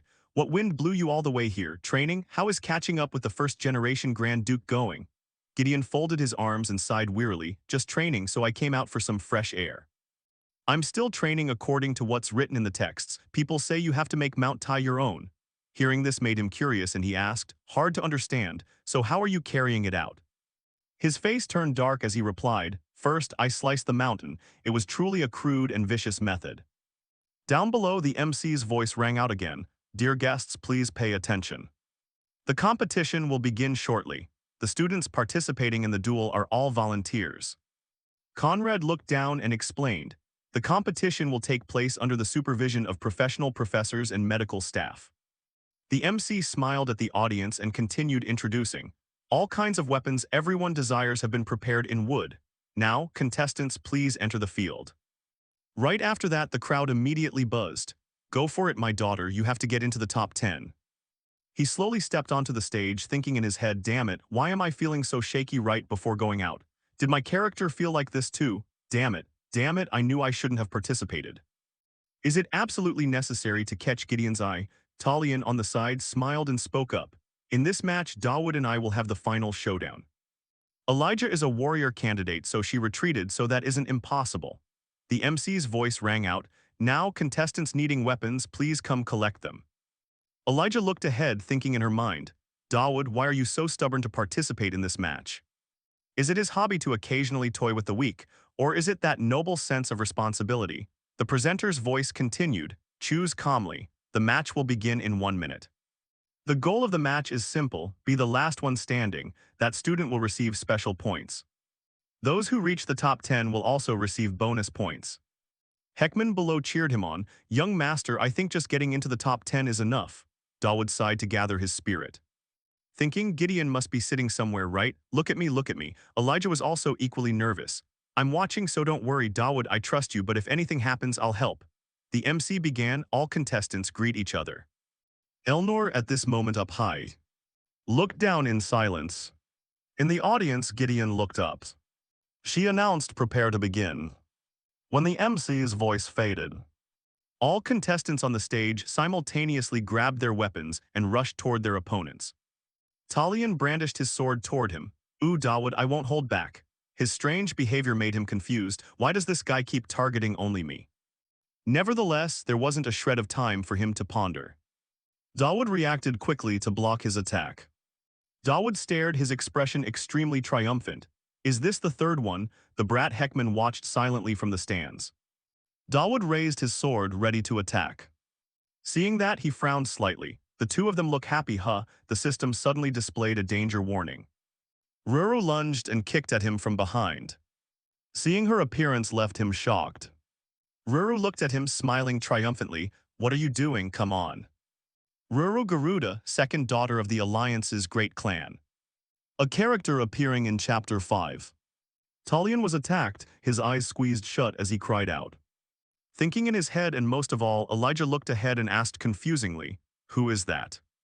Ruru stepped forward, her expression extremely arrogant. "You didn't come, so I came." He looked at her.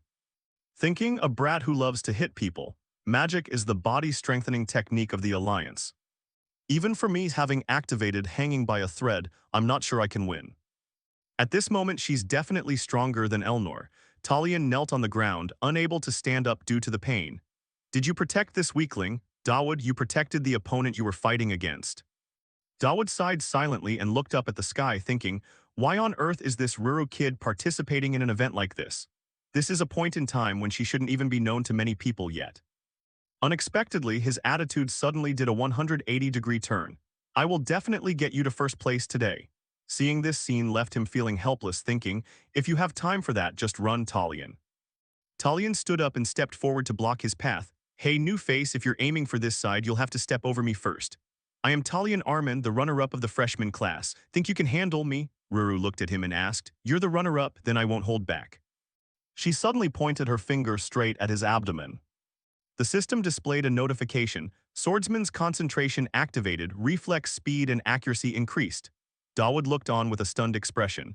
Ruru smiled brightly and asked, "Don't go dying on me now."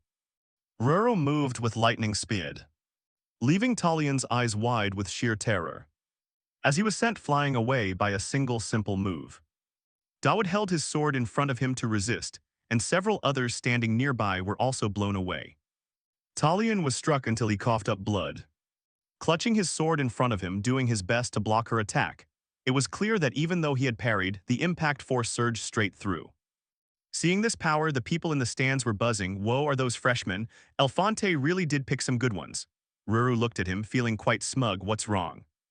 I thought you were just someone unremarkable. Are you holding back? Being able to take that hit, not bad, then I'll use my full strength. He looked at her, internally questioning whether he could even win with his current stats. Unexpectedly, Gideon and Elnor both blurted out in unison. No way, even in a dream, that's just too ridiculous. Ruru lunged forward, unleashing a flurry of kick attacks. First with her legs, then her hands, she rained down a relentless series of punches on him. Dawood tried to keep his sword in a defensive posture, thinking, now is not the time, don't bother showing off in vain.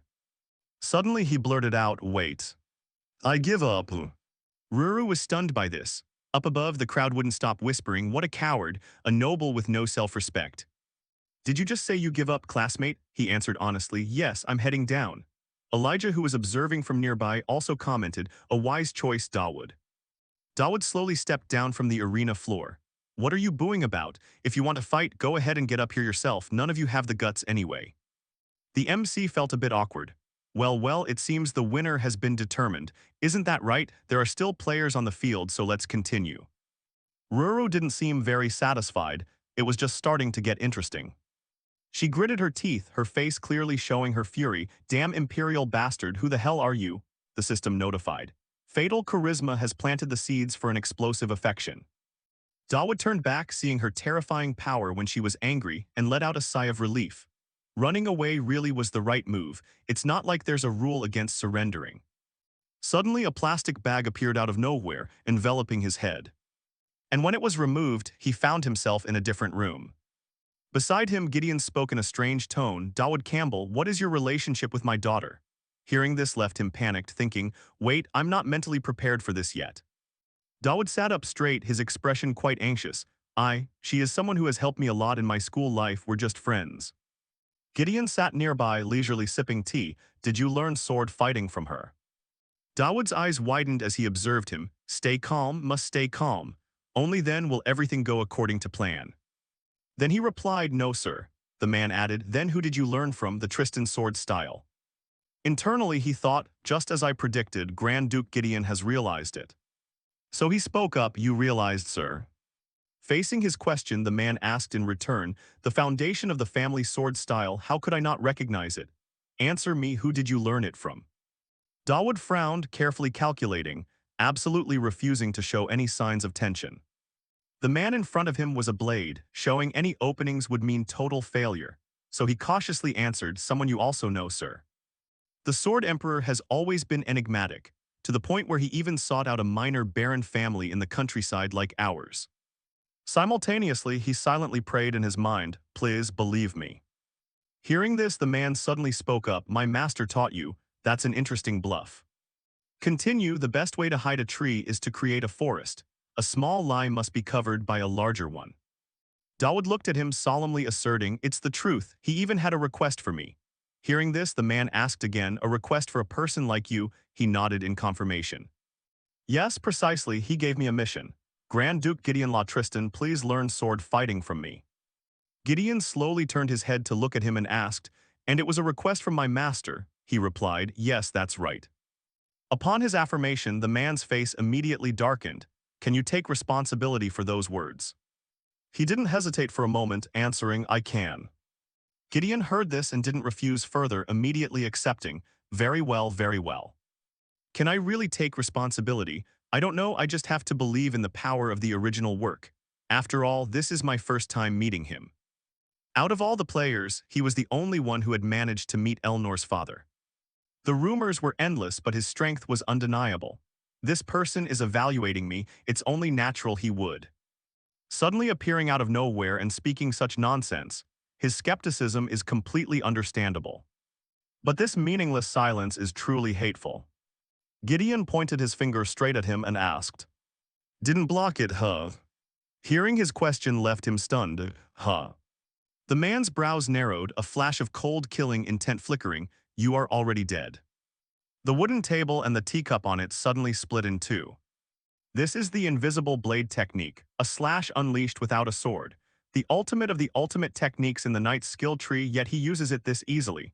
Seeing this scene, his eyes were filled with terror beyond words. Gideon pointed at the table, dead again. How pathetic. With an opponent who can't even react in time, what could I possibly learn? He recalled the previous scene, thinking internally, this truly is the sword technique of the strongest knight in the Empire. He is the one said to have pierced dragon scales, but it is still incomplete. Dawood pointed at the ground, asking, "It's truly as powerful as the rumors say."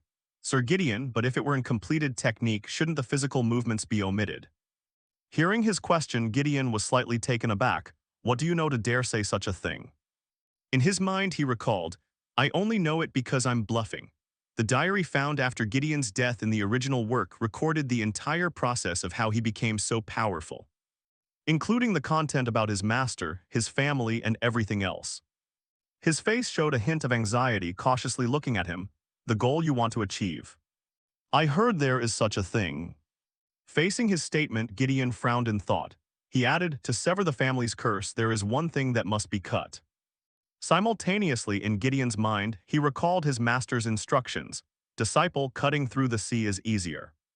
"Then I will start with the sea." Back to reality, his voice rang out, "Rotational force is the key."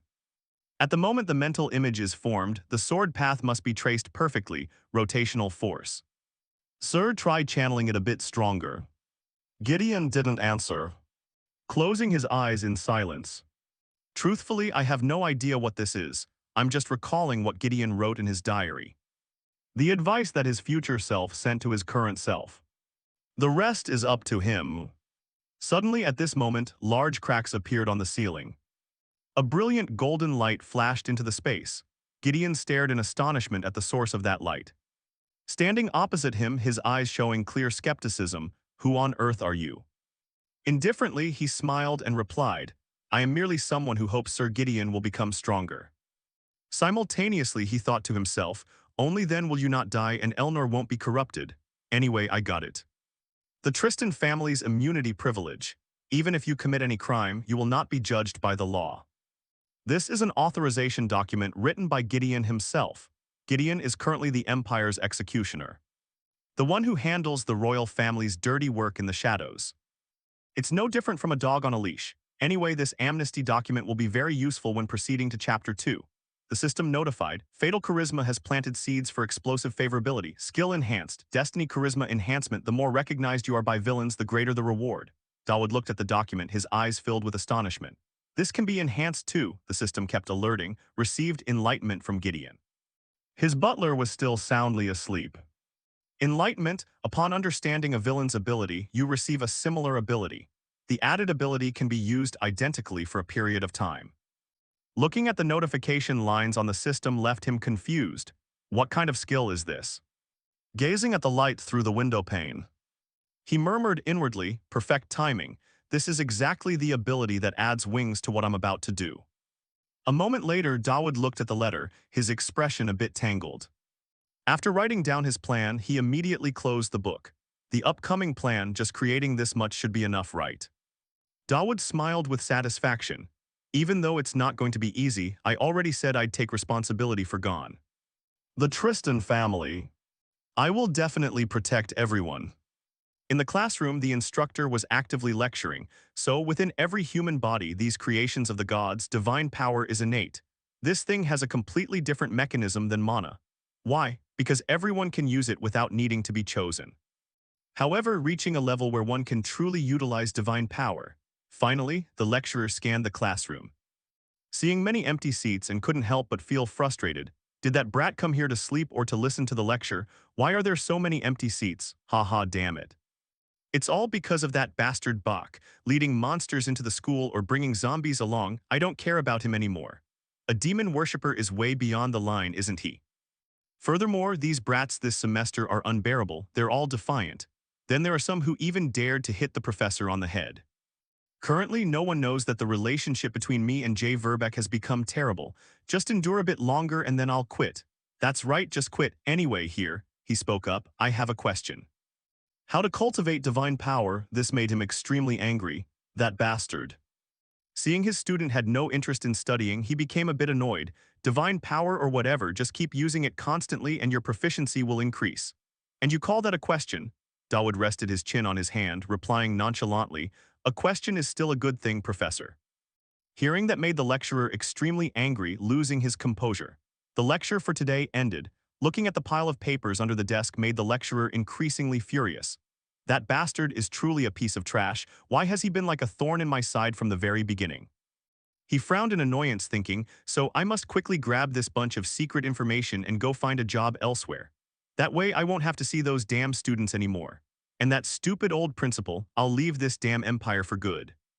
Very well, unexpectedly, there was a loud knock on the door from outside. Professor. Hearing the call, he immediately stepped toward the door. These vermin-like brats are truly annoying. I'm leaving anyway, so I'll be their professor one last time. While opening the door, he spoke up in annoyance, the door is about to break, you guys. But as he opened the door, a wave of power rushed in, knocking him backward. Outside, a voice accompanied it, still haven't run away yet. He turned his head and shouted angrily, what, are you crazy, daring to kick a professor? Elnor raised her foot in front of the professor and answered coldly, the previous thing was just the door. And the professor is right now. You guys are all crazy. A voice from one of them rang out, what did you say, sir, professor of the theology department? Upon waking up, he found himself tied to a chair. Seeing the two people before him, he couldn't help but panic. Huh, what is this? Dawood looked on, speaking nonchalantly. It's not a joke, sir. We are currently placing you under arrest. The more he heard, the angrier he became. What kind of nonsense are you barking? Arrest me? What did I do wrong that you have the right to do this? His voice rang out, you are a spy. Hearing these words made him freeze instantly. What? Elnor continued, accomplice in the incident of the magic beast's escape. I have already reported this to the principal. A professor letting the Empire's students die. There is only one conclusion, your goal was never education. One more thing, letters exchanged with you were found in Marquis Riverback's house. Finding himself exposed, he still refused to admit it, arguing stubbornly, nonsense, what does that pathetic demon worshipper have to do with a priest like me? I was just merely building a relationship. I am also a victim. Dawood checked his watch and ordered, too noisy, there is no time, so hurry up and confess. Start with the names of the spies like you in the school. He angrily said, go ask your mother about that. But just as he finished his sentence, Elnor immediately lunged to attack. Now will you talk, then let's begin. With his injured face, he trembled and replied, Guard Badino. Kokani. Dawood suddenly placed a hand on his head to heal the stuttering and then, as he spoke, Dawood placed a hand on his head and began to heal him to prevent him from dying too soon. Feeling himself gradually recovering, the professor immediately looked up at him. What are you doing, you bastard? Dawood looked down at him with an icy expression. I am healing you, sir. By divine power, you are the one who said that constant usage increases proficiency. So I have to take every chance to try using it. Seeing him about to leave made him panic. You madman, where are you going? Dawood turned his head and replied coldly, this isn't something that will end just after confessing a few names. Elnor stood nearby, adding, search the desk, something will turn up. He pleaded, please don't. His body emitted a pink energy in an attempt to escape the binding. Dawood held the stack of papers in his hand, his expression filled with surprise. What is this? You teach at the theology department, yet you even know the Empire's military personnel records. If it's like this, you should have just joined the army. He rushed forward immediately, attempting to snatch the stack of papers. You madman, give it here. Elnor, without any hesitation, quickly swung her hand to attack. He turned his head just in time to see but not in time to react. With a single simple move, she sent him flying, his back slamming hard against the wall. Yuria nearby heard the loud commotion and couldn't help but be curious. What was that sound? An earthquake.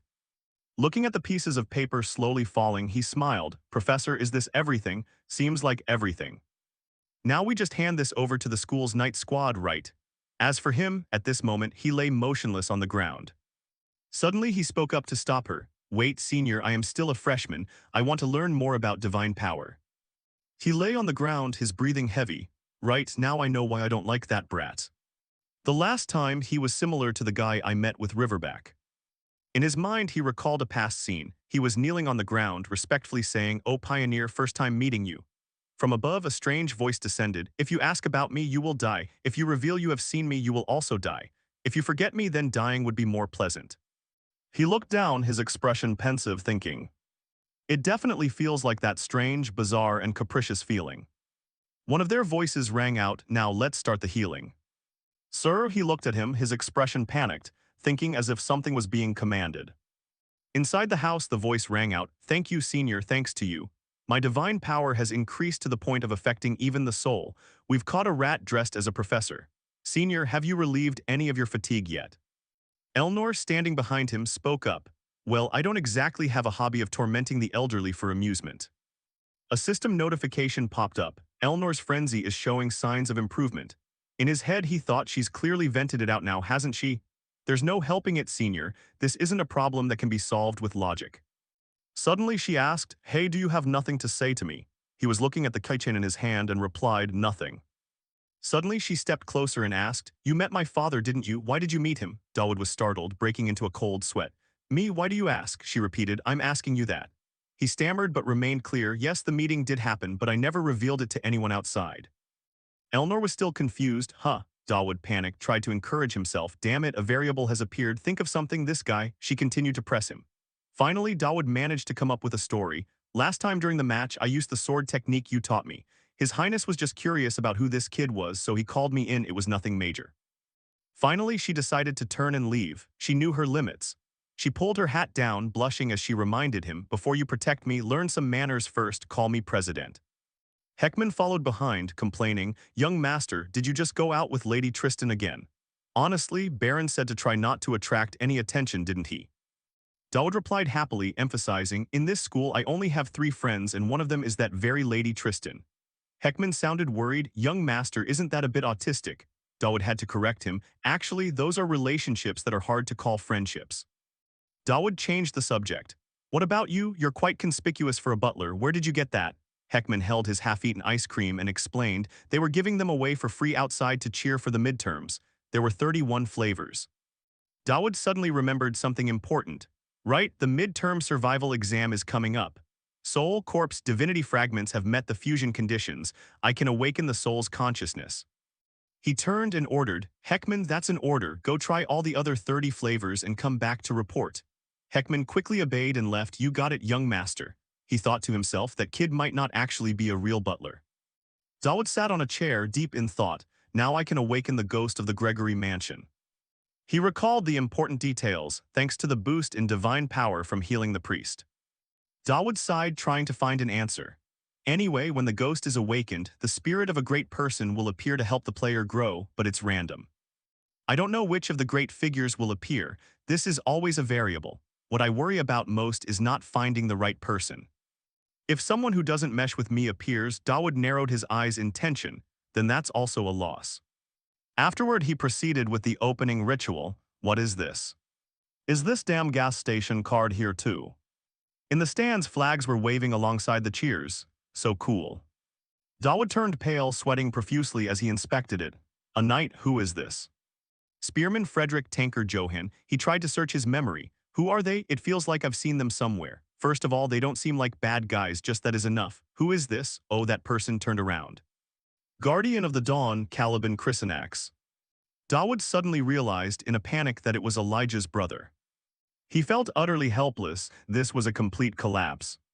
In the devastated scene, Caliban Chrysanax stood alone, looking dazed. Still playing around? Come over here and help me lift this. Truly hell.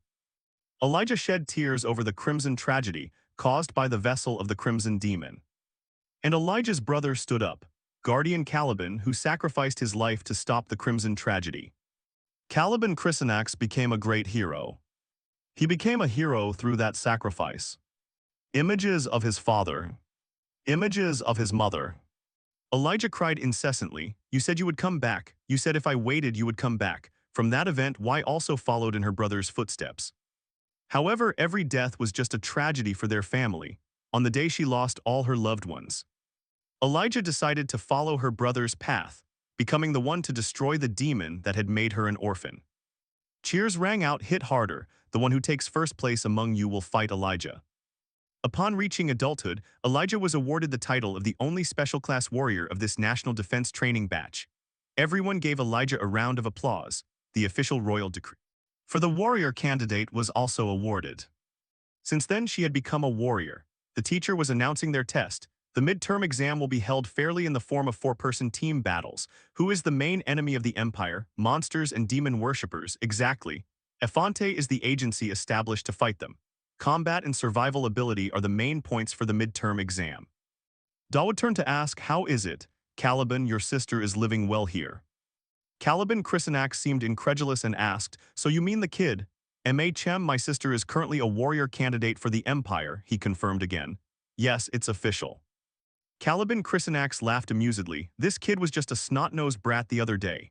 Dawood emphasized, now Elijah is an adult too. Caliban suddenly uttered a strange phrase, truly worth it. Dawood turned confused. Why? Deep down, Caliban Chrysanax was overflowing with happiness, nothing. It's just that being resurrected as a spirit, and seeing my little sister all grown up feels a bit unfamiliar. Dawood turned, stammering a hint, hey, I mean I revived you didn't I, so Caliban, you mean I have to cooperate? Yes, can you help me? Fine, but in return don't tell my little sister about me. Dawood thanked him, yes, thank you. Caliban turned with a bright smile, well, that's thanks to the intuition of someone who's died before. I don't know what rules you've mastered that I don't know about, but hey, I feel like you're a good person. Keep looking after my little sister, okay? I'm counting on you. Dawood stammered, scratching his neck awkwardly. For now, my goal is not to let anyone die. He called Elijah's name. She turned around. Dawood. Dawood coughed a few times and offered, about the team for the midterm exam. If you haven't decided on a team yet, do you want to join mine? Elijah was suddenly stunned. Elijah was suspicious, hesitating as she asked, you want to form a team with me? Dawood didn't hide it. MHM, I really hope we can be in the same team. Elijah heard this and exclaimed in surprise, last time you said we weren't that close. Dawood hesitated, then answered honestly, I already apologized for that, didn't I? She started calculating something, her eyebrows knitting together as she continued to ponder. Saying it like this, you're probably just planning to have me do weird stuff like last time, aren't you? At the same time, he stepped forward, happily pulling back the obstacle and grinning broadly. Hey, just accept it. Besides, that kid has been studying you day and night to win. Saying that, he added thoughtlessly, you guys are always teacher, don't you realize it? Dawood heard this and could only offer a wry smile, avoiding her gaze. Well then, I won't be formal anymore. Can I borrow her? She shouted from elsewhere, excitedly terrified. I'm in, please, let's be on the same team. However, when she saw him get slammed headfirst into the ground, her face changed color. Well, that's not such a bad thing either, isn't it? Elijah rubbed her neck, embarrassed, and spoke up. But for this opportunity, let's interact and grow together. Is it really okay for you to leave your friends? I'm sure it's fine. Each one in that group is quite capable. In his heart, Dawood naturally understood one thing. He said to himself, that goes without saying, after all, it's the protagonist's team from the original work. Seeing him silent, Elijah winked, snapping her fingers at Dawood. Then teacher and I, a collaboration after all this time apart. Dawood leaned over decisively and looked at her, refusing. Wait, we're forming a team. She heard that and seemed to lose all her strength, lethargically hearing him add, we need about one more person. Outside the luxurious palace, Dawood heard the sound of surprise from the principal. Dawood calmed down and hesitated, stating clearly, for allowing such generosity, truly thank you. The principal just calmly sat in the presiding chair and replied, it's not such a big deal really. Her gaze remained expressionless, glancing at the person below, such a strange matter. The saintess is bringing her personal knight, deliberately seeking out this place. I don't understand the emperor's intentions. Dawood smiled naturally, responding sincerely. What intentions? Lucian can't just be locked up in there forever, right? Taking advantage of this regular diplomatic mission. The child stepping out step by step. Remembering the innocent image of Lucian, the principal was still deep in thought. The saintess also needs to learn about the world, right? Hearing what Dawood said, the principal couldn't help but ponder, even though she's called a saintess based on my investigation. The more she thought, the more the principal saw many inexplicable mysteries. She is also one of the potential devil vessels. Therefore, I have secretly prepared for her to come to Efante one day. Sending her twin sister Yuria out was just the first step, and yet they are actively sending the Saintess here. Then she looked at Dawood. He still kept the smile on his lips as she questioned, "Why Pope Credo?" Opposite, noticing the skepticism in her expression, he explained, "Liuyin is a symbolic existence for both the Empire and the Holy Kingdom. I must say first that this was a bold and not easy decision on our part." Hearing this, the principal suddenly realized the hidden motive. Is the reason for such a disruptive action because of the monster event that happened not long ago? Dawood saw she had understood part of it and replied happily, "That event as well, and also the fact that a priest of Efante was discovered to be a spy. This side is quite concerned about that." Finally, it wasn't clear how the principal was feeling, only hearing her ask, "Then, wouldn't this chaotic situation be bad for the Saintess?" Inside her heart she had some calculations, fish bite the bait. But Dawood answered the opposite of what the principal expected, "No, on the contrary, it's good." In Dawood's cold gaze flashed indifference. He gritted out his words, "If she is to be a true saintess of the Empire, she needs the courage to face justice without flinching where evil runs rampant. On the contrary, we hope Efante will assign tasks to Lucian." And according to what the principal knew about Lucian, she asked further, "I heard the school is currently in midterm exams. I hope the child will help with the students' training." "What do you mean?" Dawood couldn't fully disclose it, so he closed his eyes and replied, "Specific details will be communicated separately later. I only hope you understand that all of this is for the purpose of eradicating the evil spreading in Efante." The principal hesitated, looking at the expression on Dawood's face, then asked, "Dear Pope, are you being sarcastic right now?" A loud laugh echoed, accompanied by the memory of Lucian's cold gaze. The principal had begun to lose patience. She coldly questioned, "Whatever you intend to order Lucian, no, the Saintess, to do, isn't it enough for us to just refuse?" Dawood didn't show anger. He replied nonchalantly, "If the Saintess volunteers, then the story will be different, won't it?" At this moment he smiled gently, and the image displayed on the orb gradually disconnected. Before disappearing, he said, "That kid will definitely be useful." When he disappeared, the principal rubbed her forehead, sighing in frustration. Damn it. In her heart, she cursed Dawood 8 times over, truly inhumane. Pope Credo, that old man is as cunning as a venomous snake.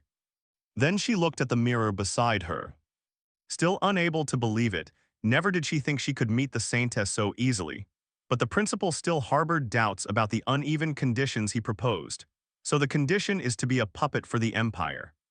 Therefore, I sincerely ask you to seduce the demon vessels. Faced with her, was Dawood truly worth trusting? The more she thought, the more annoyed she became. The principal reflexively pulled out her lipstick, but inside she was still muttering hypocritical Adelante. Currently, the principal didn't show a hint of emotion, her eyes looking far away, unfathomable. If I push others for my own goals, then I'm the same as him. Scene transition to another setting. Yuria was washing a towel by the stream. But deep down, Yuria wasn't concerned with the present at all. She pondered, eyes pensive, why hasn't he come yet? Around her there were only plants and flowers. The space was strangely quiet, contrasting with her impatient, expectant mood. It's been several days already. Her lips pursed tightly, restless beyond description. At this time that person always comes. In Yuria's memories now there was only the image of the masked guy, always cheerfully saying, "Your defense was good today, huh? Great job, I'll come back tomorrow, so wait for me. What should I bring tomorrow? Steak, cookies." Images of him invaded her entire mind, eroding her emotions little by little. She sadly whispered, no need to try bringing food, just. Turns out for her right now, all she needed was for Dawood to come and be together. A silence in Yuria's mind. Her eyes looked vacantly ahead. The space seemed to want to tell her that it was bored with her. Yuria bored, a simple answer. Every word seemed to erode her will. She felt like she was falling into a bottomless abyss. Yuria Greyhunter, the loner who betrayed the Holy Kingdom. However, young Yuria's mind echoed the familiar sound from the time she took her sword and fled. Haven't you prepared yourself mentally? The damn destiny to slash everyone who comes near you. An answer Yuria gave to herself. Haven't you been able to shoulder it? That person planted in her head a thought of resignation, a hidden resentment. This is the cursed life you chose, Yuria. It was a feeling of vibration due to a moment of temporary delusion, while reality hadn't changed at all. Yuria's body was small amidst the fixed void. Every word seemed to want to swallow that little frame. You're all alone. It seemed to drown out her unstable emotions. She would be forever alone. In panic, Yuria finally broke free. She clutched her chest, trying to inhale every gasp of air. Each question continuously rang out in her head. When you're left alone in an empty forest like this, who will you look for and who will come to you? It made Yuria collapse. Those beautiful eyes had filled with tears, that voice still kept urging in her mind. Someone who can't even call for help like you. It was trying to steal the bit of gentle emotion that Dawood had brought to her. It could be done. At the same time, a familiar sound rang out. Why are you crying? It was Dawood. He seemed quite tired, visible that he was in a great hurry to get here. Holding a bag of snacks in his hand, he asked urgently, did something happen while I wasn't here? Ah, the bag of cookies he mentioned wasn't for sale. Seeing Dawood, the emotions just moments ago dissipated, Yuria happily immediately ran toward him. The notification board displayed Yuria's interest level spiking from 1 to 4. She looked up at him with teary eyes and stammered, I mean, you don't hate me, do you? You aren't bored of me, right? Dawood tilted his head, looking completely puzzled. What are you talking about? On the contrary, I came here because I actually needed your help. It was a task that required leaving this place, but as he spoke, Yuria suddenly shot up, causing him to freeze. Are you okay? However, instead of answering, Yuria flashed a brilliant smile, and as if moved by some invisible force, she swung the chain in her hand, knocking away the bag of snacks Dawood was holding. Anything is fine, anything at all, I don't care. He stood there dazed, staring blankly at the torn snack bag in his hand. Huh. Yuria, tears streaming down her face, pleaded, I'm sorry, I couldn't help myself. You won't hate me for doing this, will you? Please, I'll do anything, just don't do that. Right at that moment, she leaped up, swinging her chain as she chased after Dawood. Don't go, please. Dawood, now panicked, scrambled forward as fast as he could, yelling while he ran, You're the one making it impossible for me to stay. Yuria, feeling aggrieved, choked out a repeated apology. I'm sorry. The scene shifted to the academy as a slow voice echoed. Starting today, Elefante will begin its midterm exams. The mission is to start from this Great Plains region and reach the target destination. Confrontations between students during the exam are free-for-all. The more necklaces you snatch from opponents, the higher your bonus points will be. Elijah looked at the person in front of her with a judgmental gaze. On such an important day, Professor Dawood, I have a lot of questions about the current situation. Dawood, who had been running like he was in a marathon to escape Yuria, panted heavily, struggling to get his words out. Well, let's talk about that later, she cut him off. No, I want to ask right now. Elijah, unable to hold back any longer, pointed indignantly at Yuria, who was being dragged along by Dawood with a chain around her neck. What kind of hobby, or rather, what kind of twisted situation is this? Dawood broke into a cold sweat and stuttered an explanation. There are reasons for all of this. Of course, from a certain perspective, it does look like the work of a massive pervert. She shouted, You're fully aware of that yourself, aren't you? At this, Yuria quickly spoke up, looking embarrassed as she tried to clear the air. It was my idea. I asked him to walk like this because it feels both comforting and much more secure. Hearing this, Elijah looked like she'd been struck by lightning, her face going blank. What the hell is this all about? Is this communication style also part of some concept? Where did people's basic dignity go, you absolute perverts? She glanced at him with a gaze that could burn, reminding him, Hey, I don't know what your relationship with my sister is, but it feels like we need to clear up this misunderstanding before we can move on, don't you think? Dawood suddenly switched into serious mode. Elijah, I don't know how you're going to take this, but the words that followed left Elijah so shocked she stood frozen for several seconds. Dawood sincerely expressed, I want you to stay by my side at all costs and I strictly forbid you from getting close to this friend here, she frowned. What kind of twisted setup are you trying to build here? Dawood insisted firmly. I know it sounds like that, but this is entirely a strategic request, so please trust me. Honestly, this friend here is standing this far away for a specific reason. In Elijah's head, 49 different unspeakable scenarios flashed by, but she calmly replied, I understand. But don't you even think about putting a necklace or anything like that on me. If no one else is coming, let's get going. Afterward, Elijah urged them on, her voice sounding cold in the air. Let's go, Yuria. While walking, her curiosity flared up again. By the way, what's your specialty? Dawood roared in desperation. I told you to stay back, Elijah. She didn't back down either, retorting, I'm not going anywhere, you perverted professor. In another location, a figure limped forward, letting out a wheezing breath that sent a nearby grazing rabbit scrambling away in terror. That was almost the end of me. The blond man was drenched in sweat and breathing heavily. Is everyone safe? Is anyone hurt? He let out a sigh of relief as he looked at everyone. At least for now, we're safe. The person sitting by the tree spoke with difficulty. Talion, you couldn't take on that transfer student from the Tribal Alliance either, huh? Talion arched an eyebrow and stepped forward, his voice tinged with sarcasm. If it weren't for me, everyone's protective magic would have shattered and you all would have been eliminated, wouldn't you? The other person stammered, that may be true, but that girl really intended to kill us. The black-haired guy next to them suggested, why don't we just play it safe and go after the small fry like Dawood first? The guy next to him, eyes half closed, agreed, that works. Let's take this chance to squash that con artist. It's annoying enough that a bumpkin like him even got into Elefante. Why don't we raid him right now? But unexpectedly, Talion bluntly refused. Count me out. This left the other man stunned. What? Why do it? You hate him too, don't you? He shook his head. I did, but not anymore. The black-haired guy asked, full of suspicion, what? Did Dawood win you over too? Talion's pendant swayed gently in the wind, and his next words carried a philosophical weight. It's just that my perspective has widened. There are many powerful people in this world. Elsewhere, after taking down an opponent, Ruru looked down with lifeless eyes, mocking, this world has too many weaklings. She scowled, clearly annoyed. How is there not a single decent one in this whole bunch? After standing up, Ruru lifted her leg high. A battlefield, a fight, a life-or-death duel. Her face seemed to sink into the shadows and her voice turned cold. I can't find it at all. How in the world is this even being maintained? Ruru let out a curse. Damn Empire bastards. She then lowered her foot, preparing to stomp on the person lying unconscious on the ground. Just as she was about to, a flash of light appeared. Elnor arrived just in time, using the sword in her hand to block the foot Ruru was about to stomp down with. The moment she saw Elnor, the corners of her mouth immediately curled into a smirk of amusement. Well, well. Elnor responded with a cold glance, her eyes flashing with a sense of scrutiny. Suddenly, a slash was unleashed, swatting away the opponent's leg. White light and black lightning intertwined, erupting into a localized earthquake. The ground was riddled with cracks, and Elnor warned in a cold voice, for a transfer student seeking refuge, you're acting a bit too conspicuous, Ruru Garuda. Ruru's eyes turned red with the bloodlust of battle, like a predator that had finally found its prey. Found you.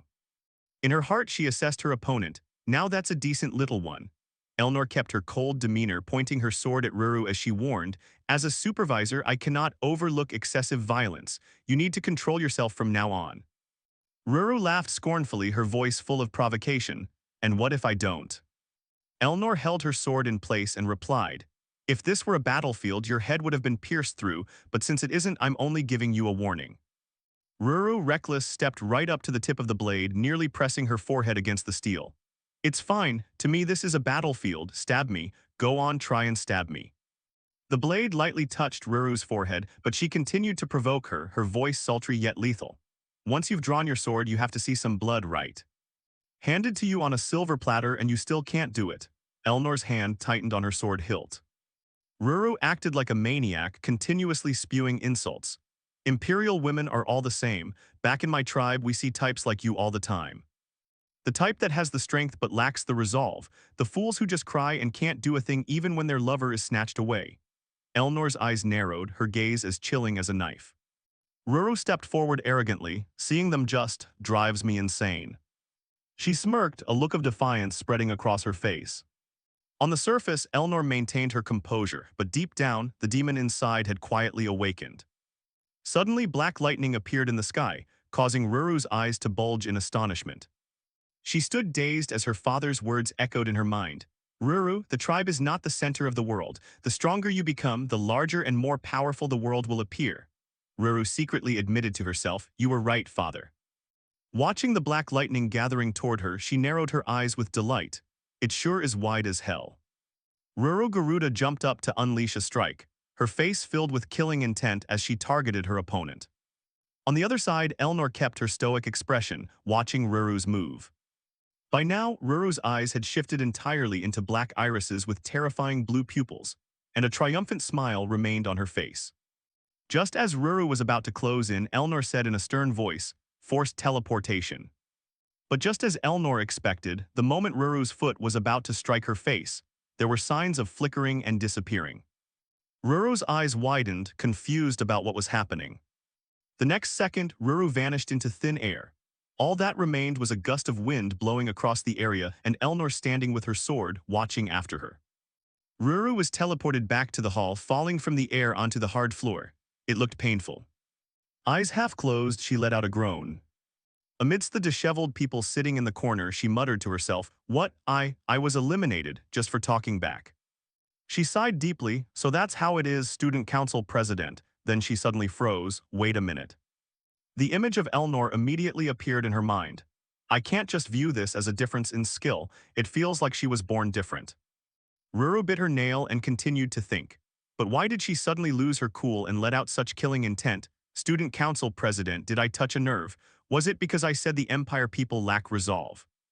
The two guys who had just been beaten up watched the scene, breaking into a sweat as they talked to each other. Hey, we aren't going to get hit anymore, right? Ignoring the surroundings, Ruru sat with her legs spread, smiling sinisterly as she thought. Or was it because I said they can't do anything even when their lover is snatched away? Who could that be? Elsewhere, Yuria was in killer mode, her eyes turning black, and a notification appeared. Ruru Garuda has become interested in you. Another notification popped up. Elnor has been influenced by you and has unlocked the skill Goddess of Wrath.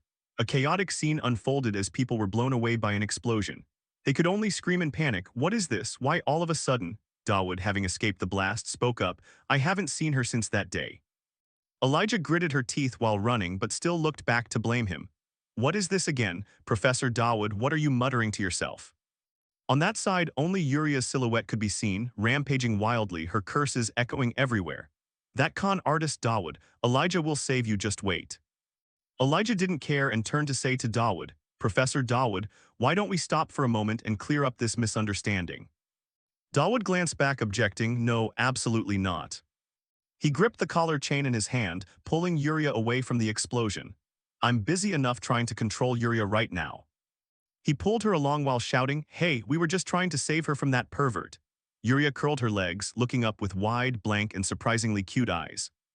Dawood drowned in his own thoughts again. I really have to clear up this con artist label. All of Elijah's fanboys are ganging up on me. Then Yuria suddenly flew out from behind him, smiling blankly as he looked on in shock. Elijah saw Yuria and lunged forward. No, Yuria, can we please just end this exam in a civilized manner? But before she could get there, Elijah was blocked by the blue-haired fanboy and his stone golem. He called out joyfully, Lady Elijah Chrysanax. Then he stuck out his tongue like a pervert and confessed, since the first day of school, I have always admired your strength and your radiant appearance. Facing Elijah's tense expression, Dawood asked, Elijah, you have this many fans. On that side, the blue-haired guy with a simp face was whining. I don't know why you're being held by that perverted con artist, but I, the 10th-ranked student, will save you and treat you to a meal at the Sunset Sun Child. Hearing this, Elijah talked to Dawood. That place was already destroyed by the president, wasn't it? Dawood corrected. No, it was specifically by Count Riverback. Then Elijah looked visibly annoyed with the simp.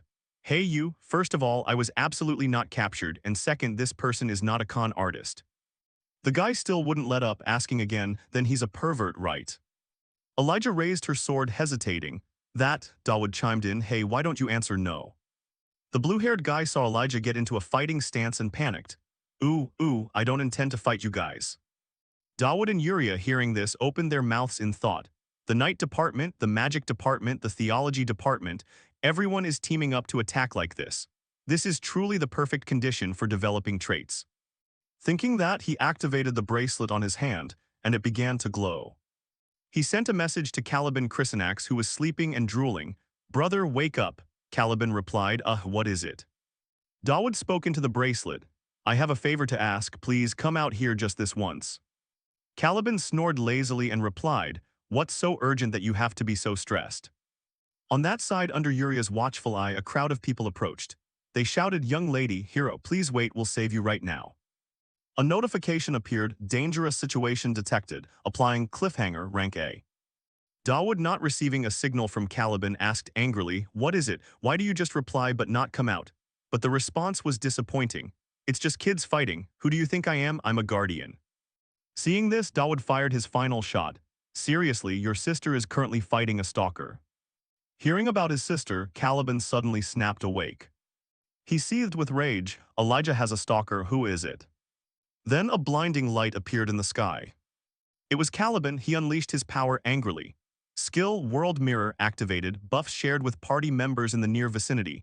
Skill sharing, cliffhanger, rank A, power received. Elijah took a stance and lunged at the blue-haired guy. She screamed in anger, I don't need fans like you. The blue-haired guy was about to be attacked, but he still tried to warn her.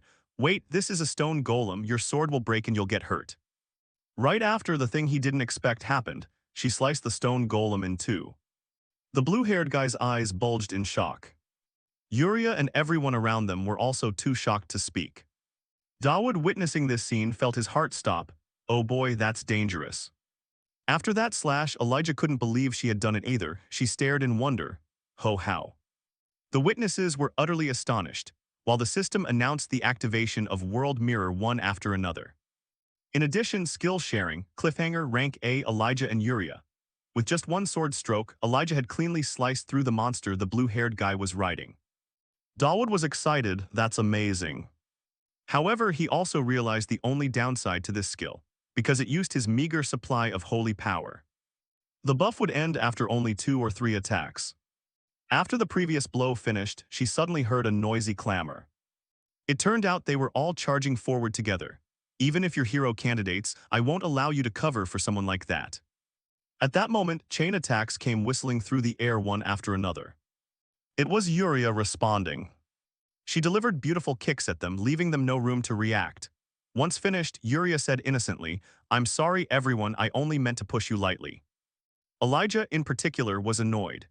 Even if I'm not a hero, you people didn't even bother to listen to what others were saying, nor did you have any intention of finding out the truth. Furthermore, Elijah yelled furiously, "How could I ever like you guys?" After that, she used her sword to draw a long line on the ground while chanting, "Guardian Burst."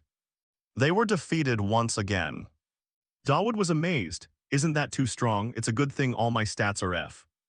Caliban Chrysanax was also startled. What, that brat, has she become this strong?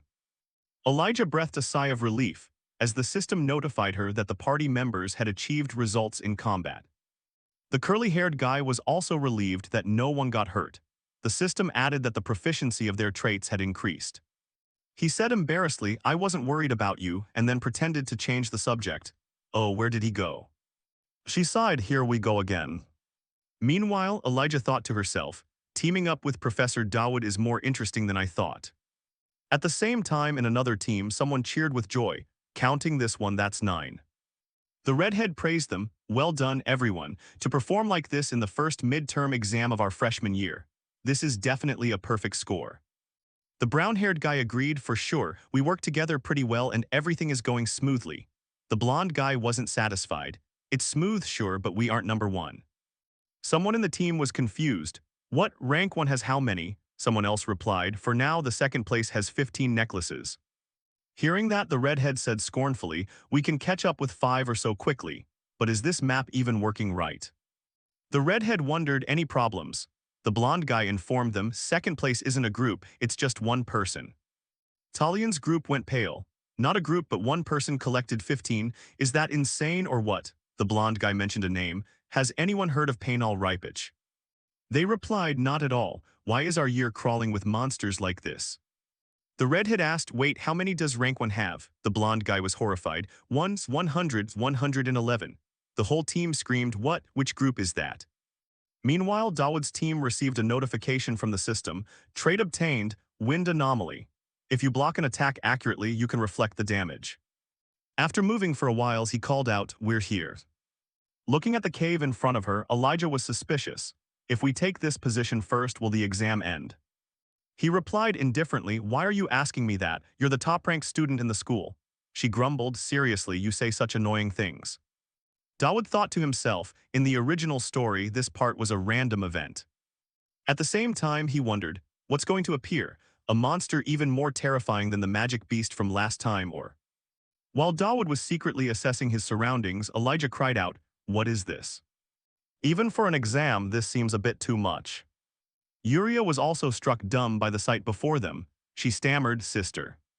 Standing right before them was Lucian, sitting quietly. The system announced Main Mission Chapter 2, The Boy King. It was Prevent the Wrath of the Owner, The Curse of Termination. Target to protect, Lucian Greyhounder. Yuria Greyhounder approached with a look of doubt. This person provides holy power to the entire Great Plains region by himself. Elijah continued to ask about the protective powers of the necklace and the teleportation, while Yuria was still struggling to regain her senses. She was skeptical, thinking, no, this is not how Elefante operates. Meanwhile, she remained silent without any reaction at all. Elijah declared, "Hey, I'm going to save you right now," but a voice intervened, "You cannot do that, fellow student." A streak of light flashed right in front of Lucian. He reminded her, "The Saintess's voluntary service. Do you intend to interfere?" This person was none other than the high-ranking battle priest of the Holy Imperial Kingdom, Klein Garrison. Elijah questioned, "Voluntary?" Klein frowned and replied, "This is voluntary work that the Holy Saintess has chosen to perform herself." He ignored Lucian and pointed his sword at Elijah, continuing, "Out of respect for her noble wishes, I think you should not interfere. After all, no one is forcing her to do this." To Uria's utter shock, Lucian spoke up, "Ah, no." She hesitated, I am doing this because I want to." Elijah irritably challenged, "Volunteering to do such gruesome things, and you call that something you want to do yourself?" She observed Lucian and continued, "Do you dare to oppose the Holy Saintess's wishes? Such an act is no different from going against the will of the entire kingdom. Surely someone considered a hero candidate understands that well." Uria's eyes widened in amazement. Elijah called out, "Klein Garrison." She declared, "I am not opposing her, I only wish to save those who are suffering." Klein coldly questioned, "If you maintain that stance, must I beg you to stop?" Dawood gripped his sword, frowning as he thought, "I never expected to meet you here, Saintess Lucian." He recalled one of the three major hegemonic powers, the Holy Kingdom. Dawood pondered the corruption of the Holy Kingdom. Their elite units were a bunch of lunatics who defied common sense and could do the most unpredictable things, especially the Pope, who cared about demonic affairs just as much as that principle. And Saint Lucian was the kingdom's most precious asset, a puppet for the Pope. He asked himself, are Uria and Lucian just tools to execute his grand design? The system seemed to be pushing Uria toward rebellion in this situation, attacking a rebellious host. Are you insane? Dawood spoke up, I am currently standing in the #1 position. I think the Holy Saintess should take a break now. Chrysanax replied, she will stay until teams 2 and 3 arrive, so please wait until then. Dawood silently told himself, if you're wondering why they are arriving so quickly. He speculated perhaps it is because of Elnor. Dawood clenched his fists, recalling, the monster attack incident caught their attention and the purifier incident only confirmed it further. He thought about Uria causing a scene and asked himself, they believe Elnor is involved because she stands at the center of both events, and if Uria goes berserk on top of that. Dawood frowned and silently realized, the Pope will begin to interfere with Elfante. He told himself no, wasn't Uria already discovered, if so there is no other choice. A glove suddenly flew up into midair. The glove was thrown toward Klein, who frowned and asked, what is the meaning of this? To Uria, Lucian, and Elijah's surprise, Dawood spoke up. Ah, it seems you don't understand what this means in the Holy Kingdom. That is a challenge to a duel, you jerk. He patted Elijah on the shoulder and said, stay out of this for a moment. She was surprised and asked, is Dawood challenging him to a duel? Chrysanax challenged, a duel, why accept? Dawood walked toward Chrysanax and said, step aside and face me. Elijah, support the Holy Saintess and get her to the infirmary. Chrysanax exclaimed, oh God, this kind of thing again. He raised his sword into a defensive stance and then threatened, if you advance any further, this could escalate into an international diplomatic incident, Dawood said, then I will report what you have done to the Holy Saintess. Chrysanax arrogantly questioned, may I ask what is your title, student? Dawood calmly replied, title, I am merely a nameless count from the province, is there a problem? He looked toward Lucian, who was exhausted and panting. Chrysanax introduced himself. I am a high priest, so I cannot casually challenge just anyone to a duel. Dawood was surprised, oh then why did you draw your sword? Chrysanax frowned and asked Dawood, the hero candidate Elijah is over there, why are you so wary of me? Dawood thought to break this stalemate I need a bold move. As he placed his hand on his sword he provoked, look there, I've drawn my sword. Klein raised his greatsword and responded, with such an impudent student, perhaps outside intervention is required. He swung his sword high into the air, aiming straight for Dawood. Dawood seized the opportunity to draw his sword from its sheath, now. Then he unleashed a beautiful sword strike forward. Klein was wounded and Dawood was secretly overjoyed, excellent, counterattack activated.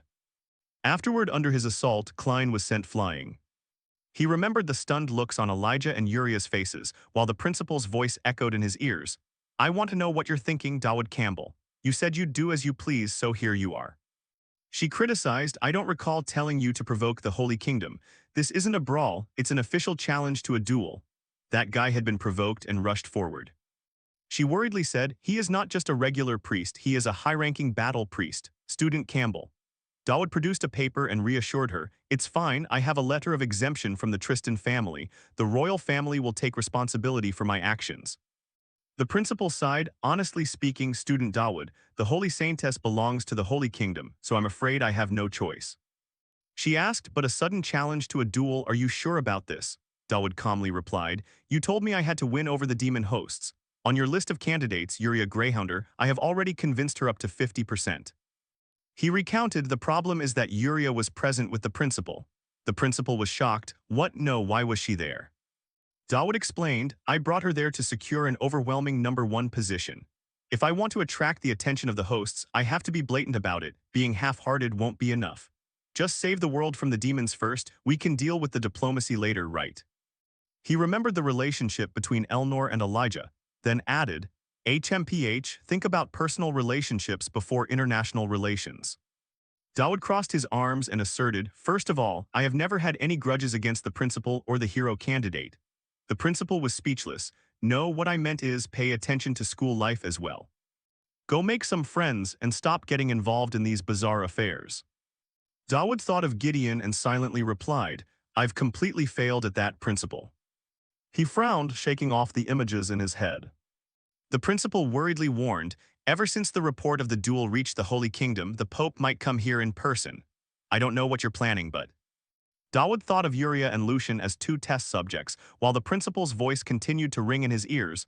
"The Pope is very dangerous. You should reconsider."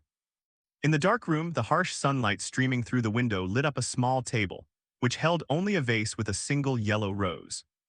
Lucian Greyhounder sat on the floor with a cigarette in one hand, smoke curling up, and one hand on the floor looking out toward the window. She exhaled a cloud of smoke with an indifferent expression. Suddenly, she heard a knock at the door. Lucian put out the cigarette in the ashtray and said, "Come in." Yuria stepped in looking quite surprised and pointed toward Lucian.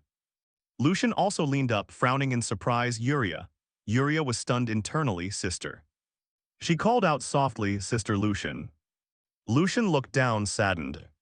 Her feet slowly stepped forward. Yuria's face was filled with terror, her mouth hanging open without a sound. She trembled and stammered, Don't come any closer." Watching Lucian approaching, her hand instinctively went up as if to stop her, thinking internally, "Don't come closer, sister."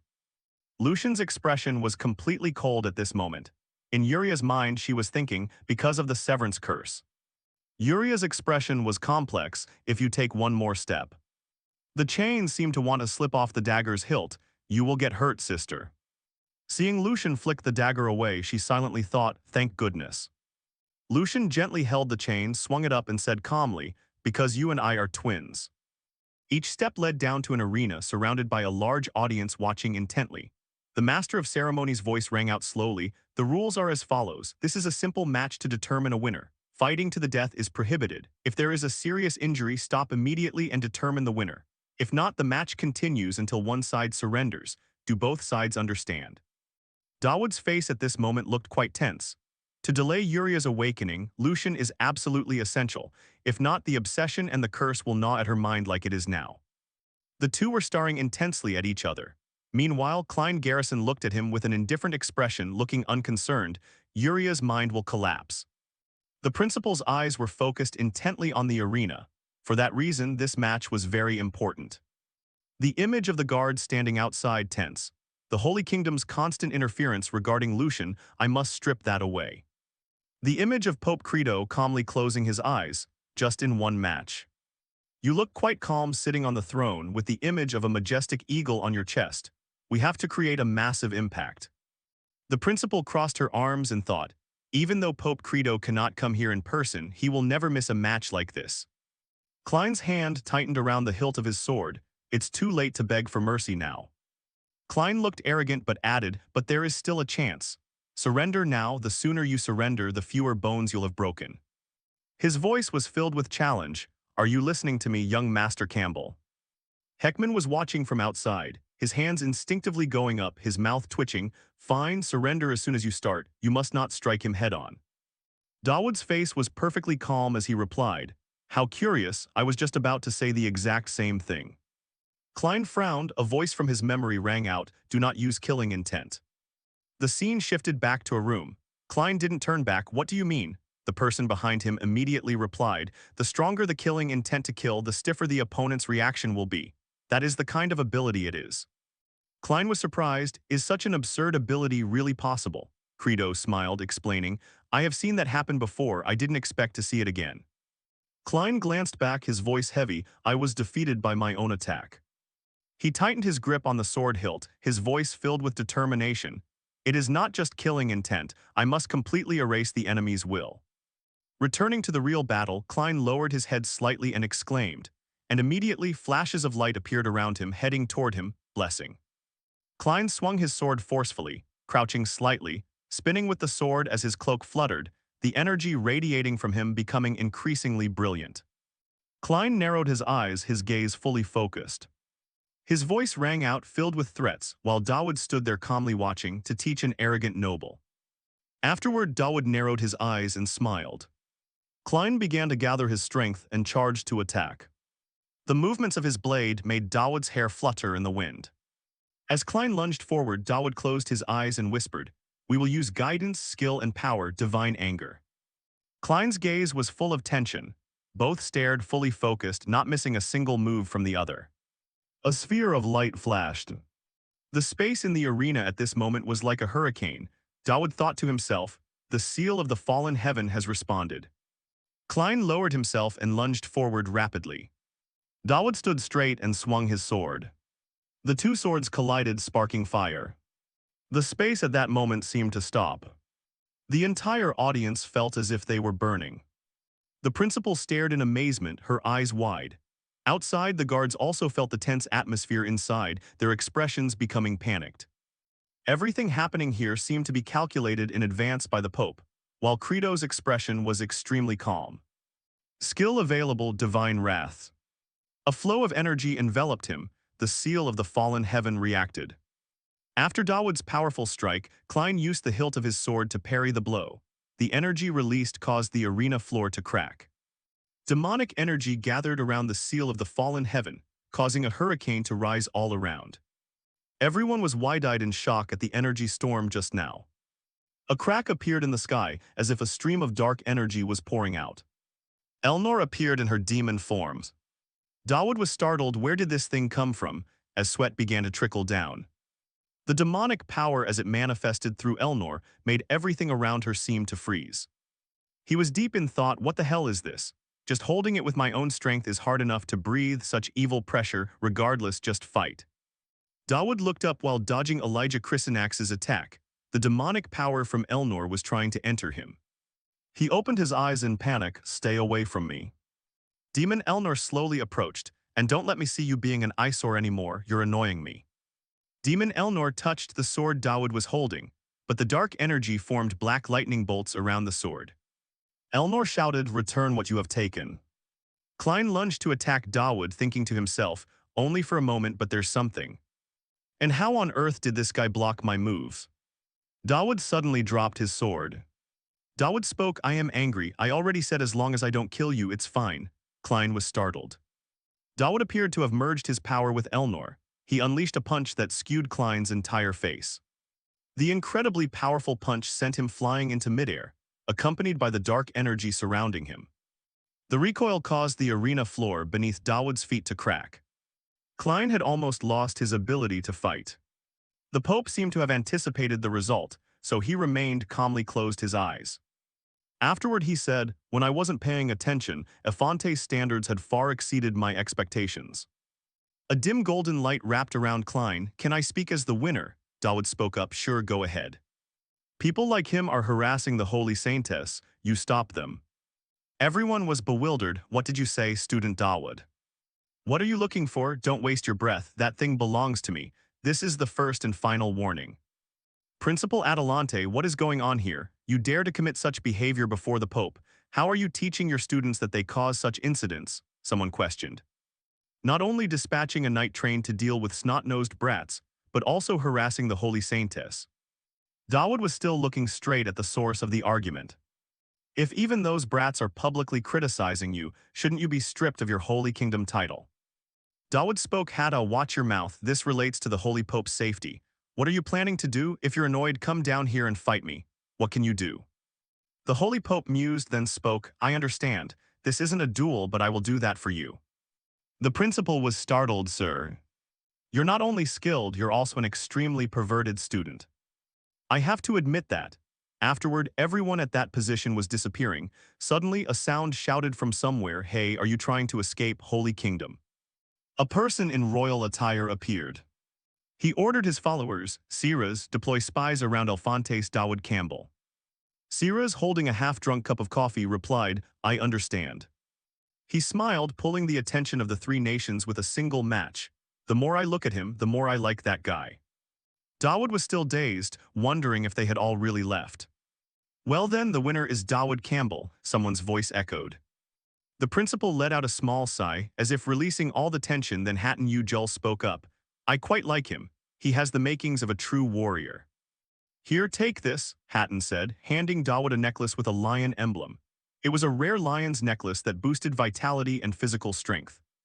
Dawood snatched it, asking cautiously, what is this? Hatton smiled and said, come visit the forge when you get the chance. I'll treat you well. And that strange power from earlier, I still want to see it again. That's everything from the tribal alliance. I'm off now. Dawood held the necklace, lost in deep thought. Watching Hatton's back, Dawood thought, in the original story, this item was supposed to be for Chapter 3. I've just been acknowledged by the strongest madman of the tribal alliance. Campbell, I have a question, the principal suddenly spoke up. Did you use the power of the jar to win? Dawood bowed slightly and replied, no, it was just luck. The principal continued, the Pope and Hatton must have realized it by now. The news will spread soon and many groups will try to approach you because of this. Dawood suddenly remembered the look on the Pope's face. The principal took off his glasses and warned, you should mentally prepare yourself early. Things are going to get a lot louder from now on. Yes, I understand. A peaceful night passed. The scene shifted to the next morning. A system sound rang out, main quest completed. Blessing +1, seed of sin +1. So I've collected 4 seeds of sin so far. There are special skills that can only be purchased with this kind of rare currency. For example, something like this. Mind-piercing eye, usable once a day, allows me to view an opponent's stats. Dawood clicked to purchase and the system announced, purchase successful. Dawood thought to himself, the information obtained from this skill cannot be tampered with or faked. It's perfect, it has no downsides, I'll give it a try. Unable to check Trisha. Professor 2 unable to check. Elnor's face was drenched in sweat. She was engaged in intense training. Behind her, students practicing nearby shouted in panic, President, but only her voice echoed back, if you don't want to get hurt, get out of the way. Dawood thought, actually, the priority now should be to get information on Elnor or Aaliyah first. They are both key characters in this script. All right, let's see, he said excitedly, activating the mind-piercing eye. The system displayed, Elnor Tristan, traits, Jar of the Grey Demon, Strength S, Agility S, Stamina S, Luck C, Authority A+, fused with 1 fragment of a demon. Fusion rate 180%, contamination level 2%. Oh, the fusion rate is up to 80%. The Riverback incident must have affected this. Fortunately, the contamination level is still low. If both were high, she would have turned into a demon already. Suddenly, Elnor turned her gaze toward him and asked, what are you doing here? Dawood was startled. Ah, President, how did you know I was here? Elnor replied, I just felt a suspicious gaze watching me. Anyway, now that we've met, I have a letter I want to give you. The person you asked me to track isn't an ordinary person. Dawood replied, ah, so you found him. I've mapped out his patterns of action, but from now on you should do this kind of thing yourself. The job of student council president isn't exactly idle time. Elnor put her hands on her hips and cleared her throat. I'm sorry, Dawood replied awkwardly. Dawood continued, first of all, well done. The opponent is certainly not easy. It's also thanks to my position as president that it helped a bit, Elnor replied. Ah, that's right. I heard the Holy Kingdom is sending a diplomatic delegation, something that has never happened before. Do you know anything about this? Ah, haha, actually I'm not sure either, Dawood replied with a forced laugh. Well, all right then, everything will become clear eventually. Here is the file recording the target's actions during the midterm exams. Oh, that's great, President, Dawood praised sincerely. In the original story, I had to track every step myself. You really did a great job, President. I'll repay you later, I mean it. Dawood hugged Elnor happily, leaving her stunned. Amazing, that means he's at the clock tower right now. I'm off. Dawood's voice faded away while she remained bewildered. Huff huff, the sound of heavy breathing as he rushed inside the tower. So he stays at the clock tower until 7 p.m. I know he started school at the same time as the Saintess. With that personality, he'd want to avoid being outside as much as possible. But eventually, he'll want to come out and get some fresh air. Dawood climbed to the top floor of the tower, panting from exhaustion. I really should train my stamina a bit more. That's the boy king Valkarthus. Valkarthus turned his head when he saw someone arriving. Are you Dawood Campbell? Dawood breathed heavily and managed to reply, yes, do you know me? Sit down, catch your breath. The seer told me to pay attention to you, how could I not be interested? The seer, he sent someone even though he knows about me. Your spy work is quite good. Actually, I've been waiting here every day. I'm not the type who can proactively ask for a meeting, you understand we are enemies, right? Dawood frowned, thinking, in the original story, the seer was just a minor demon worshipper. He was never a character who interfered directly like this. Valkarthus's gaze turned cold. His assessment of you is that you will be the greatest obstacle I must face here.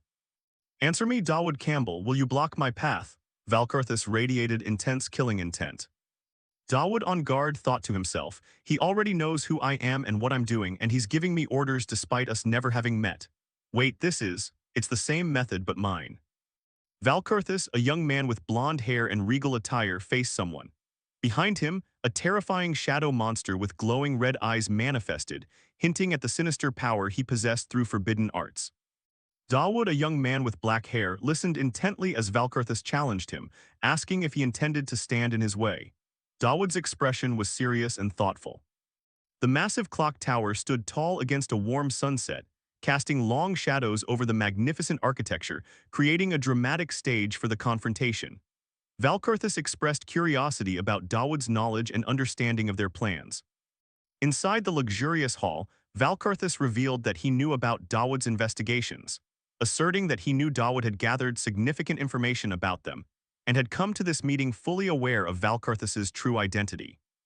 Dawood, with a bead of sweat running down his temple, reassured Valkarthus, claiming that he was certain Valkarthus had no ill intentions despite the tense situation. Valkarthus's golden eyes flickered with calculation as he spoke of his plan to turn everyone in the academy into zombies, even if it meant ruling over them afterward, revealing the sinister nature of his intentions. In the brilliant sky, the clock tower signaled that the deadline was approaching. Valkarthus confirmed that his plan would take place in 3 days and revealed that the seer had taken a great interest in Dawood. A mysterious figure appeared, cloaked and masked, with fiery orange hair and piercing red eyes, embodying the hidden forces interested in Dawood's true nature. Valkarthus elaborated on the threat Dawood faced, revealing that the seer was still investigating Dawood's true nature and warning him that he might eventually have to face all the chosen. Dawood, with a look of surprise and confusion, questioned Valkarthus's motives, asking why he would reveal such crucial information to an obvious rival. With glowing eyes, Valkarthus introduced himself as the final king of the Kingdom of Armada, a tragic figure who had merged his entire populace into his own body through forbidden magic, revealing the immense and dark power he now possessed. However, Dawood quickly interrupted, sharply reminding Valkarthus that they were currently enemies and he shouldn't reveal unnecessary information to his opponent. An aerial shot of the academy at dusk, with ornate buildings and reflective lakes, appeared as Valkarthus's voice echoed throughout the landscape, coldly expressing his dissatisfaction with anyone disrupting his carefully laid plans. Dawood clarified his position to Valkarthus, asserting that he had no intention of disrupting his plans but only wanted things to be fair. Valkarthus, intrigued, questioned Dawood's definition of fairness. With a subtle smirk, Valkarthus agreed that a game should be fair but quickly reminded Dawood that regardless of any knowledge he might possess, he was at a complete disadvantage. Against the dark, oppressive architecture, Dawood shrewdly deduced Valkarthus's true motive for this meeting, to confirm that Dawood was not a coward. Dawood, with a calm and composed expression, confirmed Valkarthus's assessment, admitting that his inference about Dawood not being a coward was entirely correct. Dawood activated his insight vision. Protective goggles appeared over his eyes along with a blue flow of light, showing he was about to reveal something deeper, hinting that his assessment went far beyond simple courage. Valkurthus, eyes closed and a light smile on his lips, confidently challenged Dawood to look at him closely, suggesting he had nothing to hide from Dawood's special eyes. The surrounding background flickered, suggesting the nature of his power was being analyzed. Through insight vision, Dawood felt the horrific truth within Valkurthus, a monstrous dark entity composed of countless glowing red eyes and menacing mouths, a chilling embodiment of the millions of lives absorbed by his forbidden magic. Dawood's insight vision revealed staggering data. 2,134,423 forbidden arts were currently active on Valkurthus's body, each one a different ancient magic with distinct powers, and chillingly, each one had cost a human life. The hideous, monstrous faces of the forbidden arts were laid bare, with one brilliant red eye and a creepy sewn-shut mouth, showcasing the massive human cost for Valkurthus's power. Valkurthus, now with his eyes open, commented that such a technique, referring to his forbidden arts, would not be easy to use in battle, perhaps trying to downplay the practicality or weaknesses of his abilities. As night fell over the academy, casting shadows on the majestic clock tower, Dawood acknowledged Valkurthus's words, knowing that such forbidden magic was usually used in secret due to its nature. Dawood, standing firm, asserted that he was also ensuring fairness in this exchange. From off-screen, Valkurthus's voice replied with a skeptical sneer, remarking on Dawood's noble attitude. A large black shadow of the mysterious masked figure loomed over the small Dawood, symbolizing Valkurthus's deeper motives. Valkurthus revealed that he personally wanted to confirm the seer's assessment of Dawood's true capabilities, adding that he now had his own thoughts on the matter. Valkurthus looked at Dawood with a hint of disdain, telling him not to take it to heart, but Dawood didn't seem like much of an obstacle to him. Dawood's hand clenched tight, a clear sign of rising determination as he directly challenged Valkurthus, offering to make a bet. Dawood, with unwavering resolve, laid out the terms for his bet. He would allow Valkurthus to carry out his plan to turn everyone in the academy into zombies in 3 days, promising not to interfere but with one crucial condition in return. Valkurthus's gaze sharpened as Dawood declared his counteroffer. He would stop Valkurthus with everything he had, officially accepting the challenge and starting the 3-day countdown to death. In a split-screen frame, Valkurthus expressed surprise that Dawood didn't back down even after witnessing his forbidden arts. Dawood, with intense eyes, boldly declared his intention to stop Valkurthus in 3 days, not just to save the academy but to save Valkurthus himself and his kingdom. Valkurthus reacted with a gasp of shock. Valkurthus, turning his back and walking toward a large window, said, "In that case," accepting Dawood's bold challenge. Dawood, facing the viewer, reaffirmed his determination with, "If I win," a silent promise hanging in the air. A cold smirk appeared on Valkurthus's lips as he issued a devastating warning. If Dawood lost, he would become the 2,134,424th life absorbed by the forbidden arts. Valkurthus left through the large window with a confident "see you," leaving Dawood desperately calling out "W8, Valkurthus," as he seemed to vanish into the night. Dawood watched as the dark silhouette of Valkurthus, with menacing red eyes, flew into the night sky, leaving a haunting impression of his departure and the immense power he held. Left alone on the ledge, Dawood's initial shock turned into deep concern as Valkurthus's chilling warning about becoming the 2,134,424th life, absorbed by the forbidden arts, began to sink in. Dawood slumped down, overcome by a sudden wave of panic as he thought about the terrifying possibility of losing to Valkurthus, fearfully asking himself, "What if I lose?" Under the full moon shining over the academy, Dawood scolded himself, shaking off the fear. He firmly reminded himself of the most important rule to win: never allow yourself to imagine failure. The large clock tower stood silently under the moonlight, the only lit window acting as a beacon in the quiet night, marking the passage of time as a new scene unfolded. Yuria, a striking blonde woman with a cigarette on her lips and a sword at her hip, looked up at her younger sister, Yuria, who was sitting above. Yuria asked if she had gotten dressed yet, and Yuria simply replied, "Yes." Yuria took a puff of her cigarette, a light smile flickering on her lips. She apologized for teasing, admitting that Yuria always answered through speech bubbles, then changed the subject to ask her sister about the outfit. Yuria looked away shyly, her cheeks flushed, as she hesitated to begin voicing her feelings about the outfit to her sister. Sitting on the floor in a white pleated nightgown, Yuria expressed her embarrassment, revealing that she had never worn anything like that before. With a generous gesture, Yuria offered her sister anything she wanted, simply saying, "Take whatever you want." Yuria responded with a surprised "ah," perhaps very moved by the offer. In a touching moment, Yuria, cigarette still between her fingers, expressed regret for the pain Yuria had suffered as her guardian, believing that giving her anything was the least she could do. Yuria gratefully accepted. A hand lit a cigarette with a classic flip-top lighter as the speaker offered a moment of comfort, assuring the other that they could relax, if only for a short time while by their side. Yuria smoked thoughtfully, revealing her past fear that Yuria's heart might have been damaged by the curse of separation. Relieved to see her sister was still pure, she admitted a darker truth, that she was the one rotting from the inside.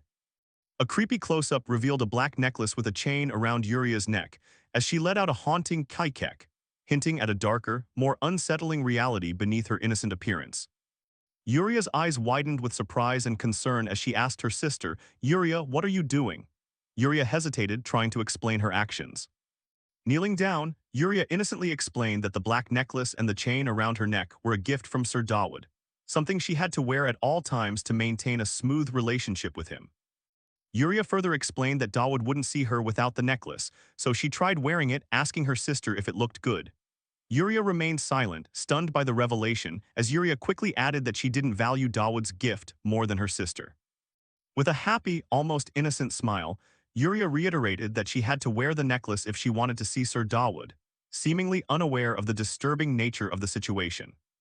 Yuria's jaw tightened around her cigarette, her anger rising as Yuria desperately pleaded, "Please don't misunderstand." A powerful wave of rage engulfed Yuria. The cigarette burned intensely in her mouth, surrounded by an aura of angry red and black as she called out her sister's name, Yuria. Enveloped in an intense purple aura, Yuria smoked intensely, her face twisted into a mask of pure fury as she demanded to know the whereabouts of that bastard Satan, clearly referring to Dawood. Faced with the tense atmosphere, Dawood Campbell hurriedly waved his hands to explain. He admitted that the situation looked strange, but it was truly just a misunderstanding. St. Lucian closed her eyes, explaining that the reason Dawood had to do that was to maintain a distance from Yuria, in order to avoid the influence of her curse of separation. Dawood continued, saying that the reason he used a chain for Yuria was simply because it was the only thing he could find in the emergency, with absolutely no time to choose. Lucian took a puff of her cigarette, her gaze distant. She revealed a shocking truth. Yuria was her sister, the only relative she had just reunited with after many years of separation. Dawood gave a thumbs up, appearing to understand. "Of course, Saint Lucian, I know that very well." But Lucian immediately cut him off. "That is precisely the problem." Lucian looked straight at Dawood, her gaze sharp, filled with suspicion. She demanded to know how someone like him could know about these things. Dawood's smile became awkward. He realized he had let something slip. Initially, Lucian was only angry about the chain, but after hearing his story, her suspicion grew even greater. Lucian continued her questioning, asking how someone from a remote barony could know about her relationship with Yuria and even manage to defeat a holy knight in single combat. She was curious about the source of Dawood's knowledge and skills. In Dawood's mind, the real answer flashed by. It was all thanks to memories from playing the original game. But he quickly covered it up by saying, "Well, Saintess." Yuria looked up, surprised. Dawood hurriedly corrected himself, saying that it was a matter he had discussed with Principal Adelante, so he couldn't disclose it arbitrarily.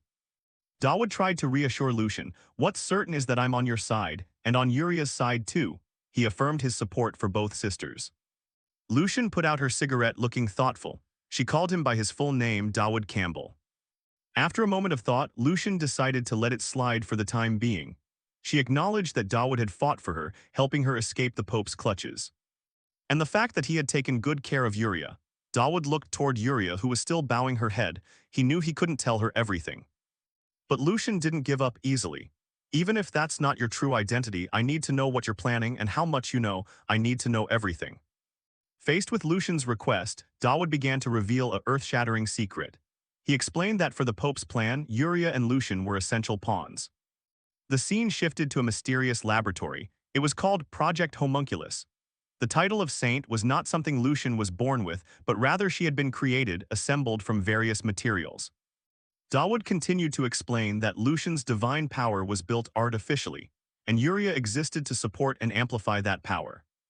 That was how the Pope planned to build his own heaven, a paradise ruled by the Pope's own definition of justice. Back in reality, Dawood concluded, but everything fell apart when Uriah escaped. He warned that the Pope would not stop, he was only temporarily loosening his control while they were here. Uriah and Lucian sat side by side, listening to Dawood's warning. He emphasized that they needed to prepare thoroughly during this precious time. The scene shifted to the academy building. After hearing all the secrets, Lucian looked at Dawood and asked the question she had been holding in her heart for so long. Who are you really? Suddenly, a system notification board appeared before Dawood's eyes. Main quest, the Boy King, the academy will be attacked in 3 days. Aware of the impending threat, Dawood led everyone to a heavily protected area. He introduced them to the heart of the star, a giant glowing crystal.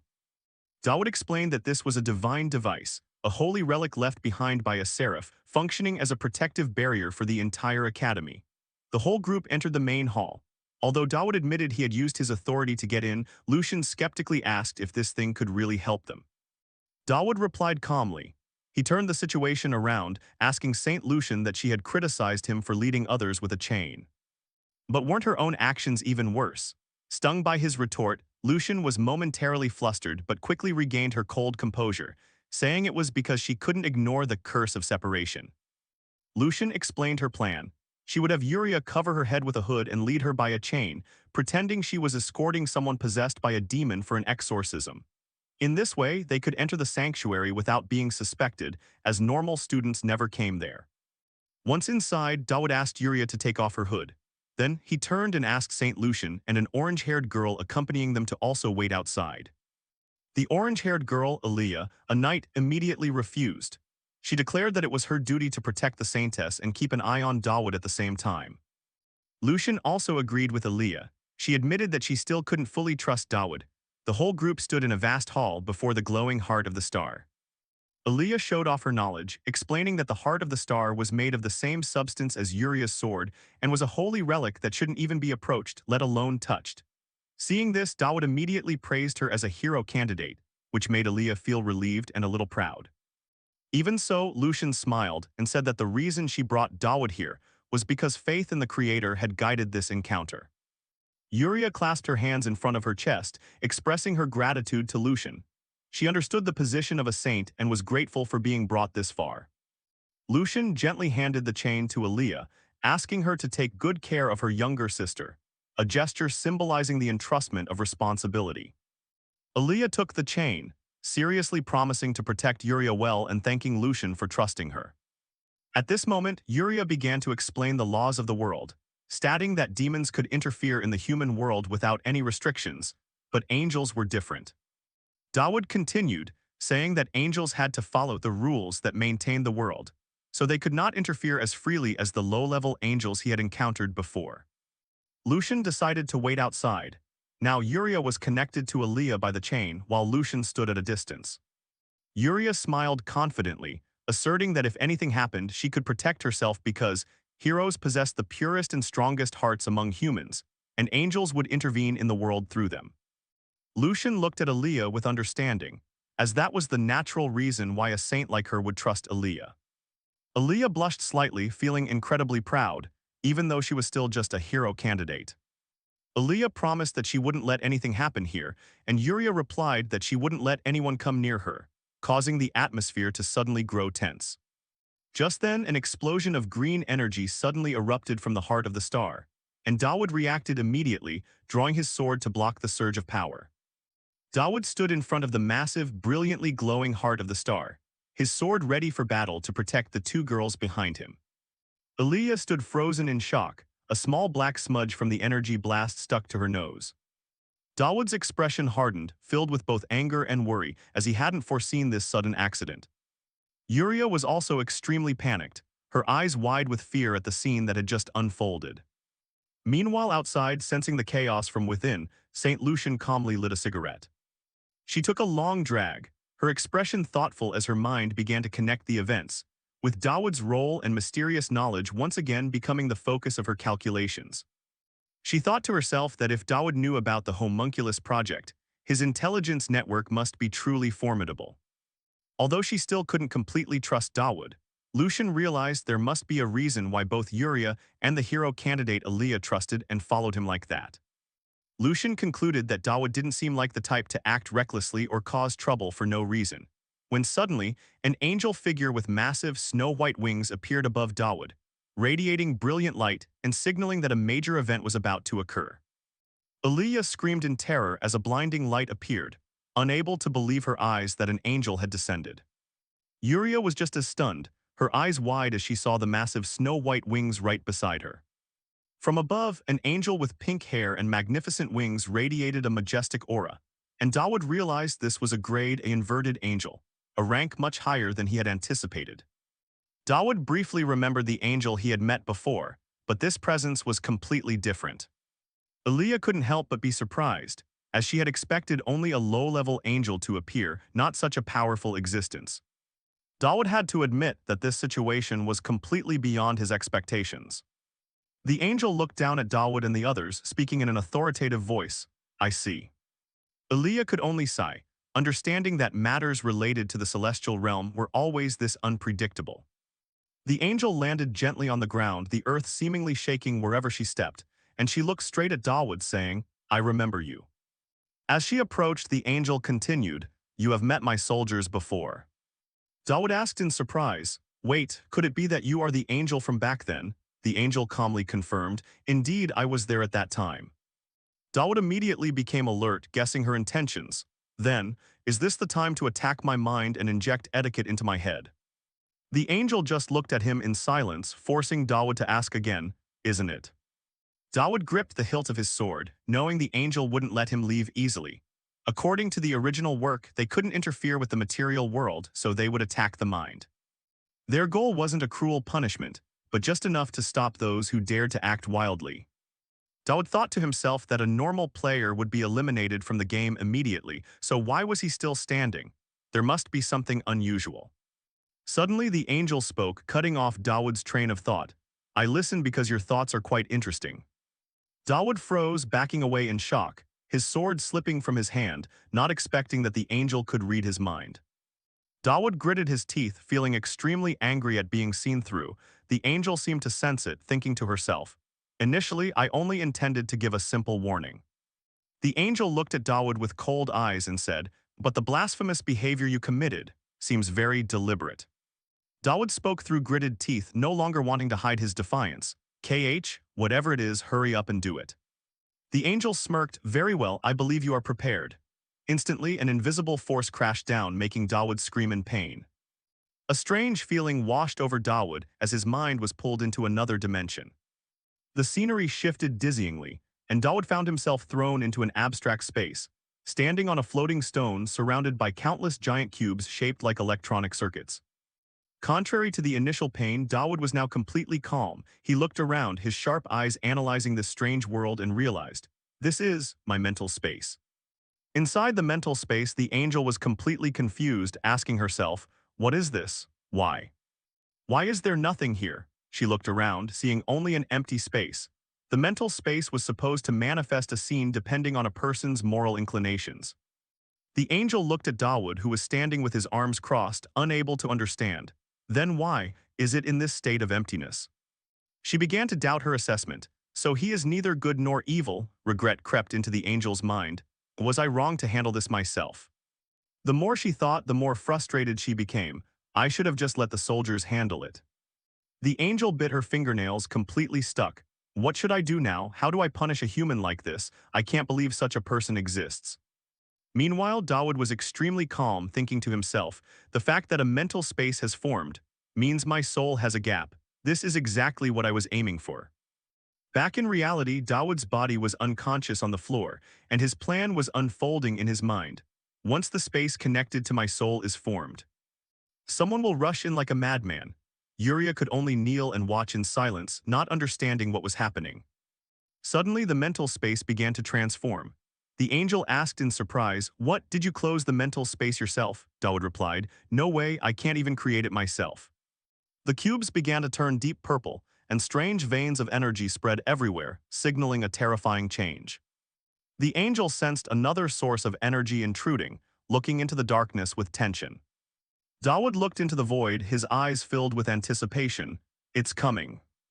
The angel turned to look confused. Coming, what is coming? She stared into the pitch-black darkness ahead but couldn't feel anything. I don't see anything, how strange. Right behind the angel, a figure slowly emerged, a girl with long white hair, black horns, and a bewitching smile. It was a fragment of the white demon. The moment the demon appeared in his mind, a sickle-shaped mark glowed brightly on Dawood's chest, and he braced himself, enduring the connection of this power. The angel spun around in surprise, horrified to realize the presence of a demon right here. The eyes of the white demon fragment flashed with a deadly light. Instantly, ribbons of purple energy bound the angel, blindfolding her. A system window appeared announcing, "Deadly Charm activated." The demon's eyes flashed with satisfaction. "Ah, found you." Another notification appeared, "A white demon fragment has set its sights on you." Dawood smirked, the mark on his chest becoming clearer. "Very well, keep following the plan." The demon laughed bewitchingly, baring her fangs, and whispered to the tightly bound angel, "My partner." The sickle mark on Dawood's chest glowed brightly, symbolizing the dangerous link between him and the newly summoned white demon fragment. The demon's voice continued to echo in the mental space, full of obsession and longing. "I have waited endlessly, endlessly, endlessly, just to see you." The demonic ribbons also wrapped around Dawood, and he gritted his teeth, enduring as the demon's voice echoed. "Wanted to see you," Dawood told himself. "As long as I follow the plan KH." The angel was almost completely bound, with only one eye showing, filled with surprise and panic. The demon's eerie laughter rang out, signaling her victory. A system window appeared, power, temptation, and skill, deadly charm colliding. The white demon fragment hugged the completely enthralled angel, declaring possession. "I want to have you." Inside Dawood's mental space, the divine power charm and the skill deadly charm were clashing violently, with a demonic entity with white hair, black horns, and a long tongue lusting for them. The white demon floated, looking down at the bound Dawood and saying she wanted him, while Dawood could only confusedly ask her back. The white demon leaned in close, using her long tongue to lick Dawood's cheek. He gritted his teeth, telling himself that if he gave in here, he would immediately become a slave to his own soul. Just then a voice cut in, and a girl with short blonde hair and snow-white angel wings appeared, ordering the demon to stop. The angel pulled hard on an energy string, causing the white demon to lose her balance and let out a sharp cry. The angel turned and ordered Dawood to stop struggling and stay still. Dawood was anxious, wondering if a normal angel could handle a demon like this. Interrupted, the white demon growled, gritting her teeth in anger, warning the newcomer not to interfere. She charged madly at the angel, screaming in fury. A thunderous punch was thrown, aimed straight at the angel's face. The punch landed, creating a powerful impact. The white demon roared in anger, her hair fluttering after the attack, while a few feathers from the angel's wings fell. An energy explosion occurred from the collision of the two powerful entities.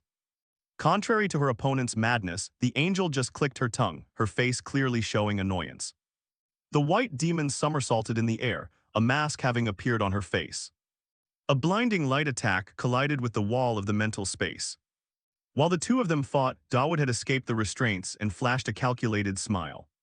He spoke up, calling to the white demon and warning her that if she dared to touch the angel, he wouldn't let it slide. The white demon, who was pinning the angel down, immediately turned to Dawood, asking if he was the one she actually wanted. Dawood shouted, demanding the white demon release the angel immediately, and saying he would deal with her later. He emphasized that they would meet again anyway, so she had better listen. The white demon looked intrigued, her eyes glowing red in the darkness, and asked if that was a promise. Dawood confirmed it was a promise, but didn't forget to threaten her, saying that the promise would sooner or later become reality if she didn't listen. Dawood played his trump card, asking where a soul would go if someone died in the mental space, and saying he would jump out of here. Dawood's threat seemed to work. The white demon glanced at him, calling out to him with hidden meaning. Instead of getting angry, the white demon laughed gleefully at Dawood's audacity. She asked if he was threatening her, and Dawood calmly admitted it. The white demon giggled, agreeing to Dawood's promise. Seeing this, he ordered her to leave immediately. Before leaving, the white demon didn't forget to remind Dawood to keep his word, and he coldly replied with a simple yeah. The white demon slowly dissolved into the space, leaving a message that she would definitely return later to take his soul. Back in reality, Dawood thought to himself that everything had gone according to the original work. With this, that angel owed him a favor. He flashed a triumphant smile, confirming his own thoughts. The angel, with a clearly annoyed expression, asked what Dawood wanted as a reward. What Dawood requested was a star iron ingot, an extremely rare item. Later, Dawood met Yuria, the older sister, on a bench. She was extremely surprised to learn that he had received the star iron ingot directly from an angel, and Dawood explained that he would use it to create an item to weaken the curse of separation. Another girl, Yuria, stepped up and asked Dawood if one ingot was enough. Dawood reassured her that he had prepared another one, further explaining the properties of star iron. It amplified holy power, was nearly indestructible, and could only be damaged by itself or hell metal. Yuria understood the issue, that to break the strange curse on the saint's younger sister, they had even had to meet an angel. Dawood confirmed that the real battle hadn't even begun, making Yuria ask in surprise about what battle he meant. Yuria looked at Dawood with a probing gaze, feeling that he was hiding something, and asked him directly. Dawood sank into thought as a system window appeared, informing him of an upcoming event, King's Boy Academy D1 attack incident. All three girls, including Yuria, the younger sister with black hair, demanded that Dawood tell them the truth so they could prepare as well. Dawood's gaze became resolute, and he decided to tell them everything, asking them to listen carefully.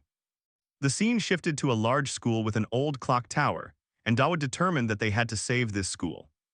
The scenery glided past the students in the school, where a silver-haired female student was diligently taking notes with a brush pen. Another female student with purple hair and goggles was focused on welding something. A blonde male student with his face hidden in the shadows exuded a mysterious air. Two other male students were chatting, one with red hair confidently stating that first place would belong to them, as no one could beat them in the final outdoor training tomorrow. While other students walked together, Dawood quietly walked alone in the school courtyard. He reflected on the students here, who lived normal lives without knowing the truth or the threats lurking about. He thought about himself, someone who had no memory of school life in the outside world, so he couldn't feel it either. His train of thought was cut off by a strange voice, someone asking if he was used to always being alone like that.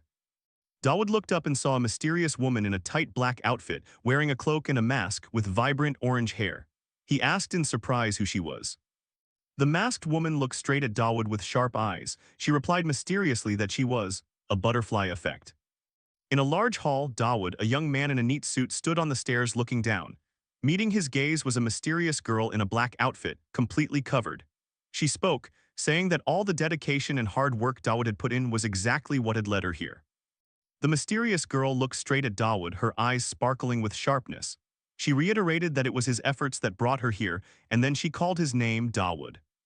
Dawood showed surprise at the girl's words. He muttered about that little student and then asked bluntly, "Who are you?" Surprisingly, the mysterious girl appeared right behind Dawood in the blink of an eye, making him startle. She playfully said that since she saw him always calculating one step ahead, she had expected to meet a sinister strategist, not expecting him to look so ordinary.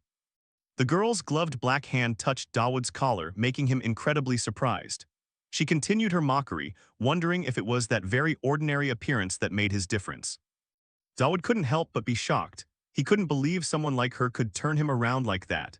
He wondered if there was any character like this in the original plot and why she could understand his situation so well.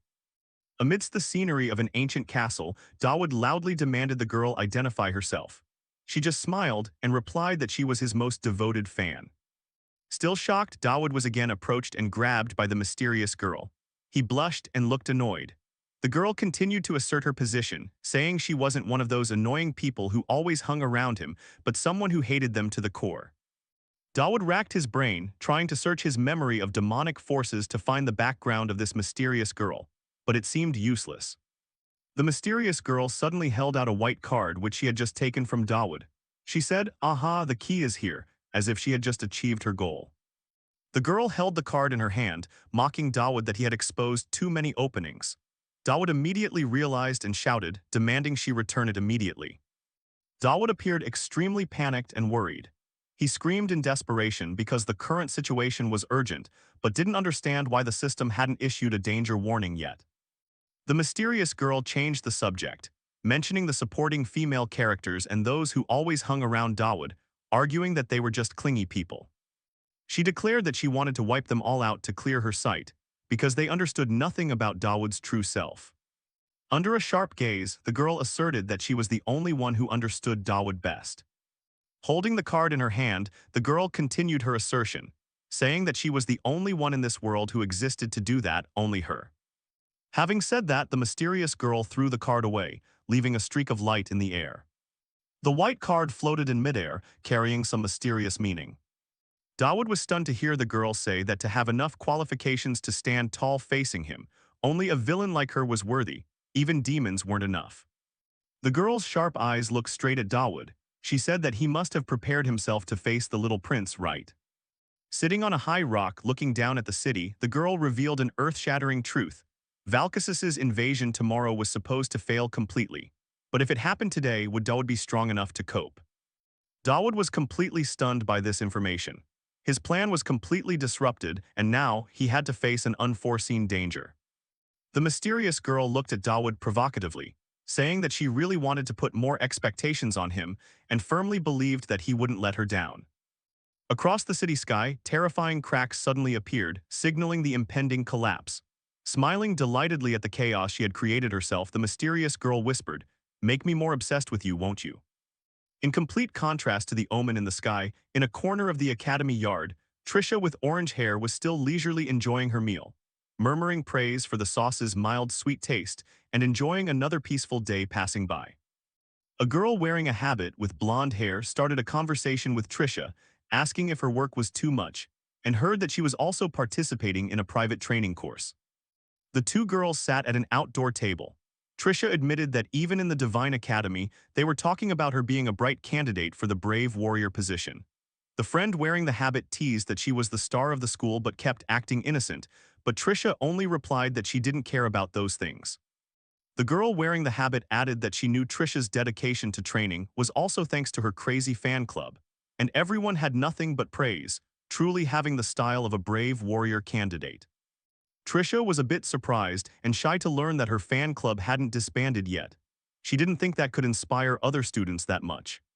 The girl wearing the habit turned to the topic of Dawood, saying that clearly he had quelled a battle last time. She happily remarked that their relationship was progressing well and teased Trisha that now she surely wasn't shy when being with him anymore. Trisha appeared a bit confused and stammered. The conversation subsided, moving to a deeper perspective about how to look at an ordinary person. Trisha was silent for a moment, and then confessed that she found herself still having many unfinished things, showing her humility. The girl wearing the habit began to give examples of extraordinary power, such as suppressing and destroying a great demon beast, or wiping out the enemy in the blink of an eye. Trisha closed her eyes and listened to her friend. The girl wearing the habit concluded that, compared to those extraordinary individuals, a brave warrior candidate was just a person slightly stronger than the average. A simple but also harsh truth. Suddenly a strange sound erupted, making Trisha startle in terror. She panicked and asked herself, what is happening? Chaos covered everything. Other students also looked up to the sky in panic, screaming that the protective barrier was cracked. They didn't understand what was happening, wondering if this was a drill. A blonde student and another girl wearing glasses confirmed that this was definitely not a drill. The situation was extremely critical, and they shouted, demanding everyone to quickly evacuate inside. The barrier-breaking event seemed to cause a powerful energy shock, making someone with purple hair who was fast asleep spit blood. In another room, a girl with red hair with small horns on her head also felt the danger. An order was given, requiring everyone to hold their weapons tightly and be ready to fight. Seen from below, the city's protective barrier with a hexagonal structure was shattering like glass, revealing the pitch-black night sky. Trisha looked up at the sky with a desperate expression. She knew that once Serapin's barrier showed cracks, the demons would soon sniff and find them. She realized in horror, this wasn't in your calculations, right, Dawood? Amidst the chaos, a dark-haired girl wearing a monocle quickly acted, rushing toward the cracks in the sky. The dark-haired girl focused her energy, her hands emitting a powerful green light, showing she was preparing to cast a type of magic. A massive green energy beam was fired, colliding with the crumbling barrier, seemingly an attempt to patch it or slow down the collapse. Floating in midair, the monocle-wearing girl shouted Dawood's name. informing him that everything was happening much sooner than anticipated. She looked at the crack with eyes full of worry and suspicion, thinking to herself that if even this was part of Dawood's plan, he would have to explain a lot of things to them. Below the cracking sky, a tall clock tower stood, its clock hands still running as if signaling there wasn't much time left. Right at the top of the clock tower, a huge dark purple magic circle appeared, shaking violently, signaling the invasion portal had fully opened. From the dark magic circle, countless dragons and monsters with grotesque shapes began to pour out, their roars echoing across the sky, signaling a massacre was about to begin. Below on the ground, chaos reigned. Amidst the people screaming and running, a commander tried to re-establish order, shouting for everyone to quickly follow Talion's instructions to organize a defense. Amidst the chaotic streets, orders were issued, requiring everyone to run inside immediately for safety. The monsters had poured in, and the top priority right now was to ensure the safety of the freshmen at all costs. A roar echoed when a giant, clawed foot slammed into the ground, signaling the appearance of a much larger monster. Before everyone's eyes was a giant humanoid monster, with rippling muscular body, earth-yellow skin, and many bloodshot eyes on its head. It bared its sharp teeth, standing tall amidst the flock of imps, creating an extremely terrifying sight. Amidst that moment, a mysterious figure appeared, hands emitting a dark purple energy beam. He muttered, wondering how the enemy could have announced the attack time in advance. That figure was Talion, a blond young man with eyes emitting purple rays. He smiled arrogantly and defiantly, shouting to Dawood, "Whatever trick you've prepared, don't make me wait long, I'm bored of waiting." A lizard monster with green scales and a white skull hat on its head was roaring fiercely. The scene signaled a sudden and chaotic attack. Immediately after, a male student panicked and screamed for help, when about to be grabbed by a creepy yellow monster with countless eyes and jagged jaws. A close-up of the male student's face showed extreme fear. He was truly facing imminent death. During the emergency, a figure rushed over. It was Professor Elfin, who quickly moved to rescue the male student in danger. Professor Elfin loudly scolded the male student to calm down, while ordering everyone to quickly evacuate indoors. Another red-haired professor also held the male student back, warning him not to perform meaningless brave actions in this situation. Professor Elfin stood there with a frustrated expression, realizing the situation was getting worse. And just as he feared, the magic shield protecting the academy began to show cracks. The problem didn't just lie with the monsters inside the school. Professor Elfin, as principal, was trying to maintain the barrier. He worried that if the barrier was broken, all the Kings of Decay aiming at Elfante would gather, and that energy mutation could affect even the Void Zone. Someone else saw Elfin's action and shouted, not understanding why the principal was doing that, showing the tension and lack of information internally. Meanwhile, a blonde man and a nun were also rushing and shouting, requiring students to run faster and go inside to ensure safety. Fierce monsters had poured in everywhere. Warnings continued to sound, requiring everyone not to fight but to evacuate immediately. The Academy's guard team had taken positions. The captain ordered Team 1 to continue evacuating students, while Team 2 had to hold the defensive line here. The guard team lined up, bravely facing the crowded monster flock rushing towards them. They were determined to stop them at all costs. But the monster flock's power was too overwhelming. They easily swept through the guard team's defensive line. A soldier was bitten by a monster, sacrificing himself on the spot. From afar, the main character Dawood Campbell witnessed it all. He was shocked to realize this wasn't what he had anticipated, his plan. All his plans had completely collapsed. Dawood stood motionless amidst the chaotic scene, unable to believe what was happening. Monsters ran amok, barriers shattered. This situation was never supposed to exist in the script that Dawood had known beforehand. Dawood sank into despair. If everything had gone according to his plan, this tragedy wouldn't have happened. Amidst that, a voice rang out calling his name, Dawood Campbell. A sword swung up, drenched in monster blood. The person who just arrived coldly asked Dawood, "Didn't you hear the evacuation order?" That was Elnor, president of the student council. She appeared in a military uniform, full of spirit and power after defeating a monster. Elnor looked at Dawood, her gaze sharp and calculating. She knew she had to think, had to find a way to resolve the situation. Dawood's eyes also shone with determination. He knew he had to find a way to turn this situation around. Both faced each other amidst the chaos. Elnor questioned what Dawood was doing here instead of evacuating. Meanwhile, Dawood was still calculating, believing that there must be a way to survive. At the same time, a member of the student council, a girl wearing glasses, rushed over and shouted that the entire student council needed to gather. The student council member continued to call Elnor, but she only coldly replied, "Just go first," her eyes showing she had already made her own decision. Dawood turned to Elnor earnestly suggesting, "Can you trust me once if you follow me? We can save this school." In the back, the girl in the student council shouted, requiring Elnor to return immediately. To convince Elnor, Dawood began to list the events he had resolved in the past. "Please think about what I have done so far. The Count's case, the monster case, the assassination case.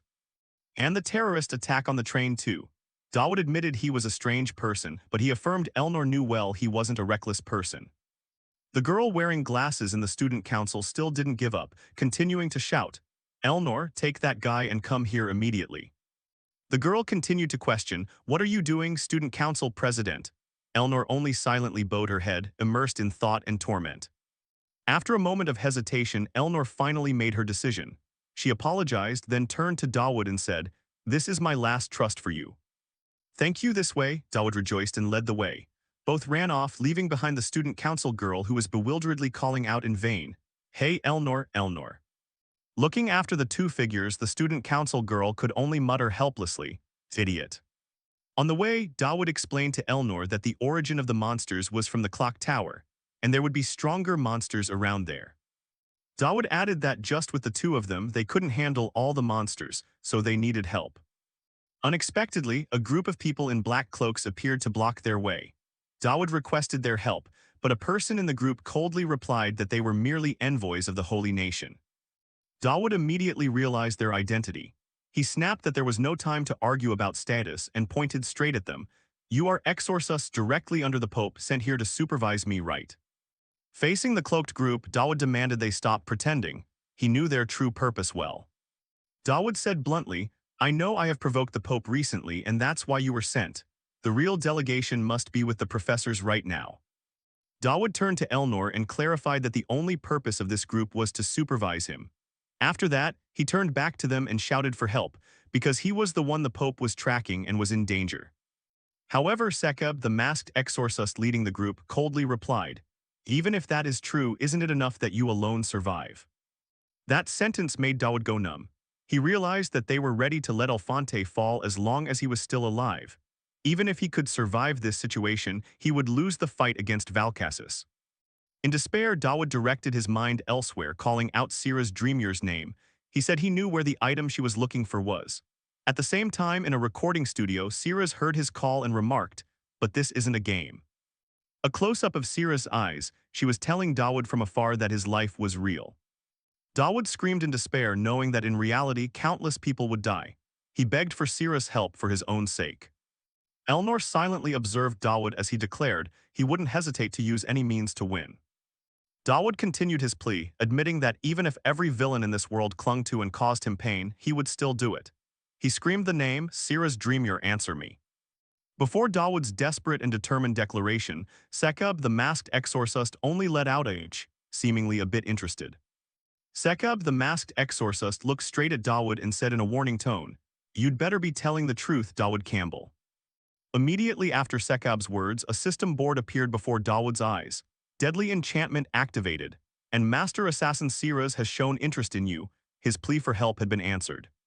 After confirming Dawood's determination, Sekab ordered her subordinates, Bisla, intervene. Immediately, Sekab and her two subordinates shed their heavy cloaks, revealing tight, neat assassin outfits inside. They were ready to act, ending Chapter 50 with a full of surprises development. The scene opens with Big Ben looming large against a ghostly, cracked purple sky, signaling an impending catastrophe. A giant jaw with sharp, slimy fangs snarls, ready to swallow everything in its path. Countless grotesque monsters begin to appear, from deformed golems to ferocious orcs. High above, three mysterious hooded figures face a giant wolf-like monster, bracing for a completely lopsided battle. Meanwhile, Dowd Campbell looks confused and worried, saying, "I don't know what you know about me or how you found out." But Elnor cuts him off firmly, "Save that for later." Her gaze makes it clear that the current situation is far more urgent. A masked female swordsman with blonde hair draws her blade. the edge flashing with a brilliant golden light ready for combat. Suddenly, a cat-eared character with purple hair and a sinister smile appears, challenging them. Then you'll have to take responsibility for what you said, Dowd Campbell. Immediately, the masked female swordsman lunges into the fray, swiftly taking down one monster and expertly attacking the others. One of the hooded figures is also fighting fiercely, unable to hide their shock. This power is completely absurd. Dowd turns to Elnor, whom he calls President, and urges, "We don't have time for this, President. We need to get to the clock tower fast." He points toward the tower, adding, "An enemy is waiting at the top." Elnor asks with skepticism, "Waiting? You mean he's waiting for us on purpose?" Seeing Dowd stammer, she says bluntly, "If you're about to make up another excuse, just stop." She stares directly at Dowd and says, "Ever since I met you, not a single word you've said has been honest. You always hide everything or dodge the truth." But then her voice softens, "But that attitude always has its reasons. That's why I'm by your side now." The two head toward the clock tower in the twilight.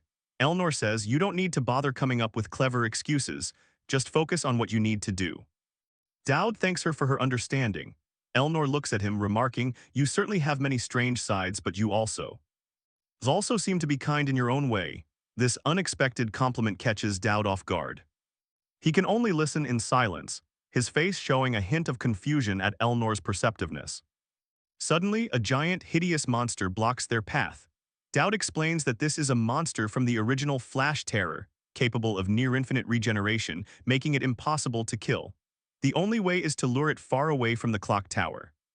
Dowd anxiously asks Elnor, "Can you draw its attention?"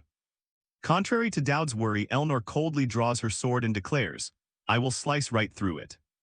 No sooner said than done. She charges straight at the giant monster, unleashing a powerful strike. Elnor's eyes blaze with determination. Dowd can't believe his eyes, asking in astonishment, "Is she really going to slice it?" Elnor unleashes a barrage of golden light slashes at the monster. But just then, Dowd spots another danger and warns, "President, to your left." Hearing Dowd's warning, Elnor's eyes widen in surprise as she realizes the danger approaching. A giant clawed arm of the monster descends from the sky, aimed directly at Elnor. Dowd can only scream in horror, seeing Elnor about to be crushed, the ground beneath her feet beginning to crack. In the nick of time, Elnor reacts, creating a blinding explosion of light to dodge the attack. Immediately after, a streak of bright red light flashes, seemingly a sharp counterattack against the monster. Elnor has successfully parried the attack. Her face glows with resolve, her sword having blocked the crushing blow. Her hat flies off, her white hair flowing in the wind. Elnor channels her energy, swinging a massive strike into the monster's body. But the consequence of the impact is that her sword snaps. She cannot hide her surprise. Dowd realizes the harsh truth, a monster that even the Tristan sword technique can't handle. He understands that this monster was designed to be unkillable from the start. Dowd finds himself in a dilemma. "There's no time left, I have to get to the tower, but I can't leave Elnor alone like this." Just then, Elnor calls his name, Dowd Campbell. Though exhausted and injured, Elnor firmly says, "Even if I have to die, save Alfonte." Dowd is completely stunned by her words. He can only stammer, "What?" With eyes as sharp as knives, Elnor speaks loudly as if to rally his spirits. "You aren't losing your fighting spirit just because my sword broke, are you?" She proudly calls out her full name like an oath, Elnor Araniriza La Tristan. At that moment, a horrific truth flashes in Dowd's mind.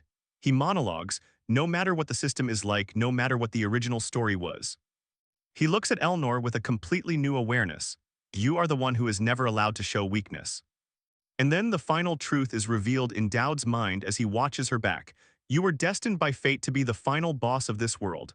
He calls her name, President. Elnor replies, "Yeah," then continues in a somber tone, "This might be the last time, so I'll say one thing." Dowd asks in surprise, "What is it?" and leans his ear close, while Elnor maintains her calm but melancholy expression. After hearing Elnor's whisper, Dowd is left completely speechless. He can only stare at her, filled with astonishment and shock. The monster lets out a deafening roar, reminding them of its terrifying presence. Elnor's eyes glow a frightening red. She is ready for the final battle, a fight she knows she cannot back away from. She pours all her remaining strength into charging at the monster, unleashing her most ferocious attacks. The monster's blood splatters everywhere. Elnor, like a true war goddess, is using her very life to stall for time, creating a path for Dowd. With glowing red eyes filled with steely determination, Elnor bears the mission of her sacrifice, holding the monster back so Dowd can press forward. While Elnor fights a life-or-death battle, Dowd reaches the top of the tower. From here, he can clearly see the source of the catastrophe, a giant yellow magic barrier enveloping the entire city. At the top of the tower, a blond man with an arrogant expression waits. He smirks and says, "I only wanted to say this with that face, but youth really is a good thing." Dowd gasps for air, exhausted and forced to his knees after climbing the tower.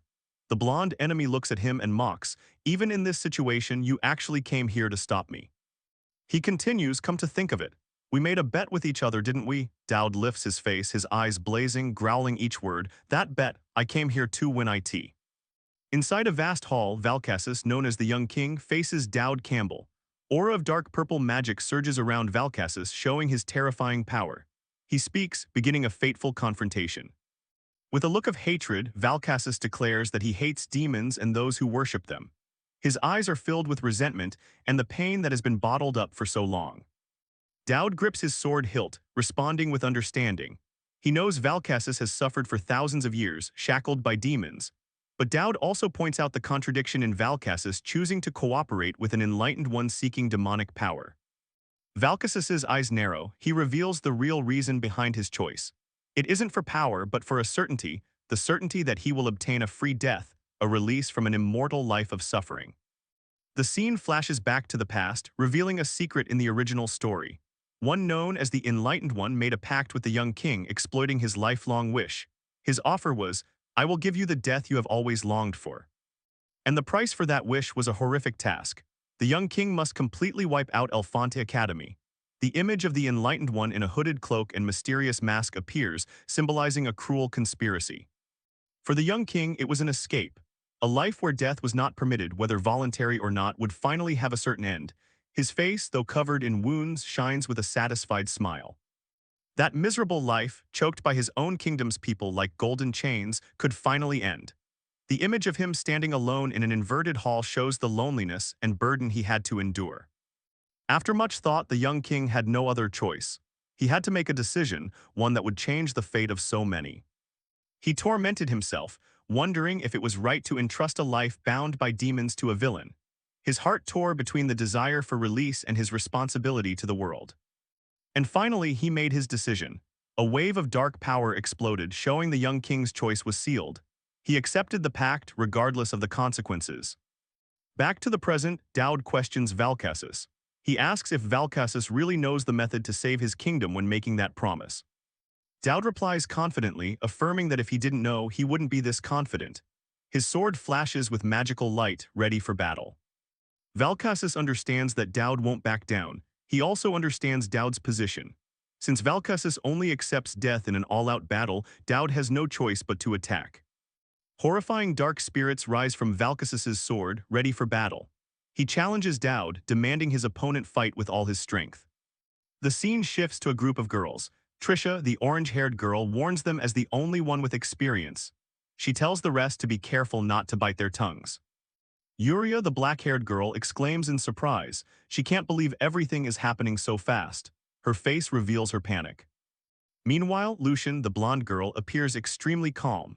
She smokes her cigarette and advises everyone to leave behind any items that might fall, then confidently says she has great balance. The three girls lie on a strange device. Trisha says to just do as they please and that only experience can help them understand. They seem to be about to participate in a special training course. Yuria, looking frightened, intends to push the start button but hesitates at the last minute. She screams that she needs to prepare herself mentally first. Immediately, all three are flung into the air in a chaotic flow of energy. Trisha screams in anger, cursing the so-called instruction of the person with experience. This is clearly not a pleasant experience. Returning to the battle, Valkassus in his demon form challenges Dowd. He demands that Dowd prove his words aren't just empty talk.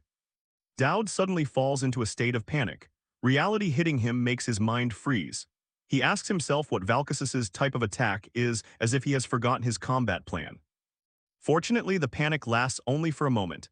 Dowd quickly regains his composure, his brain beginning to analyze the situation like a veteran gamer.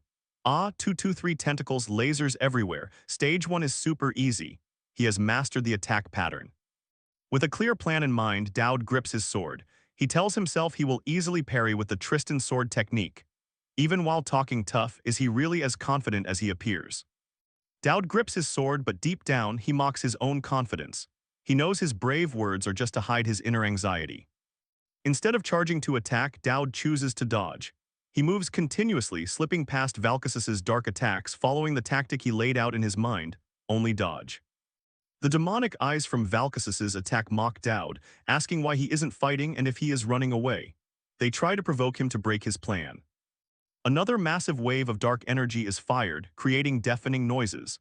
Valkassus's power seems endless, enveloping the entire space. The demonic mouths show disappointment at Dowd's evasion. They begin to fire laser energy beams, increasing the pressure on him. Dowd moves continuously, dancing between the hall's pillars.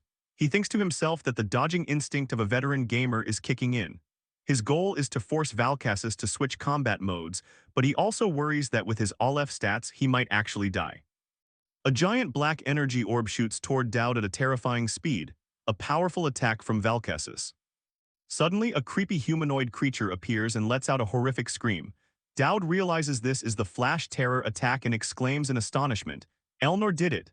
This shows there was external intervention. Dowd realizes in shock that there is a difference compared to his knowledge. He remembers that in the game, when this monster died, its brain or heart would explode, but here, that didn't happen. Amidst the battle, Elnor with her long platinum hair appears. She moves as fast as the wind, rushing through the ruined battlefield, ready to engage. Meanwhile, one of Valkassus's demonic eyes opens its mouth wide, gathering a massive amount of dark energy, preparing for a destructive attack. Elnor bravely charges in, her sword confronting an explosion of light and energy head-on, showcasing her formidable power. Despite Elnor's efforts, Dowd is still blown into a wall by an attack. Valkassus sneers, asking if he finally wants to fight for real. Despite being wounded and covered in dust, Dowd's gaze doesn't waver. His determination becomes stronger than ever. Valkassus in his demon form approaches the panicked Dowd. Dowd screams for him to wait, as if he isn't ready for this direct confrontation yet. Valkassus's demon eyes glow brightly. He declares that once this form is revealed, he cannot stop anymore. The battle has reached its end. Dowd is hit by a powerful attack. Valkassus looks at him with contempt, saying that as expected, Dowd is no match for him, but he will remember his courage. Dowd is blown backward by an immense force. His body cannot resist Valkassus's overwhelming power. Valkassus's final attack, a sword bound by chains, stops suddenly right in front of Dowd. Valkassus himself is surprised by this unexpected intervention. From above, two figures dive down. It is Yuria and another ally. They declare they will stop Valkassus, the demon worshipper. Dowd's reinforcements have finally arrived. Lucian, the stylish blonde girl, appears with a cigarette on her lips. She calmly says to the surprised Dowd, "I've come to save you." Yuria, now wearing a golden crown, is overjoyed to see Dowd is still safe. She screams his name in relief. Trisha, the orange-haired girl, lands powerfully, creating a circle of energy beneath her feet, demonstrating her power and readiness to fight. Trisha lands forcefully, then smiles at Dowd. She praises him for holding out so well and asks mischievously if he missed her. Dowd's gaze sweeps over the allies who just appeared, Trisha, Lucian, and Yuria standing there safe. He smiles in relief, acknowledging that they arrived just in time. Despite his calm appearance, his inner self is crying in joy, thinking that if they had been even a second late, he would be dead. Yuria happily approaches Dowd. She realizes that the Iron Star ring he gave her actually works. Now she can get close to others without being blocked by the curse anymore. She hesitantly thanks Dowd, her face glowing with happiness. The chains that once bound Yuria shatter and turn into a brilliant flow of golden energy, wrapping around her body. Her curse is being transformed into a new power. Witnessing this scene, Trisha and Lucian cannot help but be amazed. Dowd looks at Yuria and says there is more to it, revealing an even bigger secret about the ring's power. Dowd explains further. The curse that is released when wearing the ring doesn't disappear. It is simply transformed into another form of energy. And then Yuria appears in a completely new form. Dowd explains that the moment the curse disappears, it will be transformed into an extremely powerful attack buff. What remains is not a curse, but a protective blessing. Yuria now shines in golden armor, becoming a powerful and gorgeous warrior. The battle with the dark entity Valkassus officially begins. Facing the monster's provocation, Yuria, younger sister, in brilliant golden armor takes a fighting stance. The enemy laughs, saying it's time to end the empty words. Amidst the tense atmosphere, Dowd Campbell remains strangely calm. He realizes his opponent's attack is following the exact pattern he already knows, a massive advantage thanks to his metagame knowledge. Dowd roars, rallying the team's spirit. He asserts that as long as everyone follows his instructions precisely, victory is definitely within reach. His belief is the spark for this counterattack. Aaliyah pants heavily, but her eyes still burn with fighting spirit.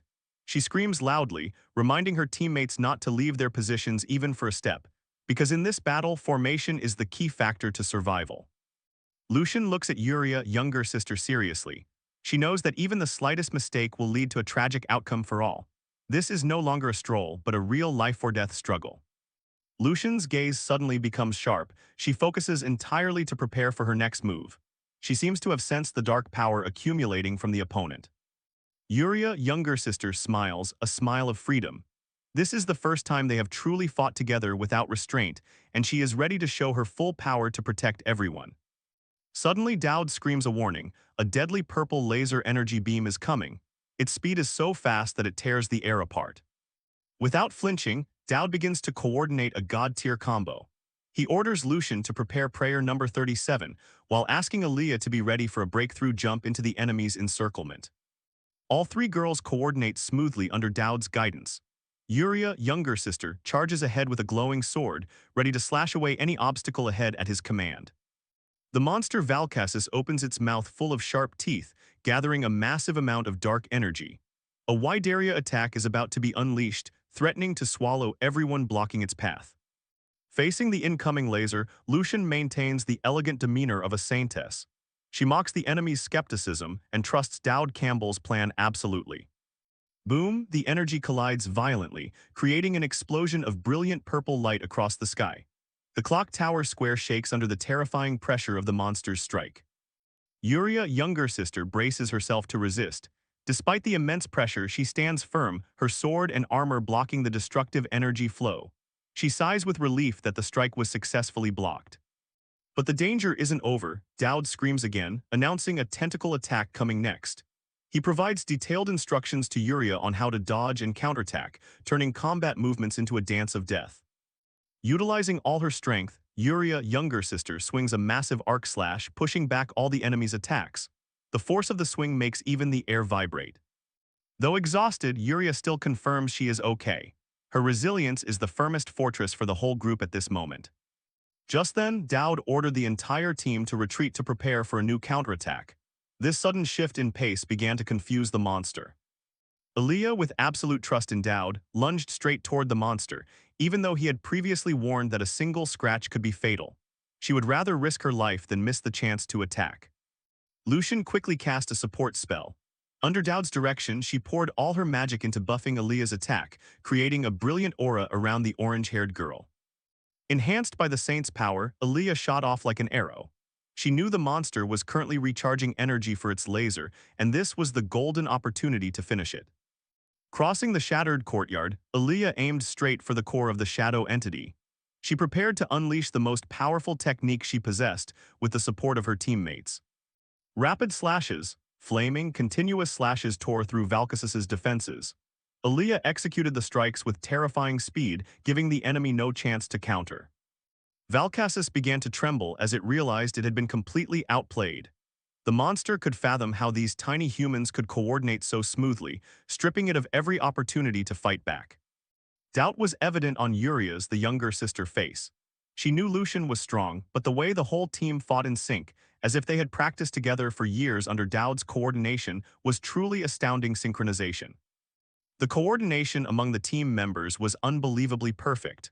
Under Dowd's command, every move and every attack clicked into place, leaving not a single gap for the opponent to exploit. Lucian, with a cigarette cockily hanging from her lips, was also amazed by this incredible synchronization. She quickly encouraged Yuria, the younger sister, to keep up the pressure and corner the monster. Dowd observed the situation with the sharp eyes of a brilliant tactician. He silently praised the team's effort, seeing everything unfolding exactly according to his pre-planned script. Realizing the timing was ripe, Dowd decided to ramp up the pace of the battle. He told Aaliyah to prepare for a massive strike, summoning the power of a true guardian. Burst stream, a colossal blast of firepower erupted, tearing through the darkness and hurtling straight at the Valkassis entity with unstoppable destructive power. In the thick smoke and fire, the monster's crazed laughter still rang out. It refused to submit, trying to pull itself up amidst the ruins of the square. By now, Aaliyah trusted Dowd completely.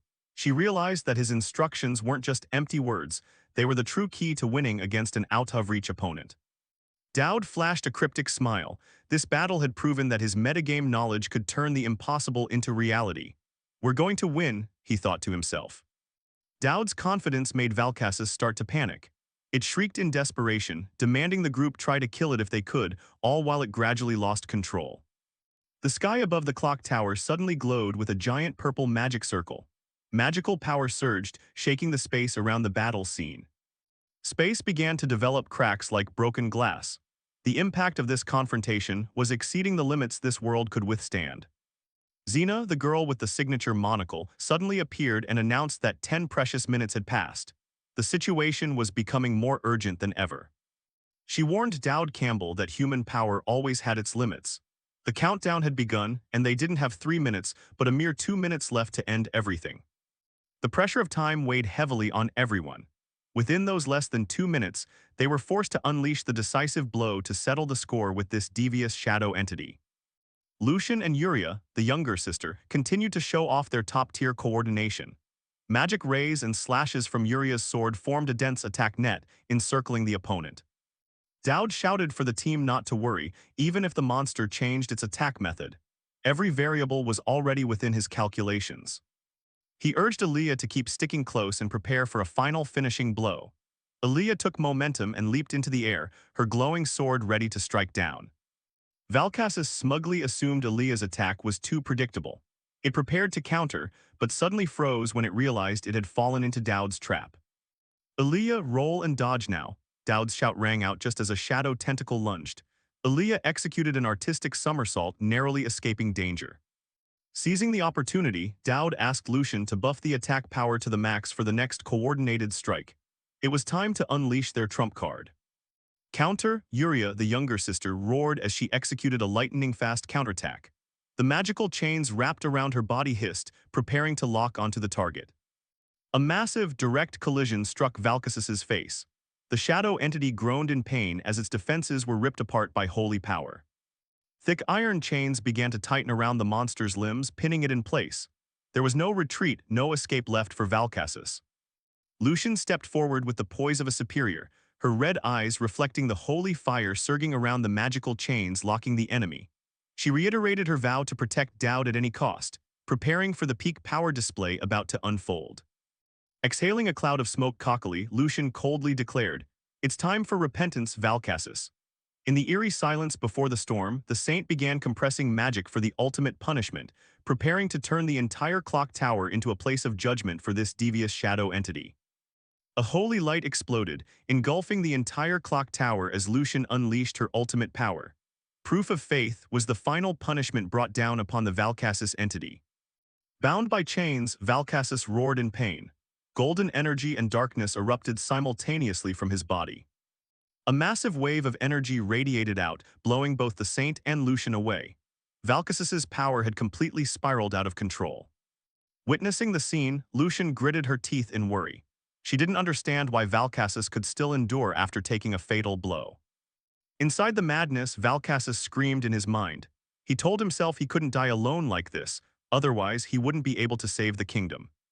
Lucian immediately got into a fighting stance, swinging her chains, determined to find a way to control the monster before her.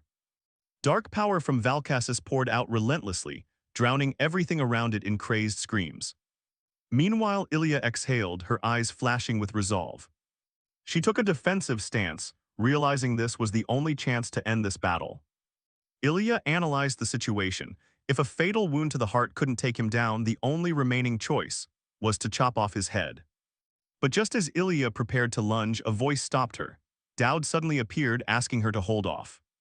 He looked at her, gently saying she had done well. He ordered Ilya to take everyone away from the clock tower and leave the end of the battle to him. Ilya couldn't believe her ears. She shouted, asking if Dowd was insane. It was obvious how strong the opponent was. Why did he want to face him alone? A calm voice rang out, affirming that he wasn't crazy and he knew exactly how strong his opponent was. But if Ilya didn't retreat, everyone would be dragged into the fight. The Saint and Lucian stood watching from afar, both silent at the tense situation. Ilya froze. Dowd said she had followed the plan very well, and from here on out, everything else was his part. Suddenly, another voice rang out amidst the sea of fire, urging Ilya to trust him. A man with long orange hair stood there, his back exuding confidence. Ilya stood still, turning her back to the battle, seemingly struggling internally. Finally, she turned around, her eyes burning. She declared that as a hero candidate, she couldn't let the students die. She would stay and fight.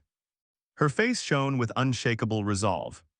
The man with long orange hair smiled, asking a cryptic question. Who said anyone was going to die? Dowd also turned to look at her, smiling confidently. He promised that even if it seemed impossible, he would definitely win and return. His promise made Ilya unable to hold back her tears. Drops of tears began to roll down her cheeks. Dowd turned his back, stepping firmly toward the kneeling Valkassus. He declared that death wasn't in his plans. Dowd's back moved forward steadily, facing the powerful enemy alone. Ilya could only watch in silence, softly calling his name. Now she could only place her full trust in Dowd. Lucian turned to Ilya, urging her to go down with her. She said the stairs were too slow and told Ilya to take her hand. After a moment of hesitation, Ilya gripped the hilt of her sword and agreed. She turned to the Saint and told her to come along. Lucian and the Saint took Ilya's hands, and all three jumped down from the top of the tower, placing their complete trust in Dowd. Dowd explained his plan. The condition to break Valkassus's chains was to win a fair duel. And in this situation, the only person who could have a fair duel with Valkassus was Dowd Campbell, the weakest one with all stats at F rank. To execute the plan, Dowd activated Soul Linker. The system notified him that the number of demon marks on him had increased by 1. Before starting, Dowd turned to ask the soul of the knight Caliban. He said that since Caliban had experience, he wanted to ask one thing. Dowd asked a strange question, does dying hurt? The soul of the knight Caliban stood silent behind him. Caliban, with a melancholic expression, slowly replied that, of course it hurts. Hearing an answer so bluntly obvious, Dowd muttered that he would never ask for advice from Caliban again. He ignored it, lifted his pendant, and activated the sacred soul skill. Dowd knelt down, held the pendant toward Valkassus, and began the process of infiltrating the monster's mind. Instantly, Dowd's consciousness was pulled into a space as black as ink. Purple energy currents began to swirl, signaling a dangerous infiltration. Dowd braced himself. Valkassus's soul energy was fighting back fiercely, causing him immense pain. He gritted his teeth, trying to push through the excruciating pain to get deeper into the opponent's memories. Finally, he saw a glimmer of light. A small figure in an orange cloak was sitting in the dark space. It was the ego of Valkassus. Dowd gritted his teeth, his body trembling from the terrible pressure of maintaining the soul connection. But he persisted, reaching out, determined to touch the breaking soul. Valkassus's back as a youth appeared, a lonely image amidst a scene of desolation. The scenery around Dowd changed. He had successfully infiltrated Valkassus's memories, a magnificent kingdom now burning in a sea of fire. The eyes of the young Valkassus shone with deep sadness. This was the tragedy that ruined his life. A prosperous city burned to the ground in an instant. The young Valkassus silently looked ahead, where another boy in an orange cloak was sitting alone, another fragment of his own memories. Suddenly, Dowd appeared right behind him. The young Valkassus turned, shocked to see a stranger had infiltrated this far. He asked if Dowd knew he could be trapped in these memories forever. In response, Dowd just asked a question back. In a one-on-one match, is losing all you can think about? Dowd smiled. He didn't come here to defeat Valkassus. He came to save both him and his kingdom. Valkassus closed his eyes, a peaceful smile appearing on his lips for the first time. He realized that even knowing there were so many dangers, Dowd wasn't the type to turn a blind eye and walk away. Valkassus admitted, "You win." He bowed before Dowd and offered a sincere thank you. The battle ended not with force but with empathy. A blinding light exploded, breaking the space, creating cracks like broken glass. And then the barrier shattered completely. A voice rang out, unable to believe what was happening. It was the girl with the monocle, wondering in shock if Dowd had really succeeded. The barrier vanished, the last fragments of it disappearing as well. A brilliant light covered the clock tower, signaling that something had ended. The purple energy spheres also faded into the air. Right after, a series of system notifications appeared. Main quest completed. Dowd received points, demon essence, a hero fragment, and unlocked interaction with the tribunal. Dowd slowly opened his eyes, still drowsy after the battle. But when he became alert, he realized he was looking straight at Elnor. As it turned out, he was resting his head on her lap. Realizing the situation, Dowd called her name, feeling a bit flustered. Elnor asked if he had arrived right after defeating all the monsters. Dowd hesitantly confirmed, then worriedly asked if she was angry because he left her with that ridiculous guy. She admitted she was angry, but not for that reason. Dowd was surprised, not understanding what else he had done wrong. Elnor's voice turned cold as she recounted meeting the hero candidate and the saint outside the tower. She sarcastically remarked that their roles should have been reversed. Dowd should have brought her to such an important battle. Dowd could only sigh, not understanding what she thought of the student council president anymore. Realizing Elnor's attitude, Dowd probed, asking if she was jealous or if it was just her bruised ego. Dowd playfully teased, asking directly if the president was jealous. Elnor immediately glared at him, growling want to die, making Dowd quickly apologize. That moment, Dowd suddenly realized something. He looked at the necklace around his neck. He muttered that all the curses binding his body had been lifted. The young King Valcassus was finally free, and those people could now perhaps rest in peace. In his mind, he recalled the pleas of the children's spirits, hoping he would stay and help them take revenge on the one who harmed them. Lost in thought, Dowd didn't notice Elnor's gaze watching him. He blankly asked why she was looking at him like that. Elnor just smiled, replying with a simple sentence, "Just because I wanted to." Dowd sat up, asking Elnor about her plans. She was surprised, asking what he was talking about. He explained that his solo defeat of the Flash Terror would surely spread everywhere. That meant the level of the assassins targeting him would only get higher. Yet Elnor didn't seem to care about that danger. She brushed it off and repeated what he said earlier about having dinner to make up for the one they missed. Meanwhile, at the academy, shocking news was spreading. A blonde student shouted, informing everyone that the principal had decided to give them an early holiday because of the clock tower incident. The whole courtyard immediately erupted in cheers. Students buzzed, some not even understanding what happened but knowing someone had split an entire building in half, so it needed repairs. On a balcony, two sisters were enjoying the peaceful atmosphere. The older sister lit a cigarette, saying they could stay at the academy for the time being. She exhaled a cloud of smoke, muttering that this was the official announcement from the Holy Nation. She wondered if Dowd had truly grasped their weakness. The black-haired girl, Yuria, replied that it was very possible, since Dowd was a very calculating person. Yuria smiled, saying that regardless, she felt happy as long as they were together. But the older sister was still worried, reminding her that the Holy Nation wouldn't give up on them and the homunculus plan wasn't over yet. Yuria asserted that even so they wouldn't run anymore. Now both were much freer than before. The older sister smiled, agreeing that the Holy Nation wouldn't dare look down on them again. She teased that in times like these, she didn't know who the real older sister was. Yuria happily replied that they were twins anyway, even if she was born 2 minutes earlier. Suddenly, a voice cut into their conversation, asking them to keep it down. A red-haired elf student with thick glasses appeared, complaining that they were interrupting her reading and demanding the older sister put out her cigarette. The scene shifted to another room, where a family photo was placed neatly on the table. In the room, Ilya was lying on the bed, asking her friend Trisha if she was truly worthy of being a hero candidate. Trisha was surprised, affirming that it was obvious. She reminded Ilya that she had handled the clock tower incident well and asked if she was feeling pressured by everyone's eyes. Or was it the pressure from the hero title itself? Ilya whispered, wondering to herself if she really wanted to be a hero that much.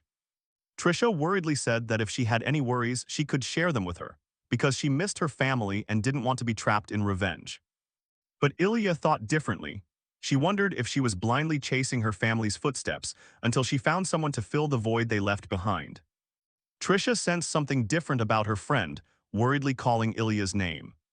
She asked if Ilya wasn't feeling well, but Ilya quickly denied it. The scene returned to Dowd. He was talking to the principal. She warned him to be prepared because from now on, demon worshippers would continuously target him, and he couldn't let his guard down. Dowd replied wearily that he was used to it, but he added that humans couldn't always be on edge, implying he needed some rest. The principal smiled, saying that was the reason she proposed a vacation, also to repair the buildings after the incident. She thought Dowd should rest a bit too.